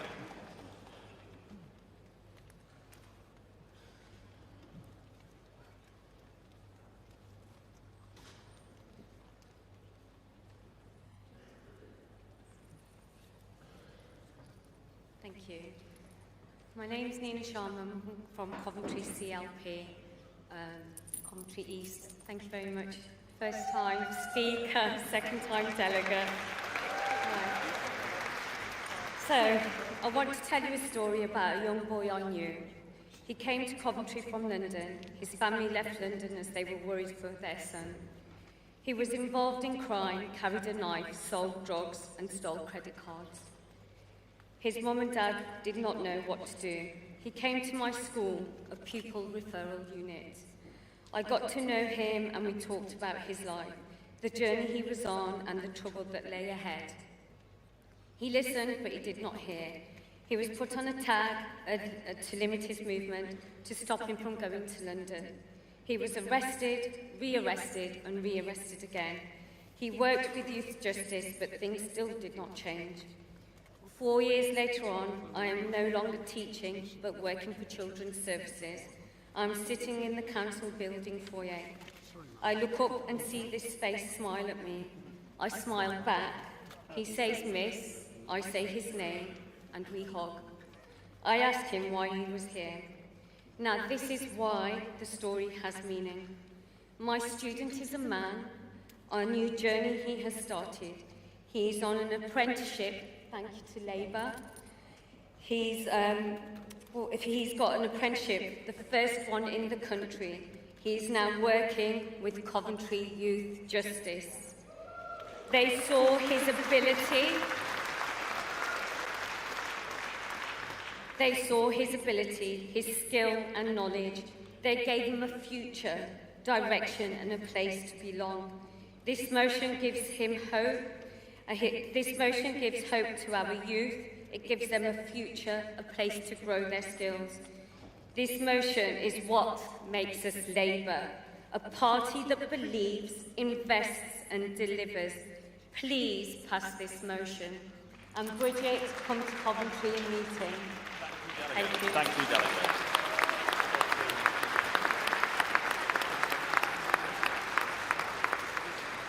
Conference will take one more round in this debate. I see the young gentleman in the red tie just in front of me there.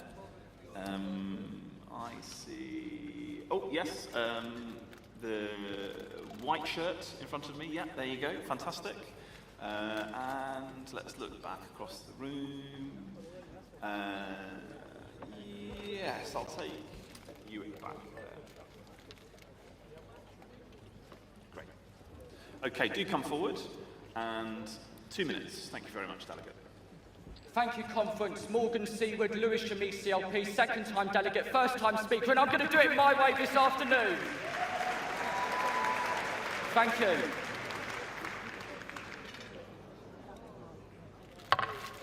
So, Conference, I want to talk about Composite Motion 7. As a young, good-looking guy with autism, I completely understand how it feels to have that lack of opportunity and where you can keep dreaming and dreaming of that long-hearted career that you want.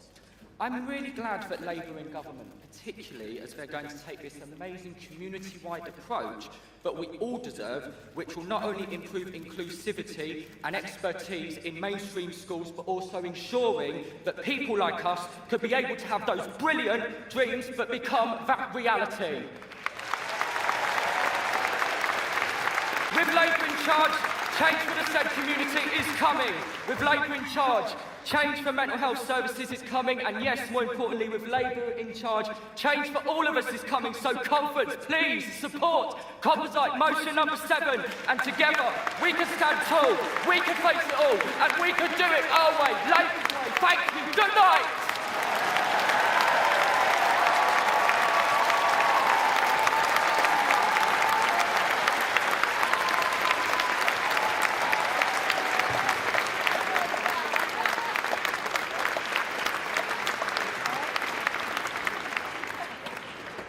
Fantastic. Well done, Delegate. Fantastic. Right, let's have our next speaker.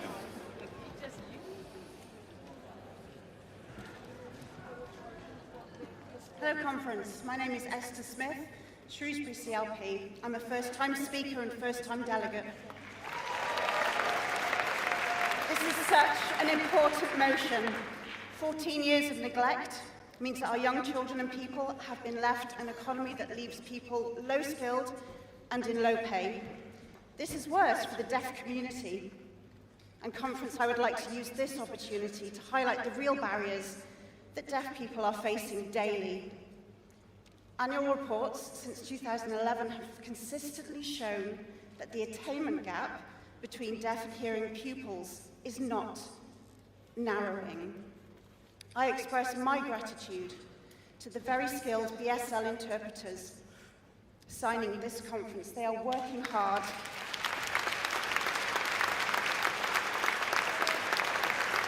Thank you, Labour, for including the signing deaf community. You are making Britain fairer and more united. I ask Bridget and the Labour government to not forget our deaf children and young people. Let's use our position to put children with SEND at the heart of everything we do. So, conference, please support the motion, but also call on the government to do more for our deaf children and young people. Thank you.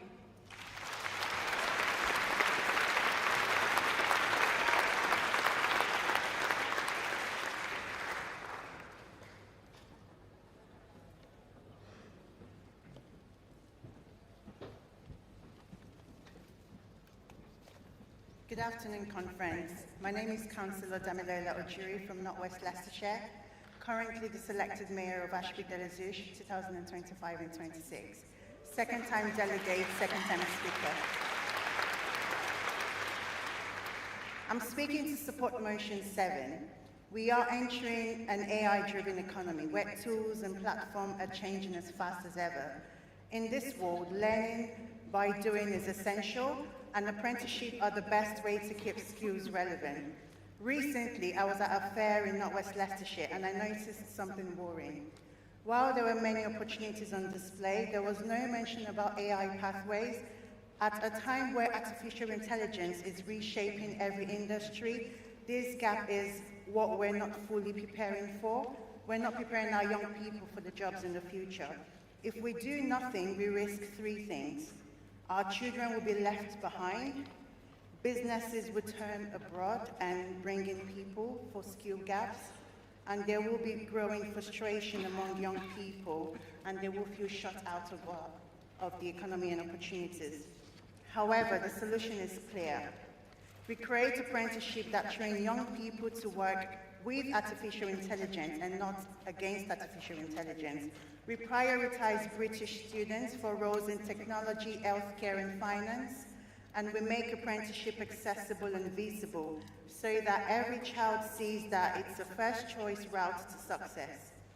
This is not just about jobs, it's about fairness, stability, British competitiveness, and by investing now, we can give our children the skills and the confidence to thrive in an AI-powered future. Thank you very much.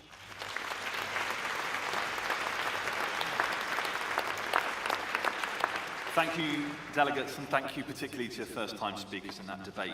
It gives me great pleasure to welcome the Secretary of State for Work and Pensions, Pat McFadden, to speak.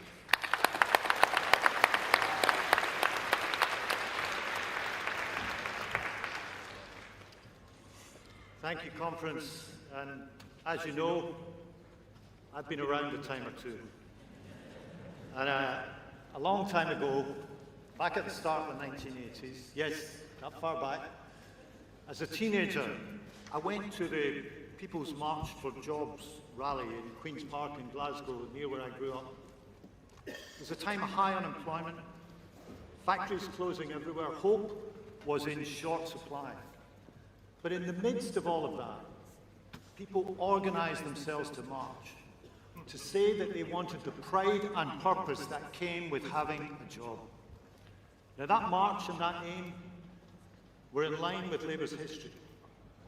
It is a long time ago, but now, many years on, the task for me and for this Labour government is to once again put work at the heart of our mission for the country.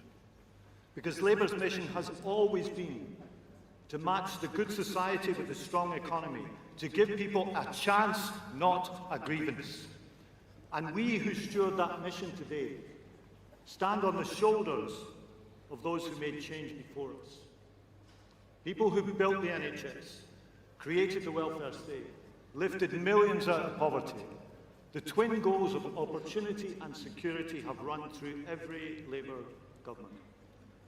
100 years ago, the very first Labour government, in office for only a matter of months, made the rules fairer for the unemployed. Attlee's government created not just the NHS, for the modern welfare state and national insurance, the principle that people pay in when they can and benefit when they need. Wilson's government, comprehensive education and expanded state pensions. A recognition that opportunity must start in the classroom and security must extend into old age. And in more recent times, Tony Blair and Gordon Brown reformed the welfare state, brought in tax credits, and created the New Deal to take people from welfare into work. And with the national minimum wage, they created the greatest anti-poverty measure in modern times, something we should always be proud of.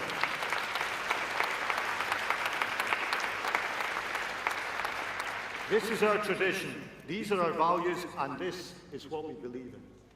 And none of these governments regarded the welfare state as a museum, to be preserved exactly as it was on the day that they took office. Each one of them changed it to meet the demands of the times, as we must too. And Labour, the party that more than any other built the welfare state, did it not to keep people down, but to be a platform upon which they could rise.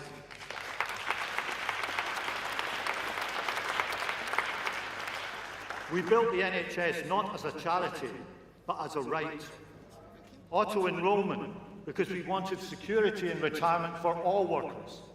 And now, in this Labour government, we will rebuild work as the foundation for dignity, independence and pride. Because let's face the truth, the Tories left us a welfare state that was broken, battered, shamed. They talked about welfare reform, but what did they actually do? They promised to make work pay and then trap families in poverty. They spoke of compassion and sent children to school hungry. They talked about responsibility and left millions on benefits. That's not responsibility. It's not a hand-up, and it's not a system that should just be left as it is. And as we saw last week, Reform's welfare policy fell apart before it had even been announced. Not so much a policy as a missile aimed at the Tories, but within it, a pledge to turn on people who have come here legally, worked here legally, and paid tax legally. Well, conference, let me tell you, breaking your promise to people who have contributed to this country, in some cases for decades, is not the British way.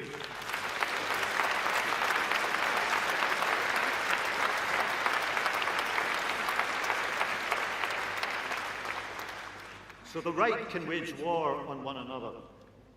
Our job is different. Our job is to wage war on the hopelessness and the lack of belief that they left behind. Because we believe in a system which has work at its heart and support when times are tough. A Britain which gives security in retirement. The triple lock protected, worth up to £1,900 a year more by the end of this Parliament because of the actions of this Labour government.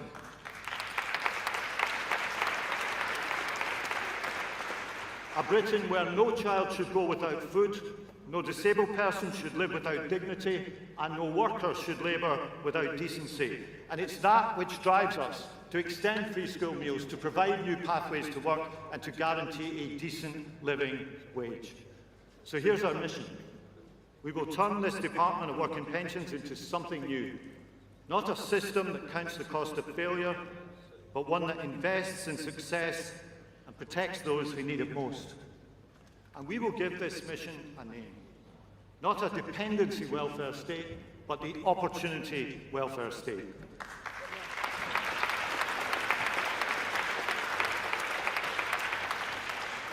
And opportunity starts with work.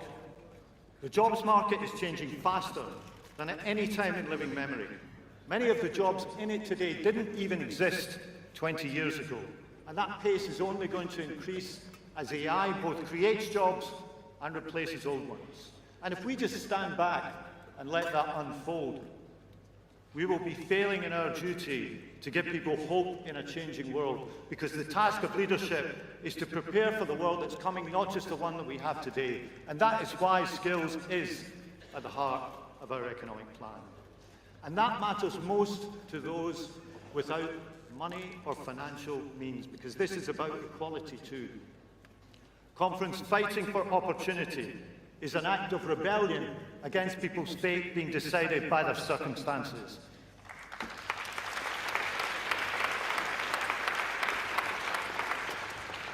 and I know that some of you quite like a bit of rebellion. So we want apprenticeships that lead to real careers, training not just once but throughout life, taking the ambitions that we have as a country to build more homes, strengthen our defences, ensure clean energy and equip our people to do the jobs. That is how we will make work pay. That is how we will fire ambition and hope, not only a matter of rights, but of responsibilities and opportunities too. And no one needs this more than young people. Today, almost 1 million of them, not in education, employment or training. It's wrong in human terms, and it's costly for the nation too. And we will not stand by while a generation is consigned to benefits almost before their lives have begun. We will never accept that children should graduate from school onto a life on benefits. And we will not allow wasted talent to become Britain's story. So as the Chancellor spelled out this morning, Labour will make a new offer. If you're young, you will not be left to drift. You will have a pathway, an apprenticeship, a place in training or real work experience that leads to a job. A youth guarantee, meaning opportunity, is not just for the few, but for all. And we will bring the help to where young people are with a doubling of the number of youth hubs throughout the country over the next 3 years.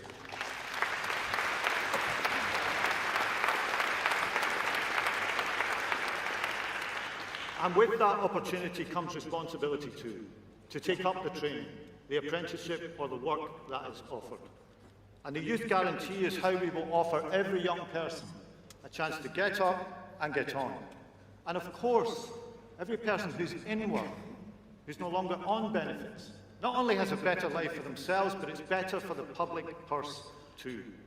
Our pledge is to pay for better chances in life, rather than just paying people to survive. Because when young people succeed, Britain succeeds.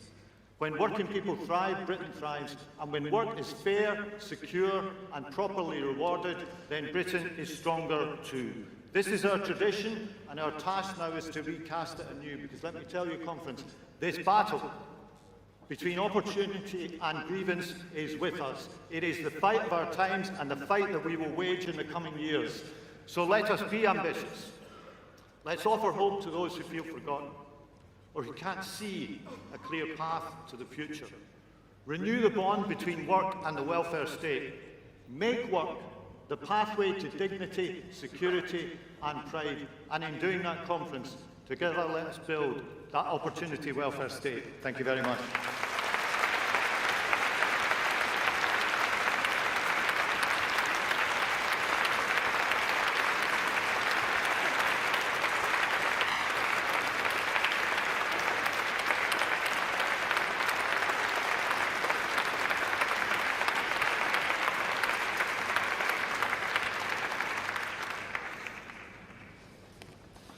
Thank you, Conference, and if we could give our platform a round of applause as they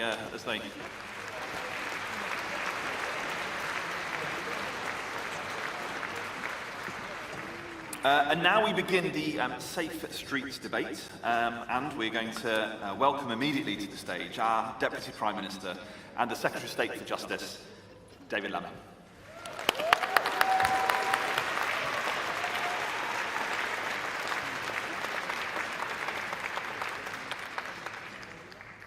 Conference, can I begin by thanking a rising star of the Labour movement, the former Justice Secretary, now Home Secretary, who did so much to lift our country out of the prisons emergency that we inherited, Shabana Mahmood.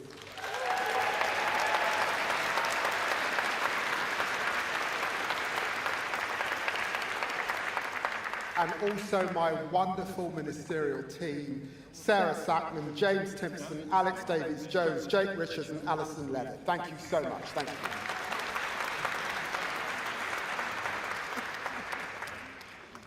Conference friends, I was raised by a strong single mother who often struggled to put food on the table.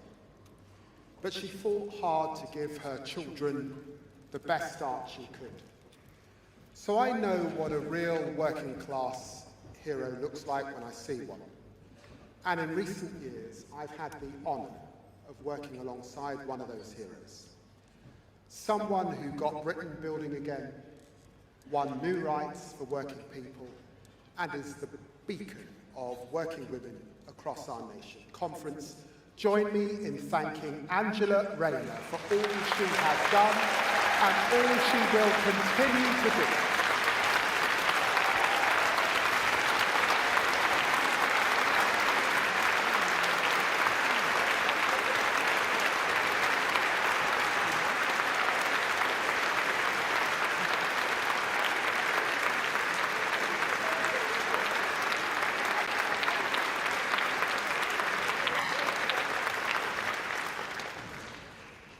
And let us pay tribute to another working class hero, a titan of our party. He helped deliver the Kyoto Climate Change Agreement.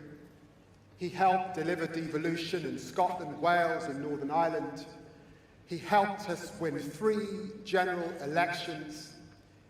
We lost him last November, but he left an indelible mark on our movement and our country. Former Deputy Prime Minister John Prescott.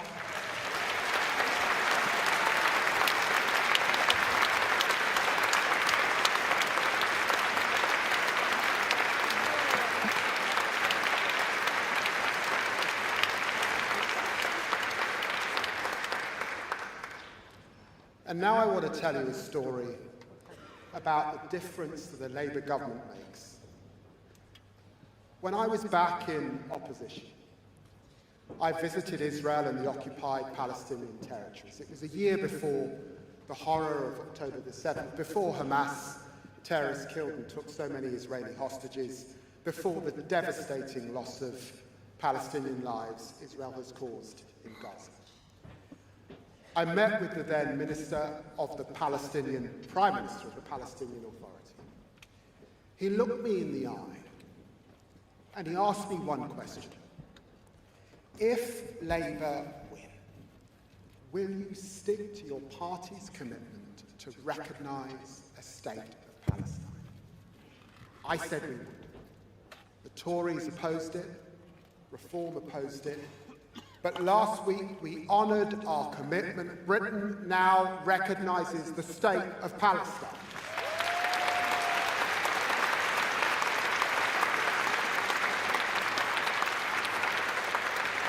This is the difference a Labour government waits. This horrific war must end.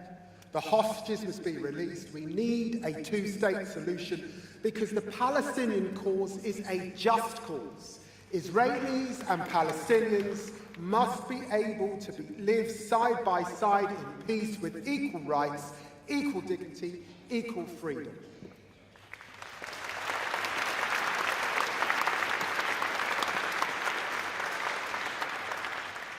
Conference, governing in hard times is not new to our party and to our movement. In 1947, as Attlee's Labour governed out of the ashes of the Second World War, rationing continued to bite and the public was growing weary. But did Attlee, Bevan, Morrison wring their hands? No, they built the National Health Service, new towns and the welfare state. In 1967, Harold Wilson's Labour faced devaluation, and the very next year, the ugly rise of Enoch Powell. Did Wilson retreat? No. He championed the white heat of technology, the open university, the equal pay act.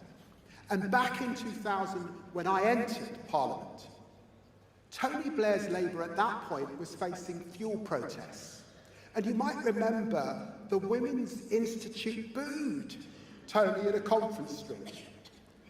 Did we give up? No. We held our nerve, we kept Britain moving, record investments in schools, in hospitals, the minimum wage, Sure Start for every single child.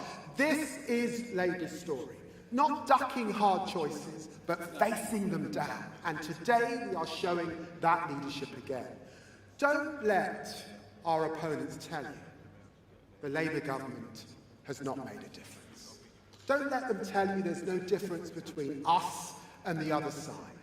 Don't let them pretend all politicians are the same. We aren't. Remind them of everything we've done already in the first year. 5 interest rate cuts, the fastest growth in the G7, wages rising more than 10 times over this last 10 months than the Tories in the last 10 years. We're cutting NHS waiting lists. We said 2 million extra appointments, we delivered 5 million. We gave parents 30 hours extra of free childcare, saving them up to £7,500 a year. We signed trade deals with the EU, with the US, with India. We reformed planning, unlocking billions, delivering the highest house building in decades. That's the difference a Labour government makes.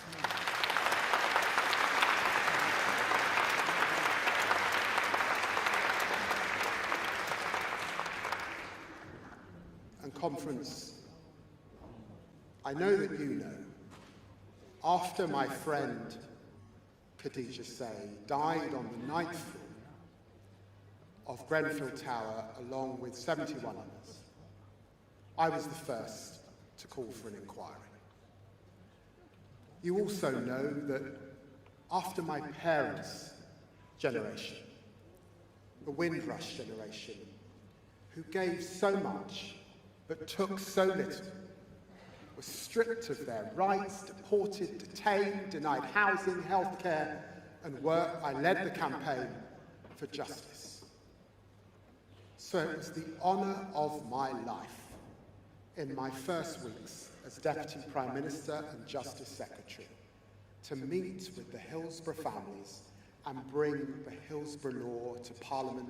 So here in Liverpool, I say working people seeking justice will never walk alone again. That is the difference a Labour government makes.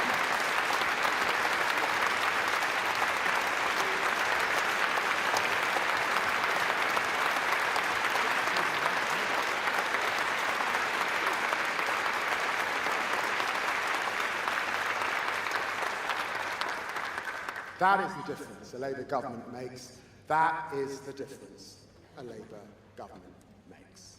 And friends, when you see Nigel Farage measuring the curtains of Downing Street, look around the world. In Australia, Labour trailed by 10 points until they won. In Canada, the Liberals 20 points behind until they won. In Norway, just a few weeks ago, Labour 16 points behind until they won. The lesson is clear. Progressives win when they follow the North Star of our values and the guardrails of our realism. Not through scapegoats, not through stunts, but through hope, purpose and progress. My first task as your Deputy Prime Minister and Justice Secretary is to bring these values to our justice system. Justice has been the constant thread throughout my life. Growing up in the shadow of Tottenham's Broadwater Farm estate in Thatcher's Britain, it wasn't easy. I was stopped and searched by the police. I saw too many people who looked like me who ended up on the wrong side of the law. But education gave me a different path. I studied law, I practiced as a young lawyer, I served as a minister, I led the review into racial disparities in the justice system. I shadowed the Justice Secretary in opposition. This is not just another brief for me, it feels like coming home. Conference, in taking the role of Lord Chancellor, my starting point is Magna Carta. No one is above the law. No one should have justice delayed. No one should have justice denied. And yet under the Conservatives, prisons were bursting at 99% capacity. Courts had record backlogs, rape victims waiting for years before their case came to trial. Legal aid deserts right across the country, probation officers at breaking point. Justice delayed and justice denied. That is the Tory legacy we have been left to fix. So, conference, this is how we're going about putting it right. First, we've got to rebuild trust, because justice is not a slogan. It means the victim heard, not silenced. The woman fleeing violence safe, not turned away. The community protected, not paying $18 billion a year for reoffending. We will strengthen victims' rights. We will open up the courts to people so they serve them. We will crack down on illicit finance. And second, we will modernise justice. Probation officers have told me, help us spend less time on form filling and more time on changing people's lives. So we will use technology for people, not against them. AI to cut paperwork, electronic tags to keep communities safe, digitalised courts that deliver justice without delay. And third, punishment that works. In 14 years, the Tories built just 500 extra prison places. In 14 months, we've delivered 2,500, and we're on track for 14,000 extra prison places by 2031. The fastest prison building programme since the Victoria age. We're recruiting thousands more probation officers. And let me just say, we in this room know that probation officers are the unsung heroes of our justice system.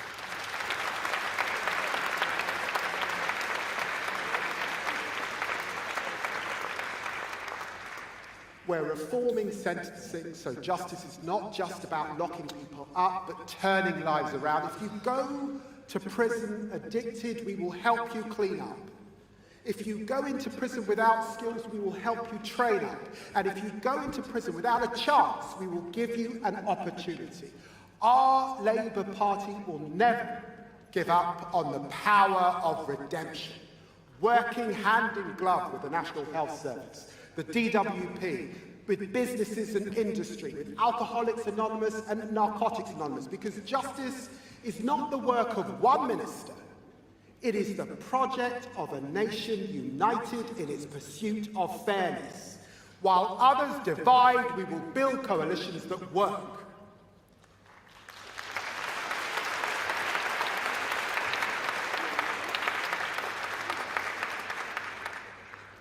And today I can confirm an important innovation. That's the expansion of intensive supervision courts.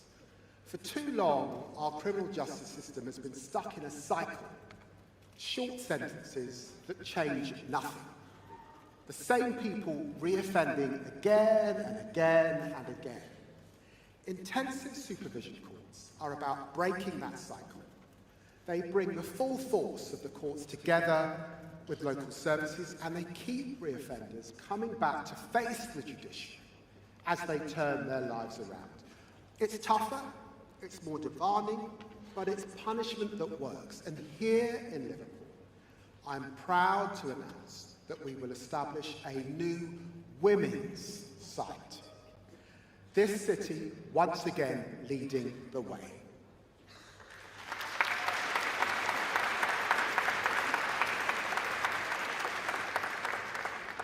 And let us end the lie about one of Attlee's greatest creations, legal aid.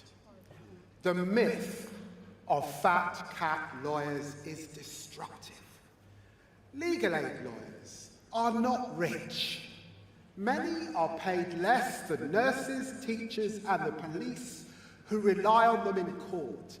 They are the high street lawyers of Cornwall and Tottenham, Liverpool and Leeds, serving their communities for much less than they could earn elsewhere.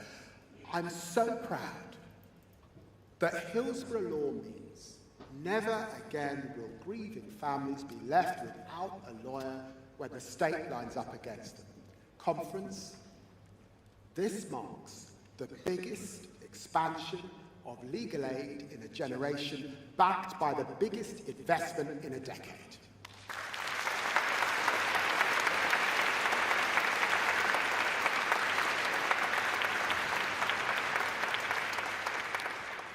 And we will champion our legal services across across the world worth £42 billion a year, employing 300,000 people, 2/3 of them outside of London, because we know when British law is strong, Britain is strong.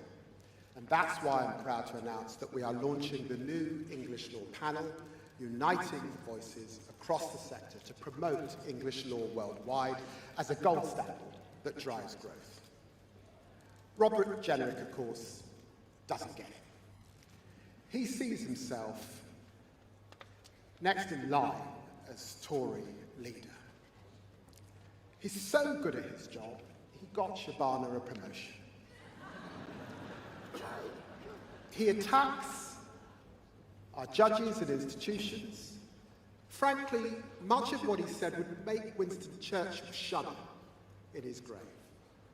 Robert, patriotism isn't smearing our independent judiciary from a pub on X. It's standing up for the rule of law.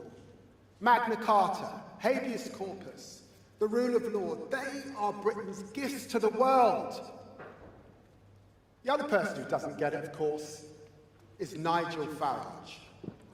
He wraps himself in our flag, but his policies don't match British values.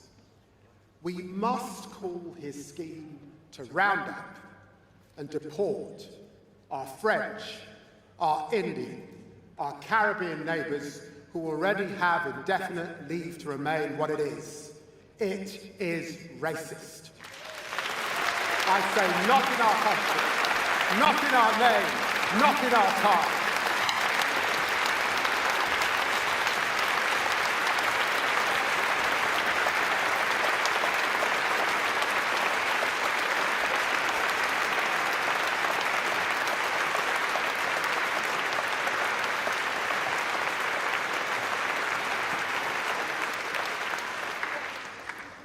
That's the choice conference. Real patriotism that builds people up, or pound shop patriotism that drags Britain down.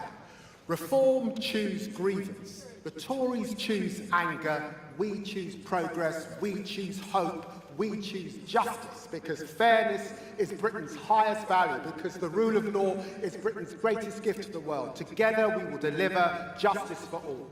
When Keir Hardie campaigned for unemployment benefits and protections for minors, he wanted justice for all.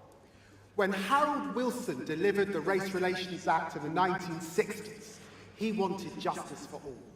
When the great Barbara Castle introduced the Equal Pay Act, she wanted justice for all.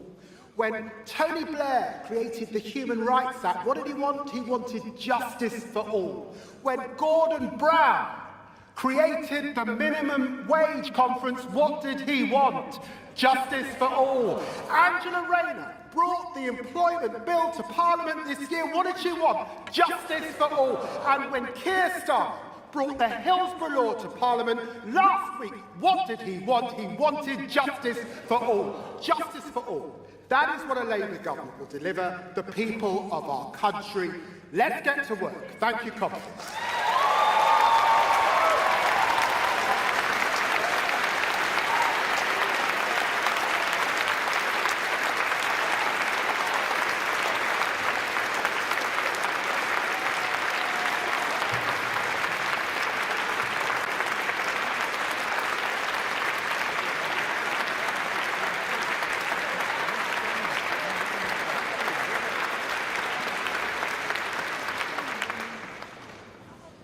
Thank you, Deputy Prime Minister. We now begin the contemporary motion debate. We're going to hear first from delegates from composite motion on violence against women and girls, misogyny and domestic abuse. That's going to be moved by Pontypridd and then seconded by Islington South and Finsbury. So if I could please have those delegates moving towards the front of the room to register with the desk. Can I also call on the delegates from Huntington and Preston who'll be moving and seconding the composite motion 3 on High Streets. If you could also please come to the front of the room, register with the desk, and then we can get the debate underway. As ever, the proposers of motions will have 3 minutes to speak, followed by the seconders who will have 2. We'll then move to speeches from the floor.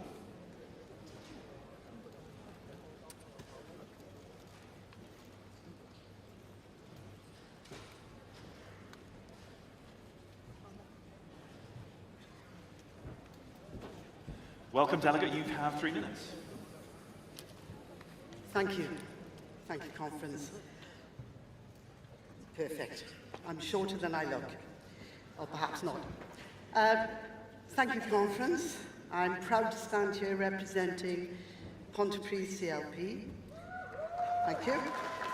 As a teacher of 39 years and a proud councillor, and I'm speaking to the composite motion on violence against women and girls, misogyny and domestic violence.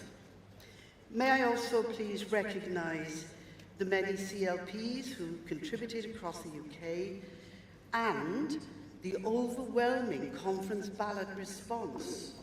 I think that reflects the strong feelings across our entire membership. Could I also take the opportunity to recognise my fantastic MP, Alec Davies-Jones, and her wonderful work on online abuse. Sorry, Alex, couldn't be here or not.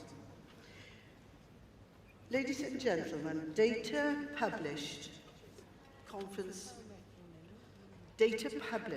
by the ONS shows what we all know, that women are more likely to experience violent crime, but not exclusively. The scale is shocking. 1.1 million people experience sexual assault. 2.2 million people are victims of domestic violence. We all know this. We know of tragic cases in our own communities. More suspected suicides. And of course, damaged, very damaged children.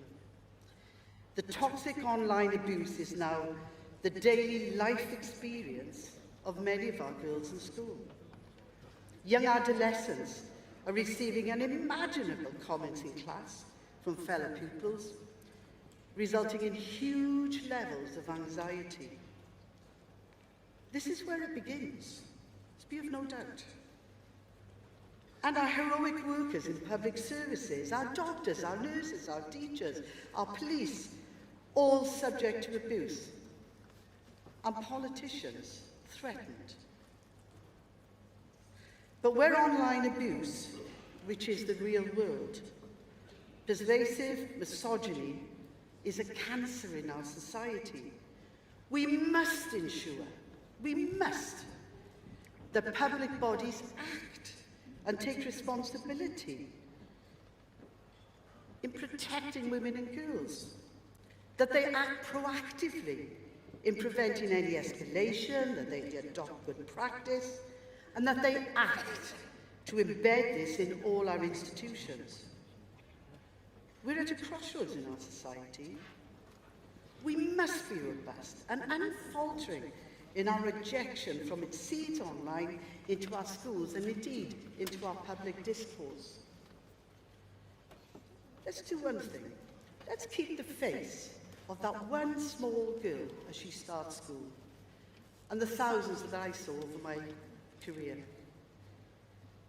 Your daughters, your grandchildren. Let's ensure that her life, none of their lives, are blighted by misogyny. And let's not believe for 1 minute that reform will go anywhere near this, because at the end of the day, they're all poster boys for misogyny themselves, aren't they? Delegate, if I could ask you to wrap up, Delegate. Thank you.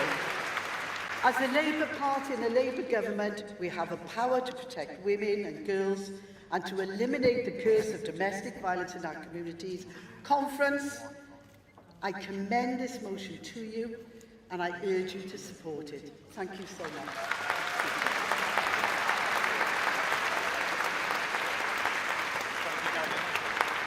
Thank you, Delegate. And now the Delegate from Islington South and Finsbury.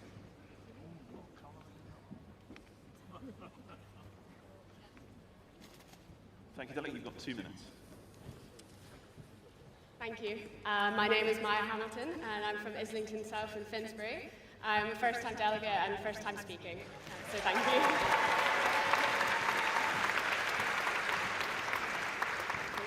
It's just such a privilege to be able to second a topic so close to my heart, and I'm also sure is close to many people in this room. I really truly feel that misogyny and the many forms that it takes is an epidemic that needs addressing, and violence against women and girls is one of the cruelest ways it can manifest. This motion has a lot of numbers and statistics in it. One I find that really struck me when I was researching it was that there's been a 264% increase of police-recorded rape and sexual assault cases from 2009 to 2024. And when we look at these numbers, we can't forget that behind every one of those cases is a real woman or girl. I think it's really important to remember those faces, those people who really exist behind these stats that we look at. But what the numbers do show is a record of Tory failure to act on this issue. Our Labour government has already made the incredible pledge to have violence against women and girls in a decade. We really need to go forward and make sure we do not repeat the mistakes of the past. Commitments in the strategy need to be fully implemented, and there needs to be oversight on the government funding that is being spent on this pledge to prevent the underspending and the lack of action that we saw from previous governments. The fantastic proposer before me also mentioned the digital aspect of this issue. The increasingly online world we live in has given a platform to misogynistic views and content creators who peddle this toxicity to men and boys.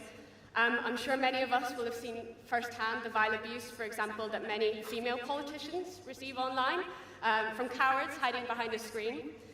Women deserve to feel safe to run for office, as well as to simply exist in society, and I'm proud to be speaking on a motion that sees this as a priority. I urge you to support this motion, and thank you.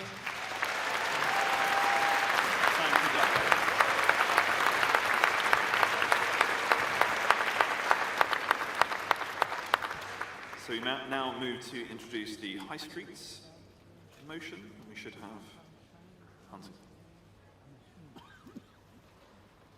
Delegate, you have 3 minutes. Thank you. I'm David Landon Cole from Huntingdon CLP, proposing Composite 3 on High Streets. And I'd like to start by talking about a building. On the High Street in Huntingdon, there's a lovely Georgian building. It was once a coaching inn, actually, but everybody knows it as the old Woolworths. Then when Woolies went, it became Poundland. Then Poundland went. Now it's empty, boarded up, pigeons are flying in and out of broken windows. And I'm guessing that sounds familiar to a lot of people from towns around the country. What about rows of vape shops, gambling shops, empty shops? Does that sound familiar? That's the legacy of the last 14 years. It's hard to make a high street thrive when no one has money to spend. And it's not just an economic story. How can we feel pride in place when our town centres have been neglected, when shoplifting has become routine, and antisocial behaviour has become expected? We lose that shared space that brings us all together. But it doesn't have to be like this. People do want to start and grow small businesses that employ people, put money into the local economy, and give us back those places we love. They just need help to do that. We've seen that that's possible. Keir Starmer actually came to Huntingdon to see the work of our Business Improvement District. I should say David Lammy came and canvassed in Huntingdon as well. So, Shabana, we're out this Saturday. I'll sign you up to run a board. Right, there's a commitment there. So there's loads of groups like the Huntingdon Bid up and down the country, but we need government on our side. That's why things like cutting business rates matter. That's why pride in place and neighbourhood policing matter. In Huntingdon, we're already seeing results. New shops opening on St Benedict's Court, which has literally been half empty for years. But I think we do need to go further. The big one is high street rental auctions, getting them really going so that landlords can't just sit on empty properties and we can help businesses move in. We also need a stronger community right to buy, so speculators can't buy buildings at the heart of our towns and leave them to rot. With changes to tax and planning, more support for local policing, we can make our high streets alive again. I can see what that building, the old Woolies on the High Street in Huntingdon could be. I can see what the High Street could be, not just Huntingdon High Street, but all of our high streets. So let's put high streets, let's put pride in place at the heart of our Labour government. I'm delighted to move Composite 3 and I hope you vote for it. Thanks very much.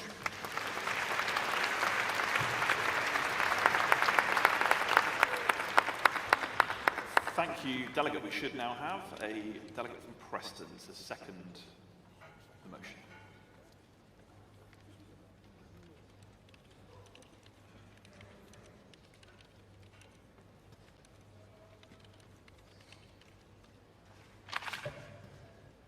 Good afternoon, Conference. Brian Rollo, Preston CLP. Many times Conference visitor, third time as a CLP delegate, but in my 75th year, my first time addressing Conference.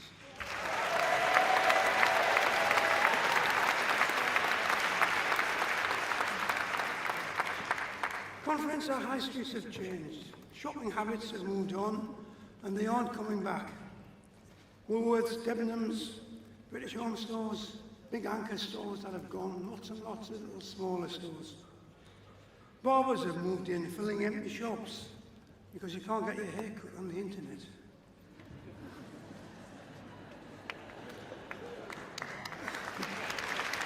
Thank you. But our high streets are our community centres. They're meeting areas, entertainment areas, and relaxation areas, as well as ex-shopping areas. The Tories gave up on our high streets, underdeveloped, starved of investment, and left to die. Only Labour, as shown in the motion, has the leadership, the plans, the ability, and the desire to do something to improve our centres. Conference, I second this motion, and I call on you all to support it.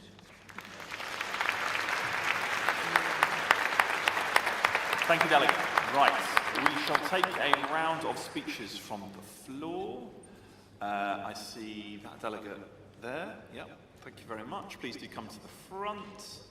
I see the delegate in the back section in front of me. Yeah, thank you. Come forward. And I see the delegate there. Yeah, the lady. Yeah. Yeah, that's the one. Great. If you could all please come to the front, register at the desk. Slightly behind on time, Conference, so we're going to try and make some. We're going to try and make some time back up. You have 2 minutes, delegate. Thank you very much. Chair, Conference, Jane Jones, Usdaw, speaking in support of the motion on our high streets. Our high streets are a key part of our communities, our society and our economy. The retail sector provides the largest source of private sector employment in the economy. The sector provides the food and the clothing that we all need. And the sector provides a key method of tackling loneliness and isolation. It is a stain on the record of the previous Tory government that our high streets were allowed to fall into a state of disrepair. We saw shops boarded up, antisocial behaviour taken over, and thousands upon thousands of jobs were lost. I'm proud that last year we did elect a Labour government to take the action that Usdaw members need. Over the past 15 months, our Labour government has delivered an essential strategy to tackle retail crime.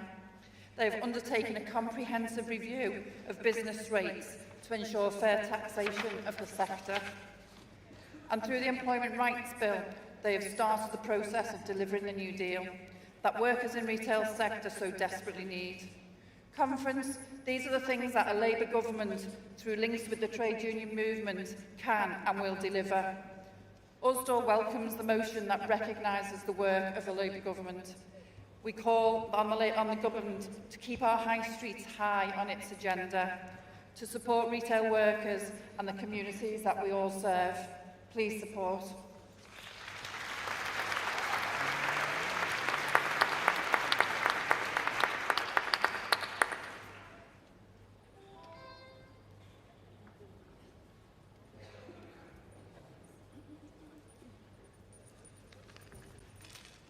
Chair, Conference, Sonia Davis, G&B National Vice President, speaking in support of Composite Motion 5, Violence Against Women and Girls, Misogyny and Domestic Abuse.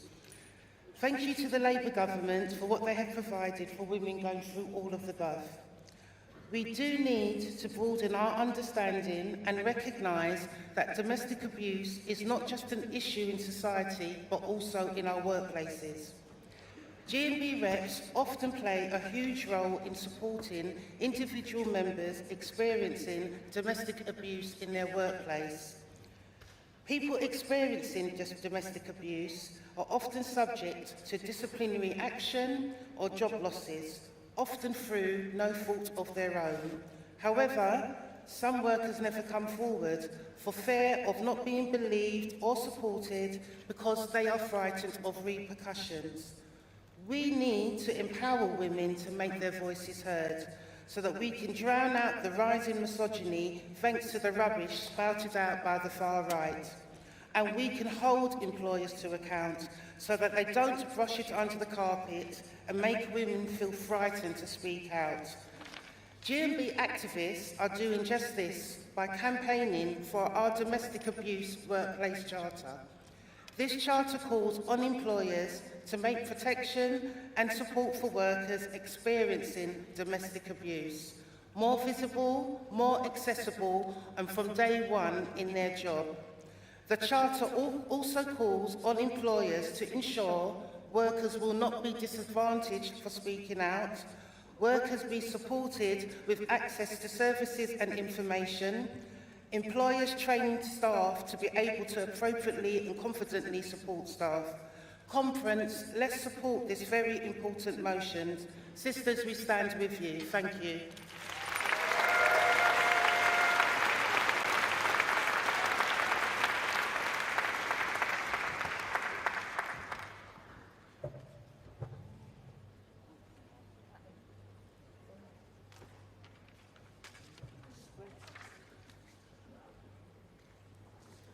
Chair, Conference, Leslie Mansell, speaking in support of the composite on behalf of Unite the Union.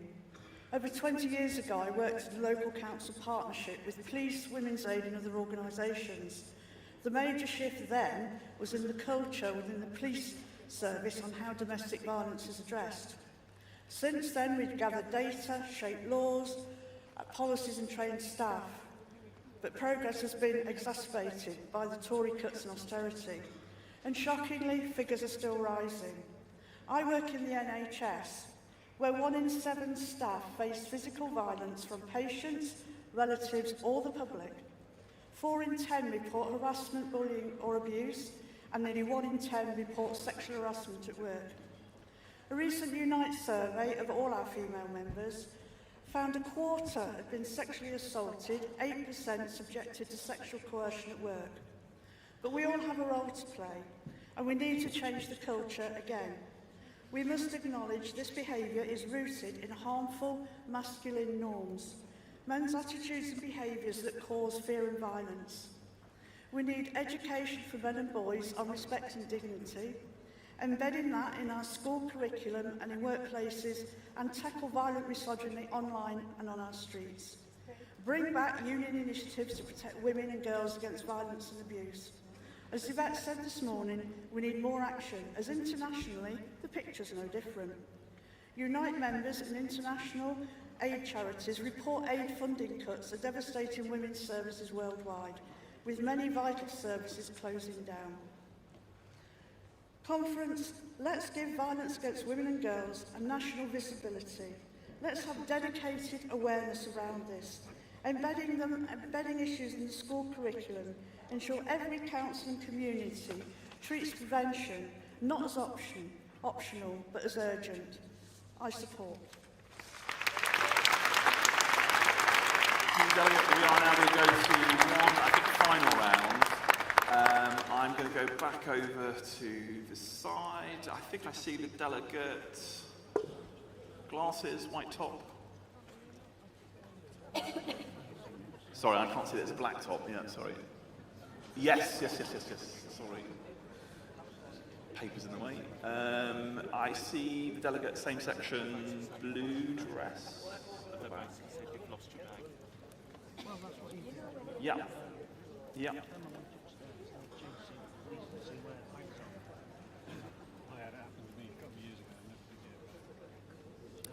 And can I go then, please, to... Yeah. Dark hair. Eastern section. Yep. Thank you. Please come forward if you could register at the desk.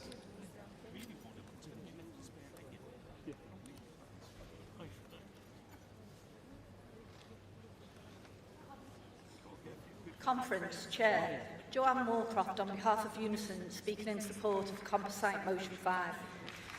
As a trade union with more than 1 million women members, Unison is the largest women's movement in the UK.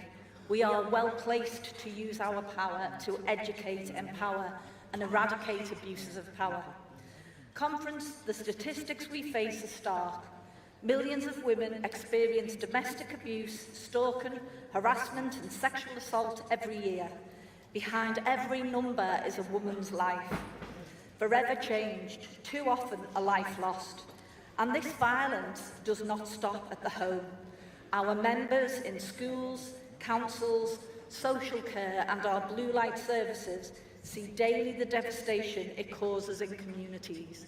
Sadly, many of our own members are victims too.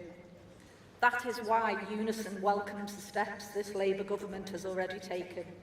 Reneem's law, putting domestic abuse specialists in 999 control rooms, new investment in specialist support services, and the commitment to halve violence against women and girls within a decade. These are decisive actions that will save lives. But Conference, we cannot stop here. We need police forces properly trained and resourced to respond to domestic abuse and sexual violence. We need sentencing that reflects the seriousness of these crimes. We need public bodies to challenge misogynistic attitudes wherever they appear, including online spaces that poison young minds. And we need sustained investment to prevent violence, not just respond after the fact. Conference, this is about safety, dignity and equality. It is about building a secure society where women and girls can live free from fear. Unison is proud to stand with this motion and with all who are determined to end this national scandal. Please support.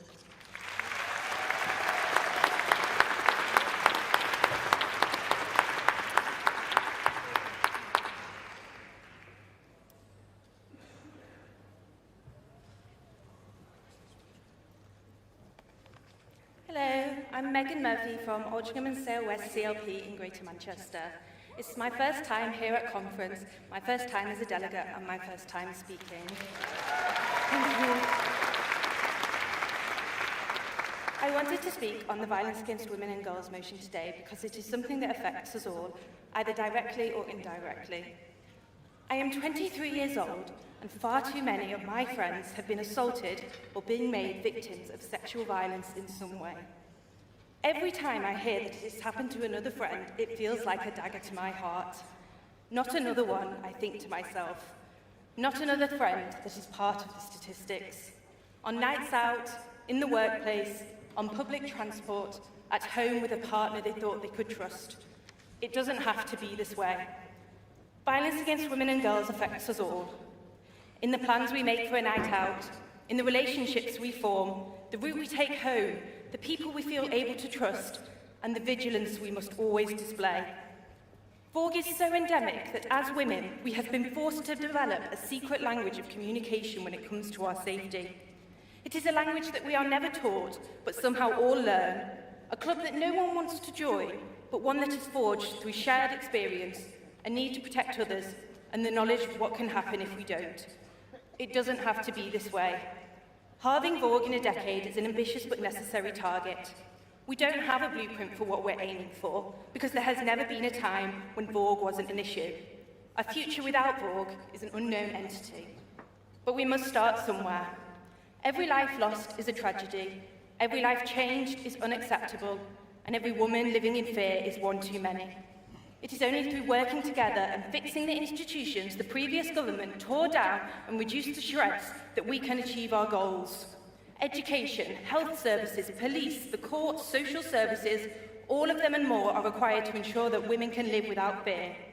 As a society, we have made impressive progress over the last few years, but that progress risks being eroded away with the threat of a reform government who weaponise the violence women and girls face to attack migrants and refugees, when in reality the place a woman is most at danger is in her own home. As a party of government, we have the power and duty to change this. We must not take that lightly, and that is why I support this motion. Thank you.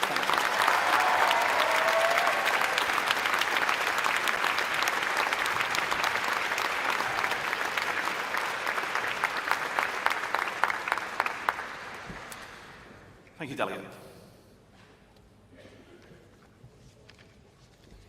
Good afternoon, conference. My name is Parveen Rani, and I'm a Hertsmere Borough Councillor from Hertsmere CLP. I'm a first-time speaker, and it's an honor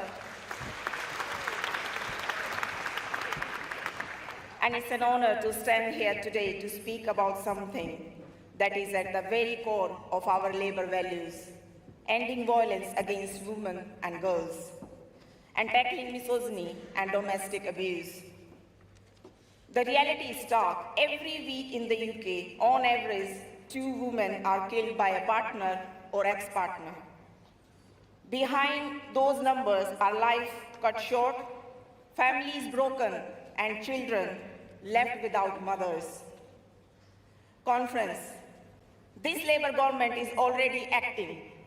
We are strengthening domestic abuse laws, providing record funding to frontline services, and putting survivors at the heart of the justice system. That is what Labour in power looks like: listening, acting, and refusing to accept that abuse is inevitable. We must go further. We need prevention and education to challenge misogyny at its roots. And we need a justice system where women are believed and culprits face real consequences. This is not just a women's issue. It is a matter of justice, of safety, and of humanity.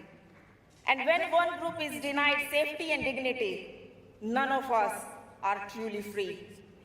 So let us leave this conference proud of the progress Labour is making, and determined to go further, to stand with survivors, to challenge misogyny wherever we see it, and to build a country where women or girls live not in fear, but in freedom. Conference, I urge you to support this vital motion. Thank you. Thank you very much, Delegate. And thank you to all delegates who participated in that incredibly important debate. I know that there are a lot of delegates who wish to speak. Conference, please welcome as our next speaker to the stage our fantastic new Home Secretary, Shabana Mahmood.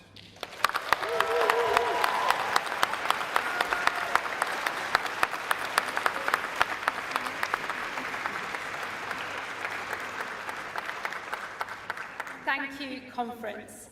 It is an honour to address you for the first time as a Labour Home Secretary.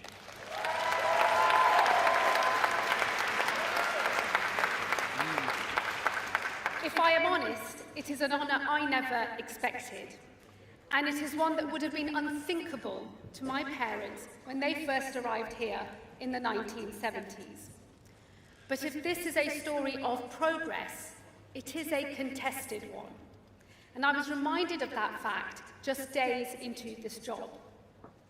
On the 13th of September, 150,000 people marched through London. They did so under the banner of a convicted criminal and a former BNP member. While not everyone was violent, some were. 26 police officers were injured as they tried to keep the peace. And while not everyone chanted racist slogans, some did. Clear that in their view of this country, I have no place. It would be easy to dismiss this as nothing but an angry minority. heirs to the skinheads and the packy bashers of old. And make no mistake, some were. But to dismiss what happened that day would be to ignore something bigger, something broader that is happening across this country. The story of who we are is contested. I am a patriot, proudly so. Mine is the patriotism of Orwell, pride in a country that is forever changing, while also, ineffably, always the same. It is a love of this country as an open, tolerant, generous place. But that broad vision of who we are is increasingly disputed. Patriotism, a force for good, is turning into something smaller, something more like ethno-nationalism, which struggles to accept that someone who looks like me and has a faith like mine can truly be English or British. There are some who we will never be able to persuade. But there are others, a growing number, who are on a path from patriotism towards ethno-nationalism. And this can be stopped.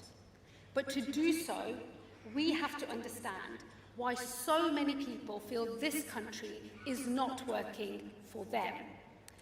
Because the truth is, across this country, people feel like things are spinning out of control.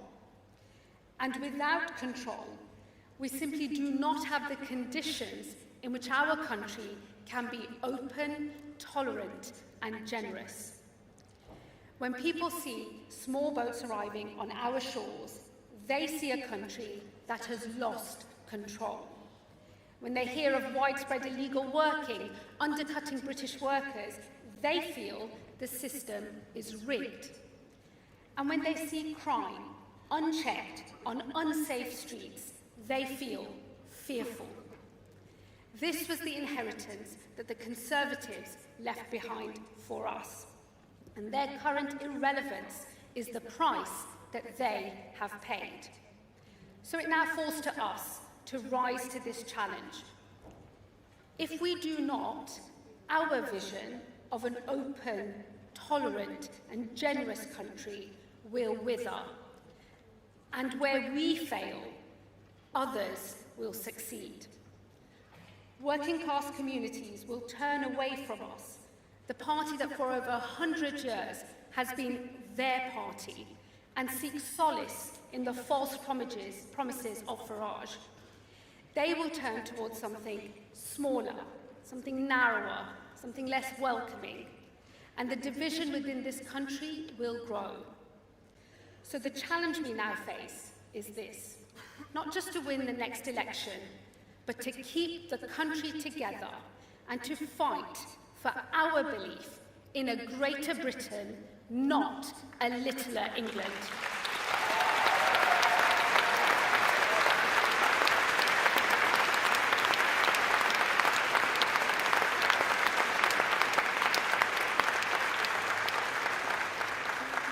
That work begins at our borders, where we must restore order and control.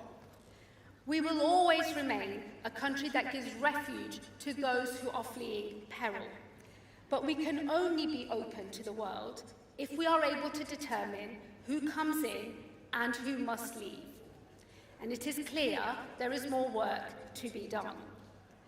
On my second day as Home Secretary, over 1,000 people arrived by small boat. But the deal with the French, agreed by my predecessor, Yvette Cooper, marked a historic step forward. Yvette, we all owe you our thanks.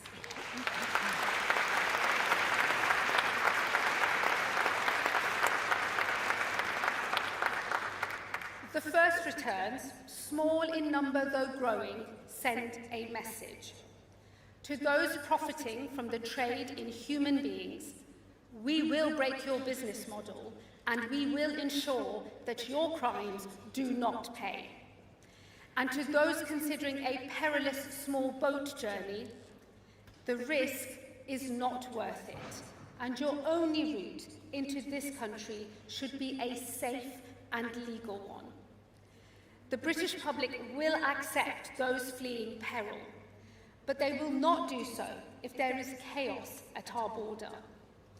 Today, the boats continue to arrive, and so I will do whatever it takes to secure our borders.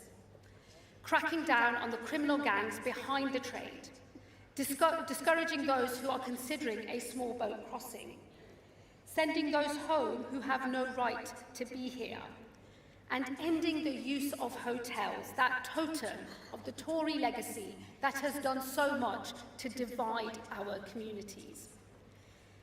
In solving this crisis, you may not always like what I do. We will have to question some of the assumptions and legal constraints that have lasted for a generation and more.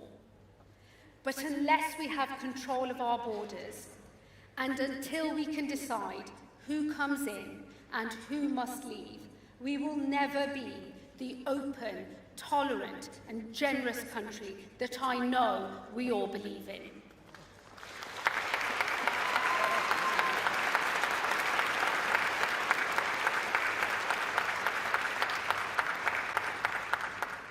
While small boats are the most visible sign of a loss of control, they are not the only one. This country has always welcomed migrants, like my parents, who came here in pursuit of a better life, who worked hard, contributed to this country, and in time became a part of it. But in recent years, under the last Conservative government, the scale and the speed of change, as well as the nature of it, has frayed trust and eroded public confidence. Between 2021 and 2024, we saw over 2.6 million more people enter this country than leave it. And this included widespread abuse of Boris Johnson's health and social care visa, which saw 710,000 people arrive here. Far too many have been able to enter this country and disappear into the black economy, a rank betrayal of the Tories' old promise that they would take back control. If we are to preserve our openness to migrants like my parents, then we need a system that is fair to those who are already here. That means cracking down on illegal working that undercuts British workers.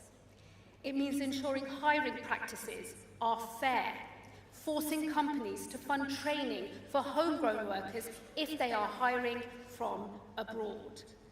Crucially, it also means setting rules that ensure contribution to this country is a condition of living here. Because I know that the British people welcome those who come here and contribute, but contribution is a condition of that welcome. For that reason, we will soon increase the time in which someone must have lived in this country to earn indefinite leave to remain from 5 years to 10. And we will be consulting on this change soon, and as part of that consultation, I will be proposing a series of new tests, such as being in work, making national insurance contributions, not taking a penny in benefits, learning English to a high standard, having no criminal record, and finally, that you have truly given back to your community, such as by volunteering your time to a local cause. Without meeting these conditions, I do not believe your ability to stay in this country should be automatic. Some will be able to earn an earlier settlement than 10 years based on their contribution, while others will be forced to wait longer if they are not contributing enough. In some cases, they will be barred from indefinite leave to remain entirely. The British people have always welcomed those who come here, who work hard, and who give back. Time spent in this country alone is not enough. Just like my parents, you must earn the right to live in this country for good.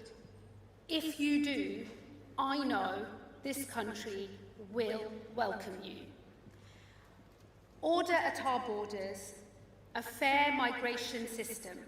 These are necessary conditions for an open, tolerant, generous country.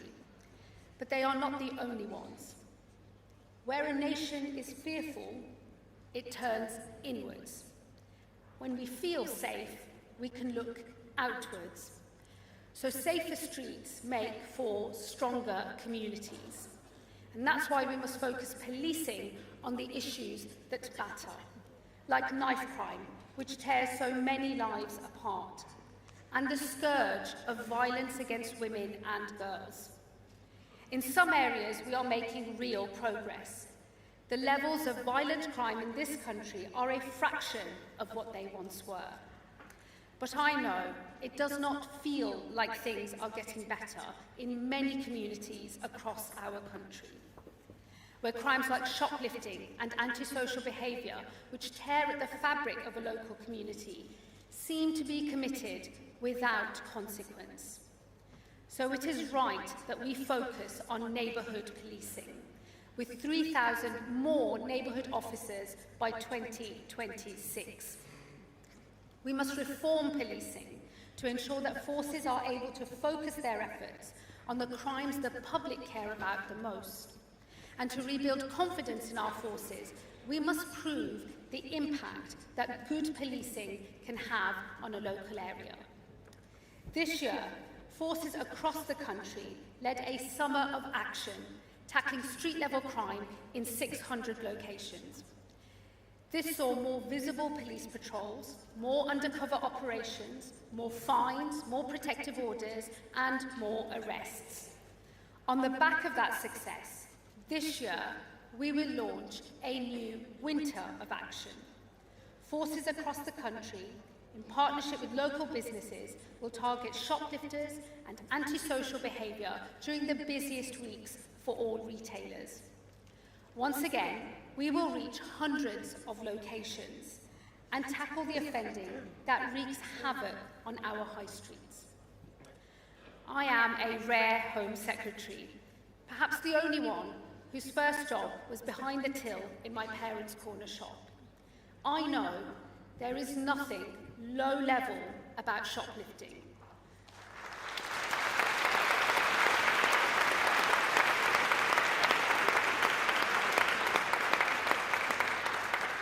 I know what it feels like to keep a cricket bat behind the counter just in case. And so I know, better than most, that when we get tough and tackle crime like this, we bring communities together. Safety is a precondition of the open, tolerant, generous country that we want to be. While that starts at our streets, it extends to the nation itself. Far from the public eye, threats against our country are constant, from those who scorn our values and who seek to divide us. I will, as a Labour Home Secretary, always put the security of this nation above all else. And I pay tribute to those whose work keeps us safe.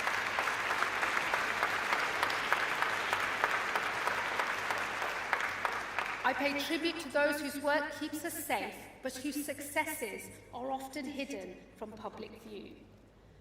I know what it feels like to be a Muslim in this country in the wake of the devastating terror attacks of 9/11 and 7/7. I know that we are a stronger and more united country when we tackle those who seek to destroy our way of life, no matter who they may be. Conference, I know we share a vision. It is of an open, tolerant, generous country. It is a patriotism that speaks but does not feel the need to shout. It is one that embraces those who trace their roots back in this country over 1,000 years, and also those who look like me. It is a patriotism that accepts that some things in this country will change, but that there is something essential that will always endure. I believe we are in a moment where a patriotism like this is at risk, turning instead towards a smaller, more divisive ethno-nationalism. Our challenge now is to fight for our vision of this country, and in doing so, to hold it together. That is what I will do as Home Secretary. With order at our borders, fair migration, safe streets, and a secure nation. Some may describe me in the coming months as a tough Home Secretary. Perhaps that is true. But let it never be forgotten that I will be a tough Labour Home Secretary.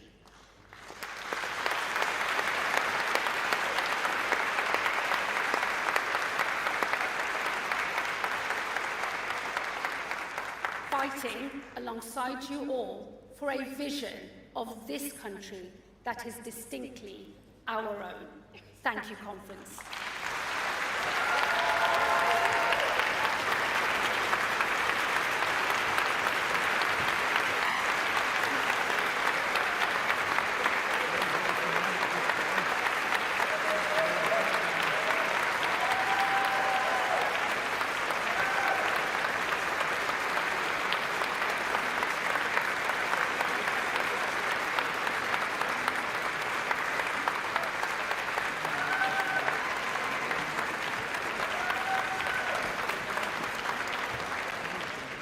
Conference, that now concludes the Safe Streets debate. I'm going to leave you now in the capable hands of Abdi Douale for the Breaking Down Barriers to Opportunity debate. Thank you very much.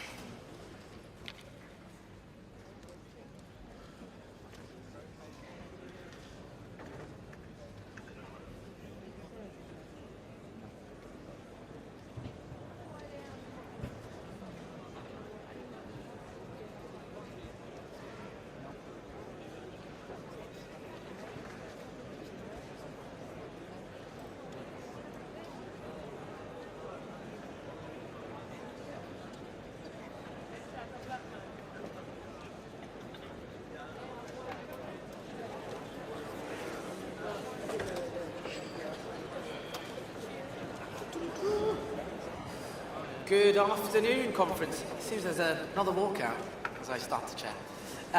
Good afternoon, Conference. We will now... Could the delegates leaving please leave quietly? Thank you, Conference. We will now move to the Kickstart economic growth debate, and to start that debate we are going to hear from our Secretary of State for Science, Innovation and Technology, Liz Kendall.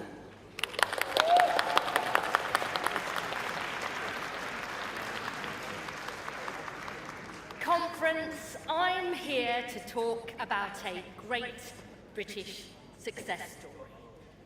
From Jenner's first vaccine and Fleming's penicillin, to Hodgkin's biological breakthroughs, and Crick and Franklin unlocking the genetic code, in science and technology, Great Britons have led the world, pushing the boundaries of human endeavour and knowledge, and creating the jobs and opportunities on which so many of us rely.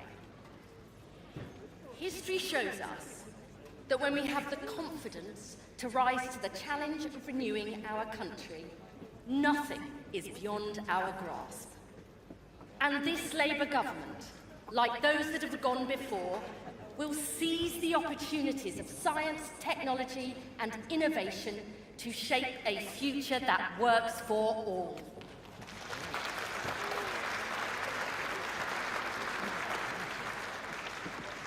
This starts with growing the economy and creating good jobs in every part of the country.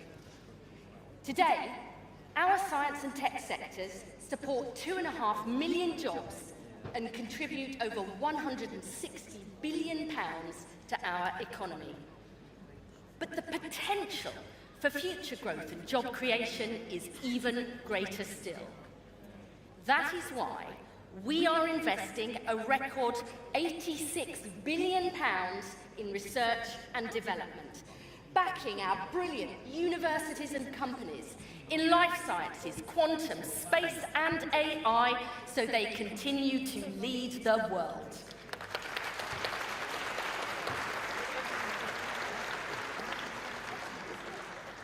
Conference, the age of artificial intelligence is upon us.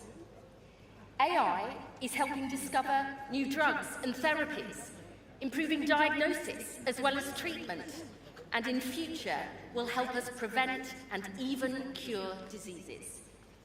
It's helping us tackle climate change, improving our public services, and transforming the world of work. Now, many people are already seeing the benefits of AI, but others are understandably worried. They're worried about their jobs, their kids, and what it will mean for the future.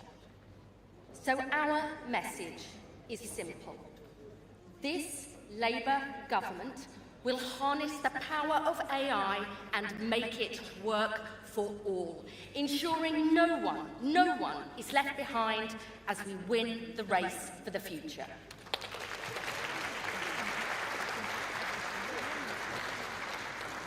In the last month alone, we've secured £30 billion of investment through the UK-US tech deal, creating good jobs and boosting local economies, from Lanarkshire to Northamptonshire and Essex.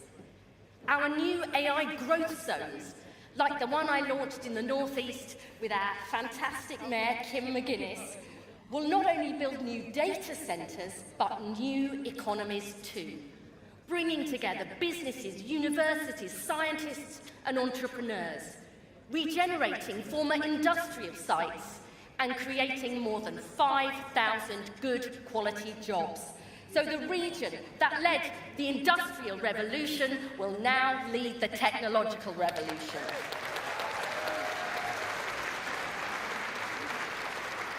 That is what we mean by renewing Britain. Not a slogan for the conference, but a prescription for our nation. And conference, this is just the start. My brilliant ministerial team, Ian Murray, Kanishka Narayan, Patrick Vallance and Liz Lloyd are determined to ensure people feel confident about the future and the changes it inevitably brings. That is why we are spreading skills and opportunity to every corner of our country. We're giving 1 million secondary school children new digital skills. We're creating new tech scholarships and apprenticeships. And we are upskilling 7.5 million workers in AI by 2030.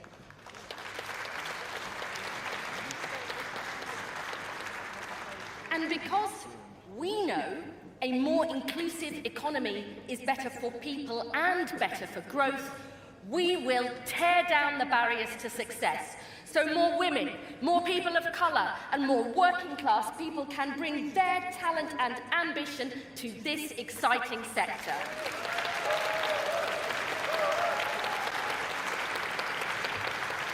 That is why I am announcing today a new Women's Tech Task Force, with experts from across industry to smash those glass ceilings, because Britain's future shouldn't just be shaped by the tech bros in Silicon Valley, but our tech sisters right here in the UK.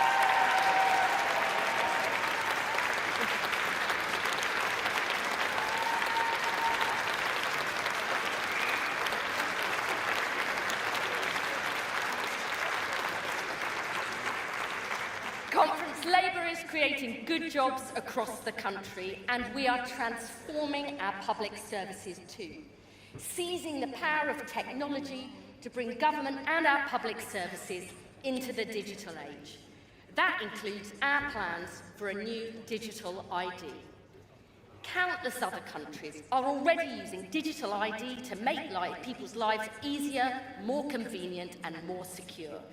No more endless form filling and producing countless bits of paper just to prove who you are. Instead, a simple digital key kept on your phone. making it easier to start a job, helping to tackle illegal working and rogue employers, simplifying how you book childcare, open a bank account, and much, much more besides. And conference, it is because we are serious about using technology to unlock a better future, especially for our young people, that we are serious about keeping children safe online. That is non-negotiable.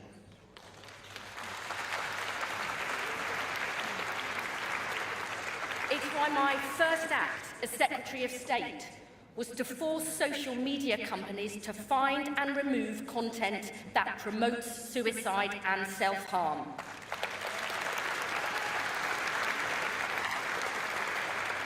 And today I can announce I will go further by making cyber flashing a priority offence.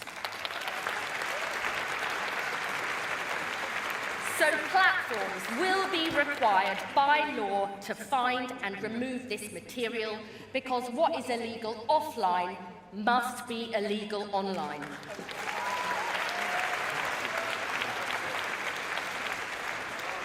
When it comes to keeping children safe online, I will not hesitate to act. What a contrast to Mr. Farage and Reform, who claim they champion family values, but want the Online Safety Act scrapped, allowing those who spread horrific images and vile abuse to go unchecked, with all the online stranger dangers this brings.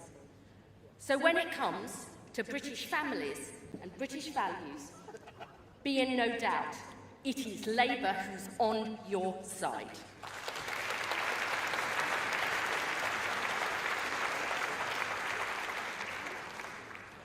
Conference, I just want to end by saying this.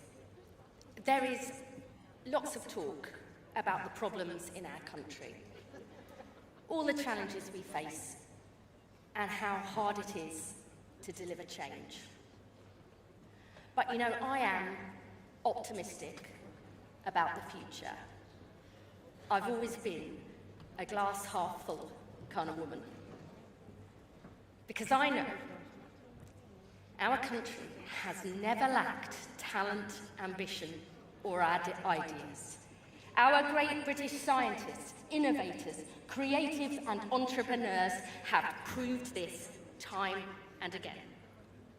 What our country has always needed is a government that believes the strongest economies leave no one behind. The strongest societies give everyone the chance to thrive.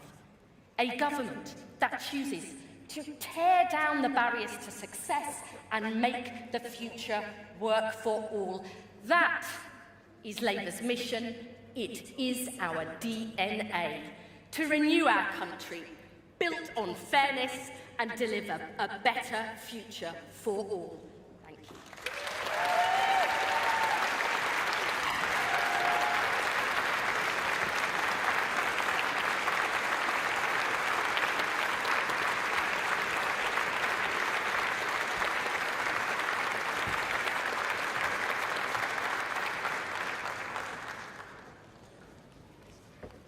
Thank you very much, Liz.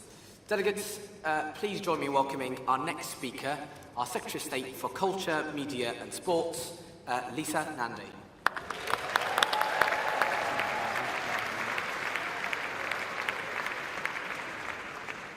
Conference. In my hometown of Wigan, we are the best in the world at rugby league. We are a sport where two teams run towards each other across 10-metre lines for the whole game. It's so much more than sport. Head down, chin up, boots on. It's working class, fierce, ferocious, no nonsense, just grit. Every tackle, every carry, every clash. And when things don't go our way, we relish the fight, every single time. When 100,000 people marched across the capital under the banner Unite the Kingdom, like the riots of last summer, it was a glimpse of what the future may hold. But we have a choice. We can choose to drift towards a future defined by division, in fear where most of us must lose so that some of us can win. Or we can choose to get our heads down and run towards a different future. A country that is wide and inclusive enough to hold all of us, where difference is not something to fear, but a strength to be respected. This party, our party, has been fighting for 100 years. And if I have one message today, it's that the path of least resistance never ever pointed towards progress, and now is not the moment to turn inwards, but to run towards the fight. That's why, every day, as your Culture Secretary, I promise you that I will get up and fight for our country to tilt the balance of power in favour of working class people. That's why your honours list has finally recognised a black working class man from Cardiff and Wigan, rugby league's greatest, Sir Billy Boston. Because, Conference, too many of us have been ignored for too long. We are righting these wrongs because we respect and recognise the contribution of all of our people, not just some. And we're putting our money where our mouth is, with nearly £1 billion invested in major events and grassroots sport, from boxing in Blackpool to football in Belfast. You know, 10 years ago, people would have said you could never fill Twickenham for a women's rugby match. The Red Roses proved them wrong.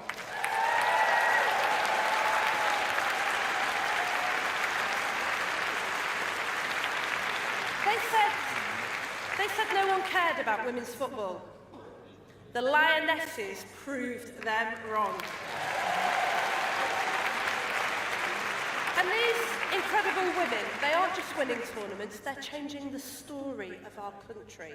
And we are changing it with them by insisting that girls have equal access to any facility we fund, because girls belong on every pitch they choose to play on, and that, Conference, is non-negotiable.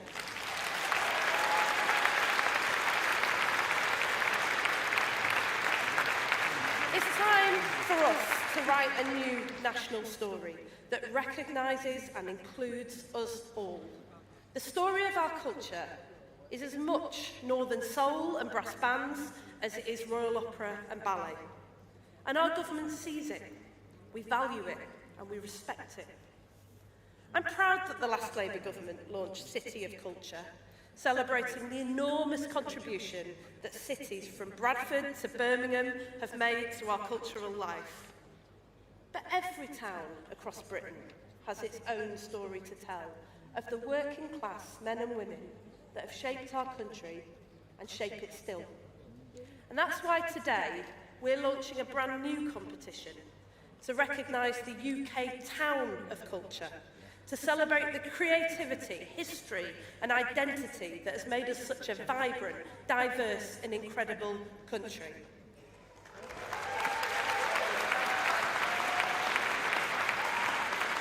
And Conference, while we know that talent and imagination is everywhere, opportunity is not. And that's why today I'm proud to announce that we're backing our regions and handing money and power back to our people, with a £150 million Creative Places Growth Fund to unleash the incredible potential of film, music, media, TV and fashion. That's 25 million for Greater Manchester, 25 million for the North East, 25 million for the West Midlands, 25 million for the West of England, 25 million for West Yorkshire and 25 million here in the Liverpool City region as well.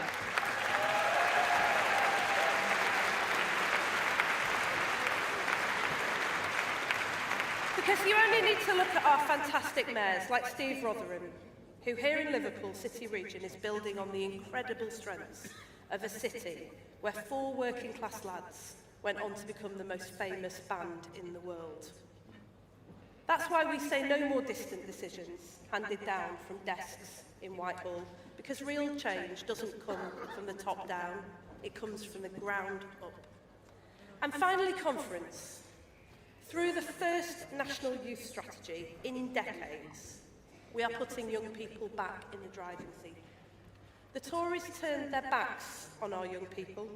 They left families without support, communities without hope, children without opportunity. Well, today we say no more.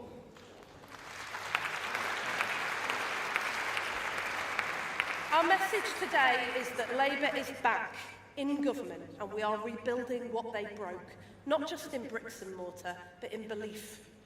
The Wilson government gave us arts everywhere. The Blair government gave us Sure Start, and today I am delighted to announce a bold, unapologetic investment in our young people, backed by £132 million. Every child can.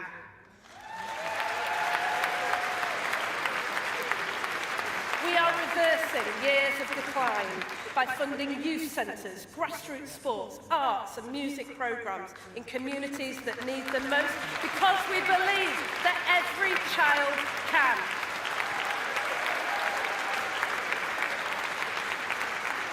Every child can draw.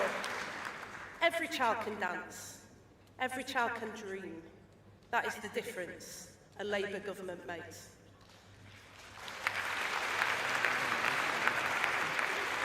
This is nation building, the Labour way, because a creative life is a life worth living. It's how self-belief is built, how confidence is formed, how futures are changed. We're talking about the dignity of every child in every community to live a full life. So today we say, no child shut out, no postcode written off, no potential untapped, because every child can, and under a Labour government, every child will.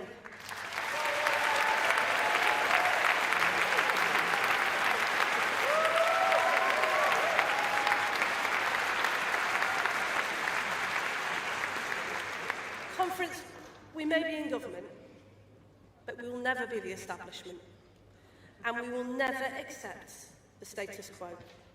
This is the lesson of our history and my own story. My dad, an immigrant to this country, went on to write the Race Relations Act, one of the greatest gifts Labour has given to our country. He was up for the fight.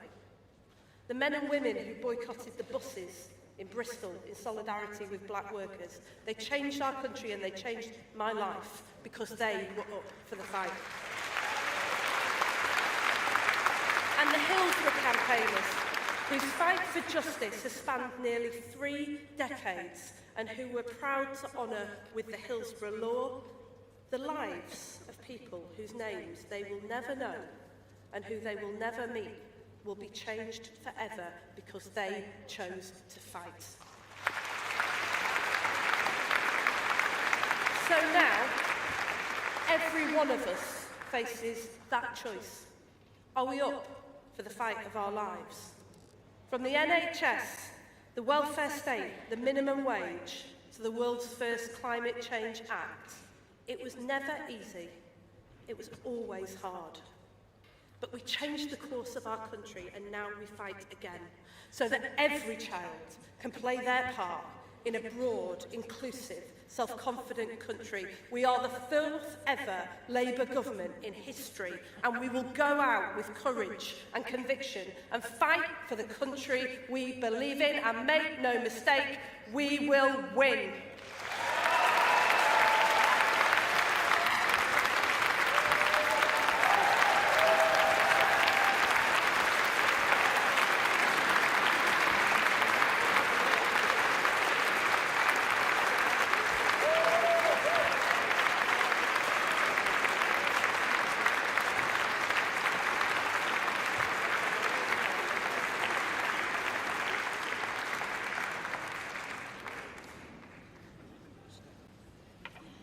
Thank you very much, Lisa.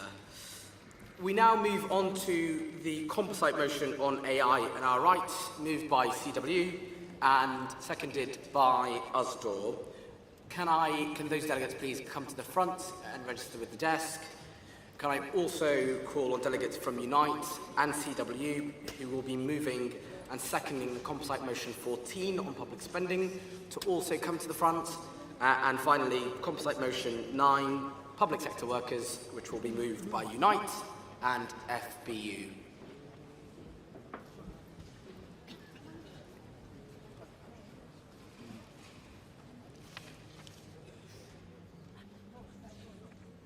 Thank you, Jay. Conference, Karen Rose, CWU, moving this incredibly important motion. Conference, challenging the massive power of the tech sector is no easy task. This year, the CWU had been organising workers in TikTok's Trust and Safety team. We'd reached the point of a crucial ballot for recognition, which would have marked a significant achievement in the sector. But just a week before the ballot began, TikTok announced their plans to sack over 500 content moderators in London and replace them with artificial intelligence or moving the work offshore.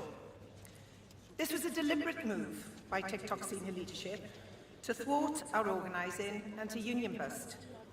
These actions are not only disgraceful in terms of their impact on the workers, but they also pose a huge threat to online safety. Conference, replacing human content moderators with AI or offshore labour will make UK-based online platforms more dangerous to users and create a race to the bottom on workers' rights in the tech sector. If the government truly wants to prioritise online safety, strong workers' rights, protections against replacement by AI, and sectoral collective bargaining must be in place. That is why we want the government to work with trade unions to develop a charter on workers' rights in the technology sector, creating robust protections around the use of AI in the workplace, and legislation that prevents the offshoring of UK jobs. We hear from our comrades in the Musicians' Union about the devastating impact of AI in their industry and the dehumanising AI decisions affecting our store members who work in retail and distribution. Comrades from East Kilbride have made a case contained in this motion for Labour to lead on digital safety to protect the privacy and dignity of all citizens. Conference, we cannot let the tech companies continue to have unlimited power, and our government must take action. We must stand up to the tech giants, put a stop to uncontrolled AI, keep good jobs in the UK, and safeguard both citizens and workers. I was really pleased to hear the Secretary of State say that online safety was hugely important. Well, what we're calling for in this motion is absolutely vital if we're truly going to have that online safety. And I'm asking you to support this motion. Thank you.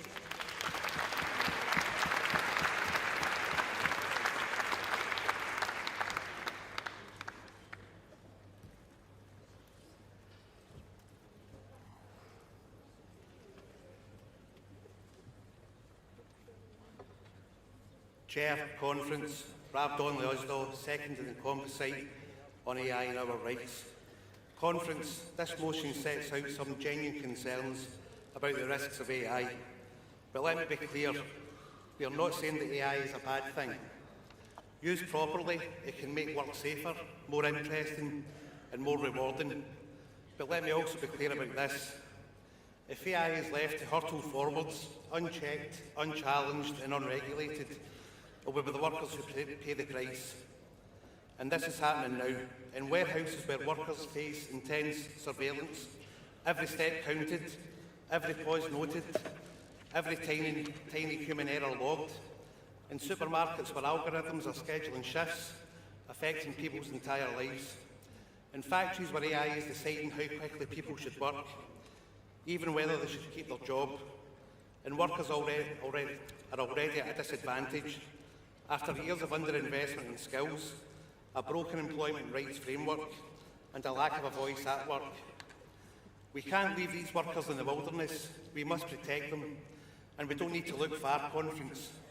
There is already a bill written by experts coordinated by the TUC, which would mean that workers are supported and consulted. We also have a great opportunity with the introduction of Skills England, and with an industrial strategy that puts workers at its heart. But we can't just focus on a few specific industries. There are 3 million people working in the retail sector and millions more across the everyday economy who urgently need training to face the future world of work. We need a fully inclusive plan for skills, and we need it now. Conference, we are at a critical point. A choice needs to be made, and with Labour in government, we can choose a world where technology serves us instead of us serving technology, where workers are treated with dignity instead of thrown in the scrap heap, where we all share in the benefits of progress instead of a few billionaires. Let's make the right choice. Please support.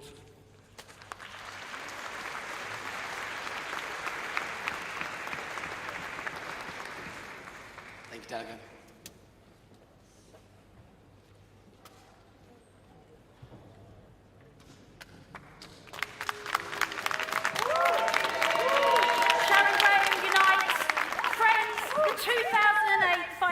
Crash was a disaster caused by greed, yet few experts saw it coming.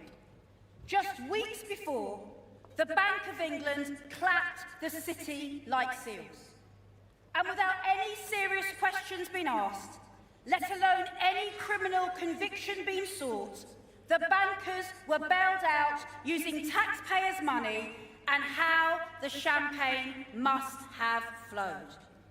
10 years of austerity followed. Jobs, homes, pay, services, all lost, decimated. Workers and communities paying the price. Then another crisis dawns. COVID, a once-in-a-100-year event. While the rich sat at home with parcels arriving by the hour, everyday people went out to deal with the crisis in PPE that did not work. Nurses, supermarket workers, bus workers, and again, workers and communities paid the price. And now we have a different crisis, a black hole that must be filled. 22 billion, 50 billion, take your pick. The solution this time? Workers pitted against pensioners, communities pitted against the disabled, different government, same decisions. We have no choice. That's what we've been told. We are stuck in the cycle of a broken system where everyday people always pay. Friends, why? Why? Why is this inevitable? Of course there is a choice. Look at this room. We are the Labour movement. We are the stake in the ground. This is supposed to be a Labour government. Instead of picking the pockets of rent pensioners, tax the rich.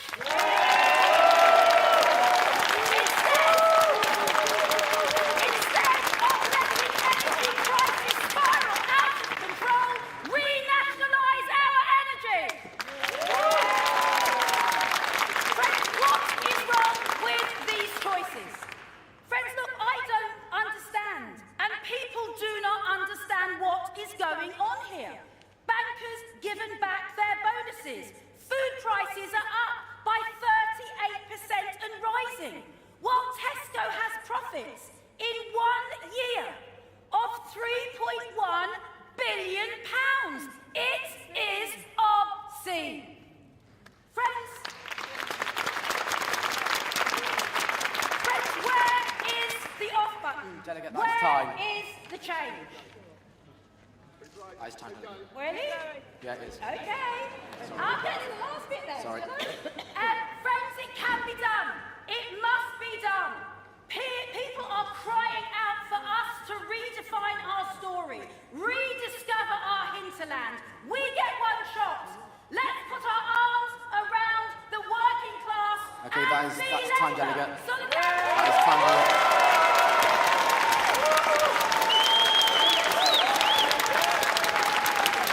Thank you, Delegate. Can we have the next speaker?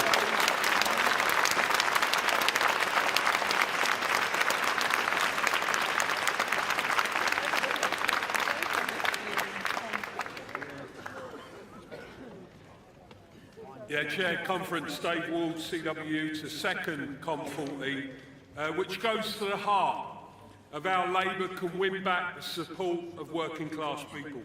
We welcome the fact that Keir is apparently going to set out tomorrow the real fight with reform, the real differences between Labour and reform, and we're up for that fight. We all know what needs to be done. And nobody is in denial of the scale of the challenges that this government faces as a result of the Tories deliberately creating an economy that is founded on low pay, insecure work and grotesque levels of inequality. But equally, the Labour leadership cannot carry on being in denial of the fact that your economic strategy is not cutting through with working class people and will not shift the balance of forces back in favour. The 1945 post-war Labour settlement and Roosevelt's New Deal delivered radical change in absolutely catastrophic circumstances. And we need the same level of bravery, the same level of ambition in this Labour government.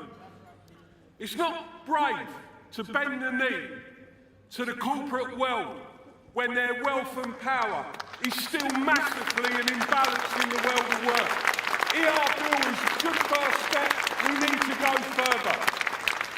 It's not brave to cut the benefits of disabled people and undermine the very principle of the welfare state. And it's not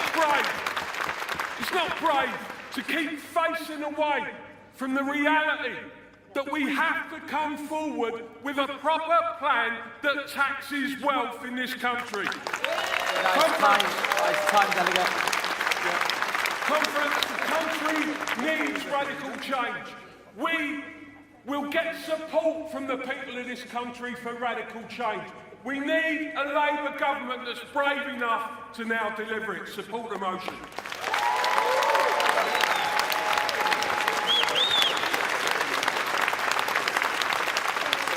Thank you, Delegate.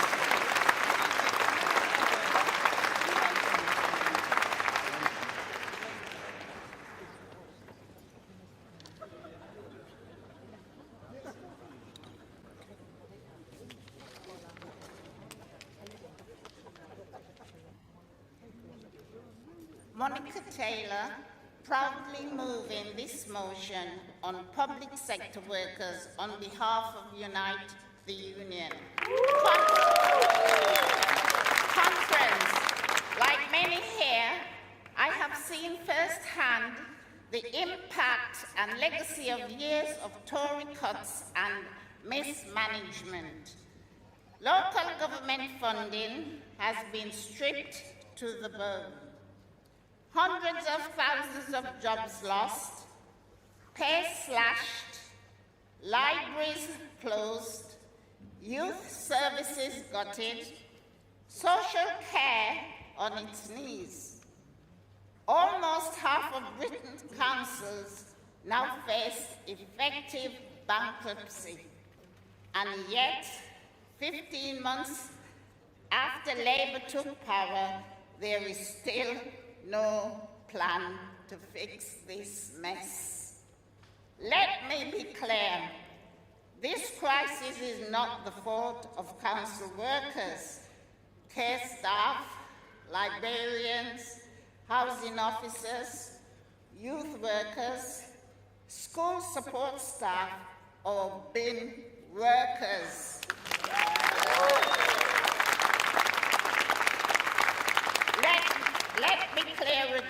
Let's be clear again. Birmingham bin workers and other council workers should not be paying for the council debt. Conference. Those workers have not been on strike for over 6 months against imposed contract changes that mean pay cuts of up to £8,000 a quarter of their pay. This will mean their homes, their mortgages, their rent cannot be paid. These workers are out there fighting for their families' very existence and being told by Labour that the council cannot afford to solve this dispute. Can you believe that Labour council, backed by a Labour government, is using Thatcher's anti-union laws, spending millions on injunctions and agency labour to break a lawful strike? Now our Labour government has amended its own legislation that means council in debt can legally fire and rehire their workers. Conference, this is simply unacceptable. Our members are standing firm. Just 2 weeks ago, they voted 99% to keep striking. And our General Secretary has said, Unite will not allow these workers to be starved back to work. That is time, Our Delegate. demands are simple. Honour the deal scoped out at ACAS. Don't allow council to use debt to attack staff. Scrap every loophole that permits fire and rehire. And commissioners must protect jobs, not just balance their books. Workers have carried That is time, Delegate. Sorry, enough to do that. That is time. Doing more than be blessed. That is time, Now it's Delegate. time to change. So unite. So unite says to this Sorry, Delegate, that is time. That is time. That is time. Sorry, we are not going to have that, I'm sorry. We all have 3 minutes to move motions. It is not fair on everyone else in this room for you to have more than 3 minutes. It is not fair.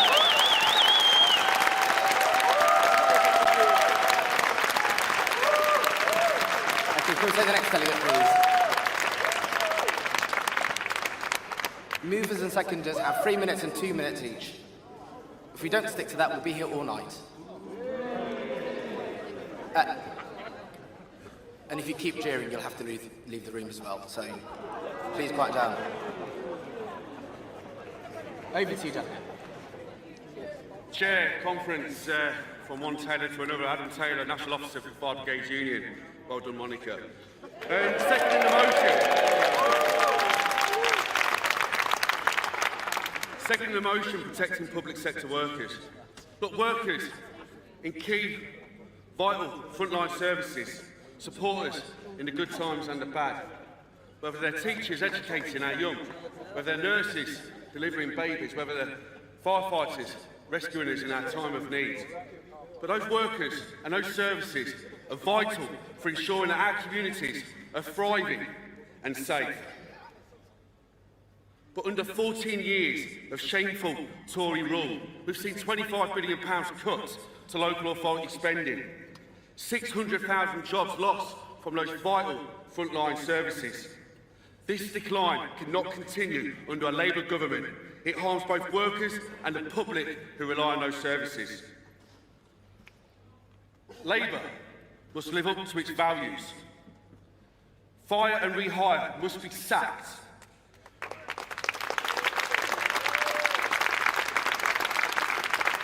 Labour must protect workers' pay, terms and conditions. They must ensure that commissioners resolve disputes through negotiations with unions. The demands in this motion reflect Labour's founding principles and values.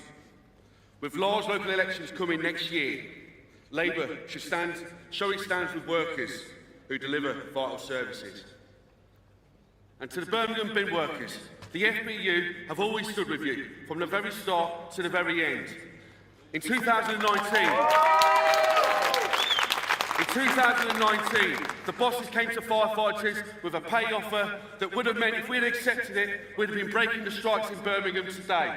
Well, that is unacceptable to us. We will never break any strikes. Solidarity with the Birmingham bin workers. Support this motion. Thank you, Delegate.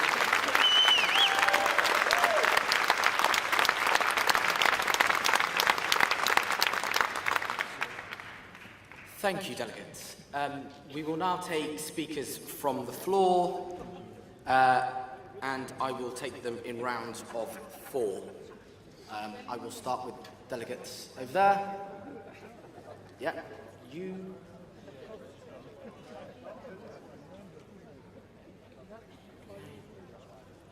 I'll take the delegate over there. And I'll take the delegate over there.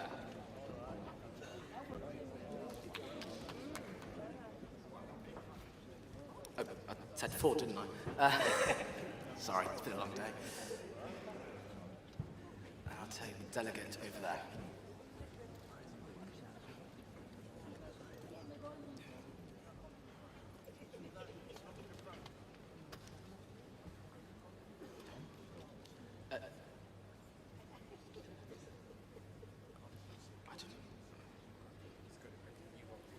Yes, delegate there, delegate there, delegate there.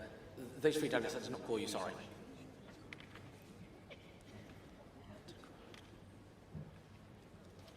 Yeah.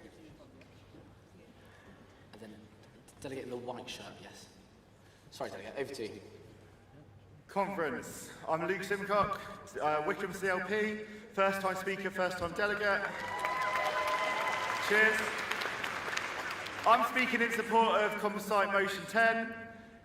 500 TikTok workers were sacked, replaced by machines. Bosses say AI will replace our jobs. Strange it never replaces their bonuses. Tech giants make billions while workers are thrown on the scrap heap. Musicians have their creativity stolen and they're paid pennies or sometimes nothing at all. Job losses rip through the heart of our communities. AI now threatens not just our jobs, but also our democracy with bots online. Tony Benn told us the trade union movement is the greatest force for progress in human history. Conference, with the rise of AI, we have to prove him right. Thank you. Rosa Luxemburg said that the only true wealth is human labour. The machines are ours, not the other way round. So let's be clear. AI serves the workers, not replaces them. They say AI is the future of work.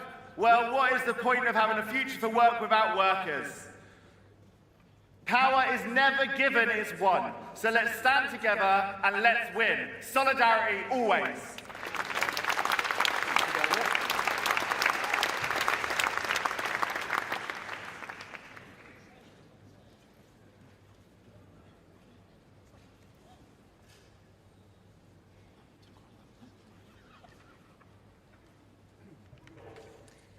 Wendy Nichols from Unison.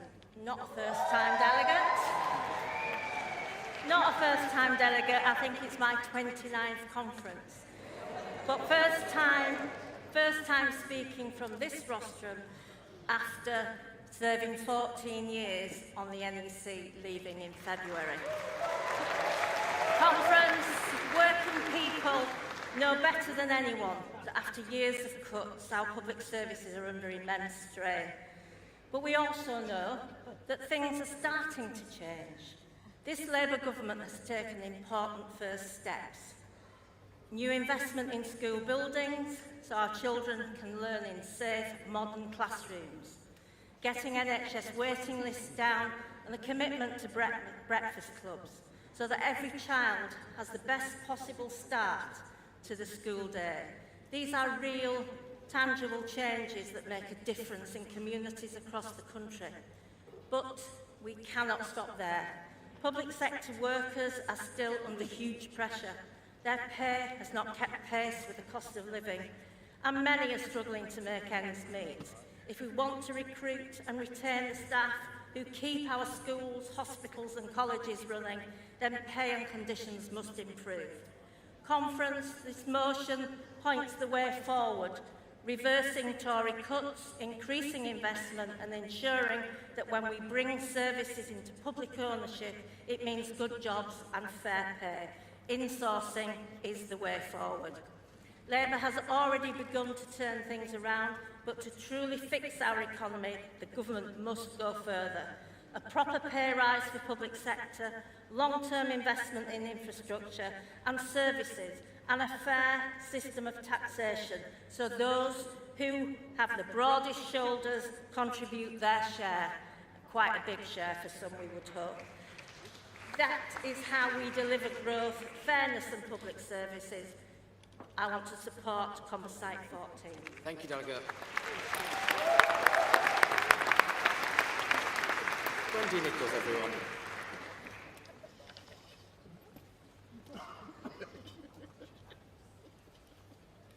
Thank you. Hi there, I'm Naomi Pole. I'm General Secretary of the Musicians Union, speaking in support of, thank you, speaking in support of Composite Motion 10. If I want to feel patriotic, then what I do is I go to a live music event. Give me Glastonbury, give me the Proms, give me the Cavern Club, give me the Brits, the Mercuries, the Mobos, give me the Ivor Novello Awards. Give me any of our wonderful grassroots music venues and independent festivals or record shops. And give me the fantastic orchestras and choirs that we have throughout this country. It's about the wonderful musicians who make the music that make those live events so special. And the thing that makes British music something we can be so proud of is its diversity. So if we want to protect this, then we need to make sure, just kind of moving on from some of my fellow union leaders and what they've spoken about wealth redistribution, that's what we need to make sure happens in music as well. There is money in music, but a lot of it leaves the country for major corporations, big tech companies who make billions of pounds of profit at our members' expense. Musicians earn on average £20,000 a year from music, and that's the same that they earned in 2013. So we really need this change desperately. We need a change in copyright law to make sure that money that is generated by music actually goes into the pockets of working musicians. Thank you.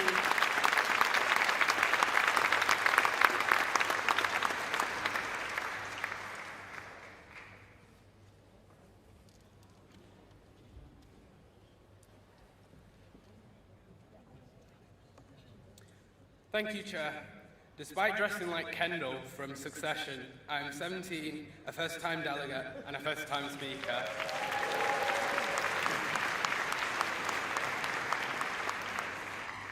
As a proud union backer, I call in support of Motion 14 and hope you support it too.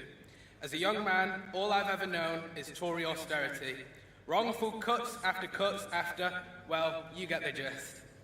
It's our job as a Labour government to put the working people in our best interest and give them the public services they deserve. In summary, Conference, this motion will be one step closer to reversing the damage 14 years of Tory failure has dealt. Please support Motion 14. Thank you.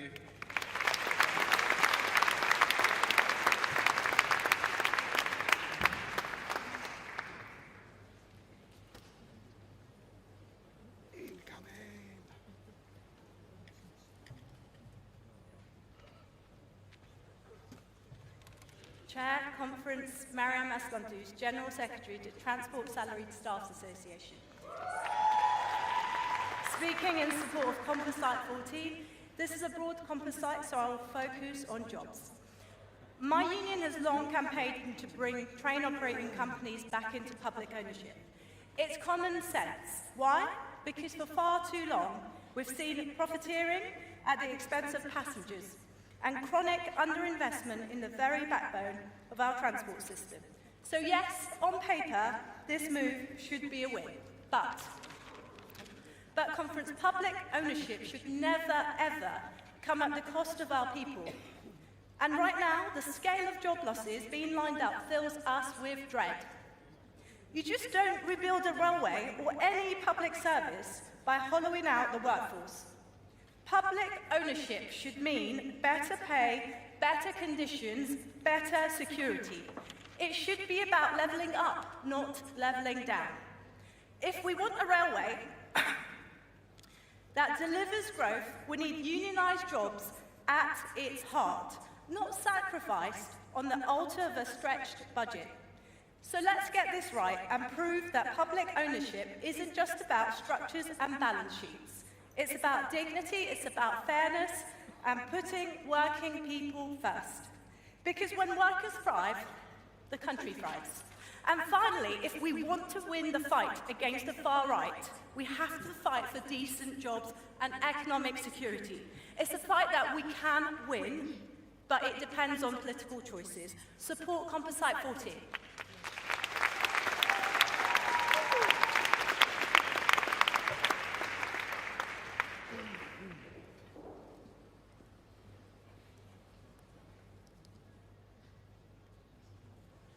Conference, Steve Wright, Fire Brigades Union. I stand here not just as the proud General Secretary of the Fire Brigades Union, I stand here as a proud firefighter for the past 25 years. And I'm here to give you a stark warning that cuts in the fire and rescue service kill.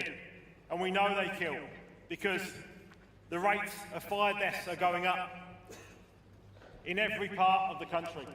We stand here whilst there is a firefighter from Manchester in hospital suffering serious injuries from attending a fire on Saturday night. We stand here in the wake of 2 firefighters in Oxfordshire that were killed at an operational incident in May of this year. But the risks are not just there for firefighters. The risks are there for everyone in the public sector and in our communities, each and every one of you. We know where the finger of blame lies. We can trace that back to David Cameron and his years of austerity. But what we need to do now is turn that round. We need a Labour government investing in the fire service, investing in our public services, making communities safer. There's been a lot of talk about the values of the Labour Party. What better value, what better principles can we set as a movement than investing in the public services, investing in the fire services, making our communities safer? So it is a stark warning. I ask you to visit our stand, see how far the cuts have got. Speak to councillors, speak to your MPs, and ask them to get behind our campaigns to reverse the years of austerity. This motion, this composite, calls for a further and an extra 5,000 firefighters to our front line. It's probably not enough, because we've lost 12,000 over the last 14 years. But it is a start to fixing the safety that we all need in our community. So support Composite 14, support the Fire Brigade Union, support your firefighters. Cuts kill.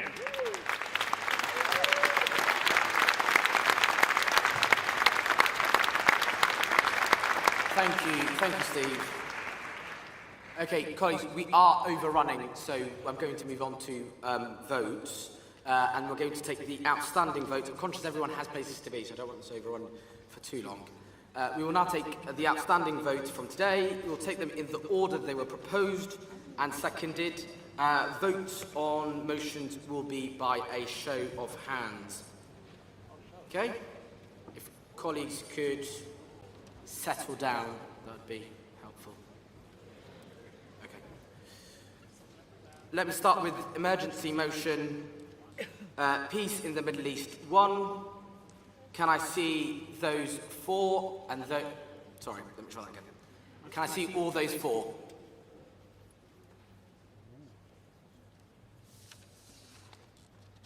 Okay, can I see all those against? Okay, that falls. And let me explain why. Okay, the colleague shouting from that corner, we will remove from the conference hall if you shout again.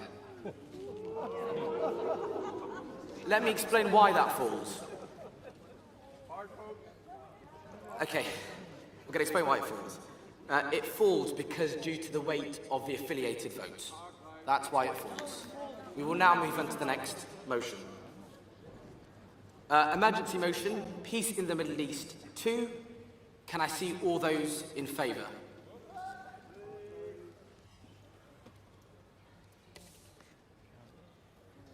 Okay, can I see all those against? That passes.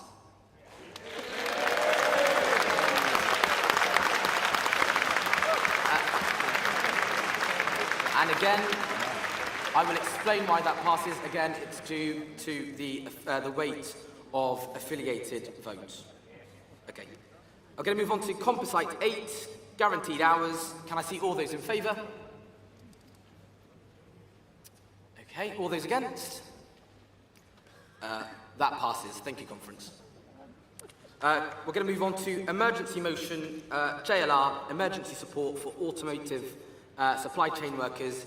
Can I see all those in favour? And all those against? Conference, that passes unanimously.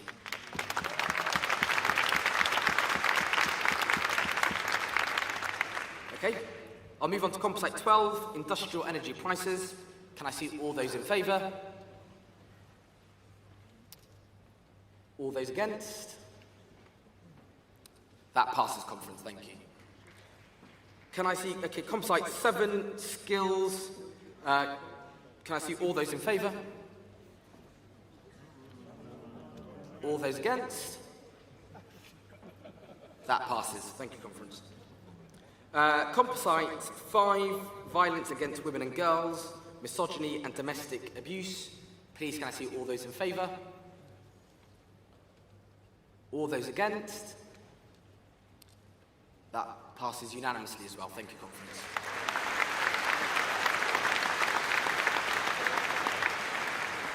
Composite 3, high streets.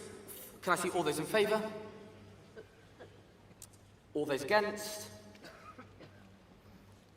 That also passes unanimously. Composite 10, AI and our rights. Can I see all those in favour? Can I see all those against? That passes as well. Okay, Composite 14, public spending. Can I see all those in favour? And can I see all those against? That passes as well.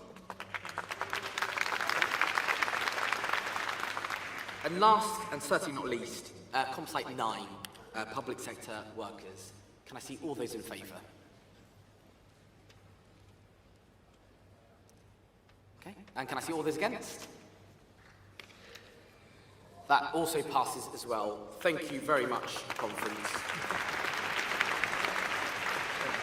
We will now adjourn Conference until 9:30 tomorrow morning. Thank you, Conference. Have a nice evening.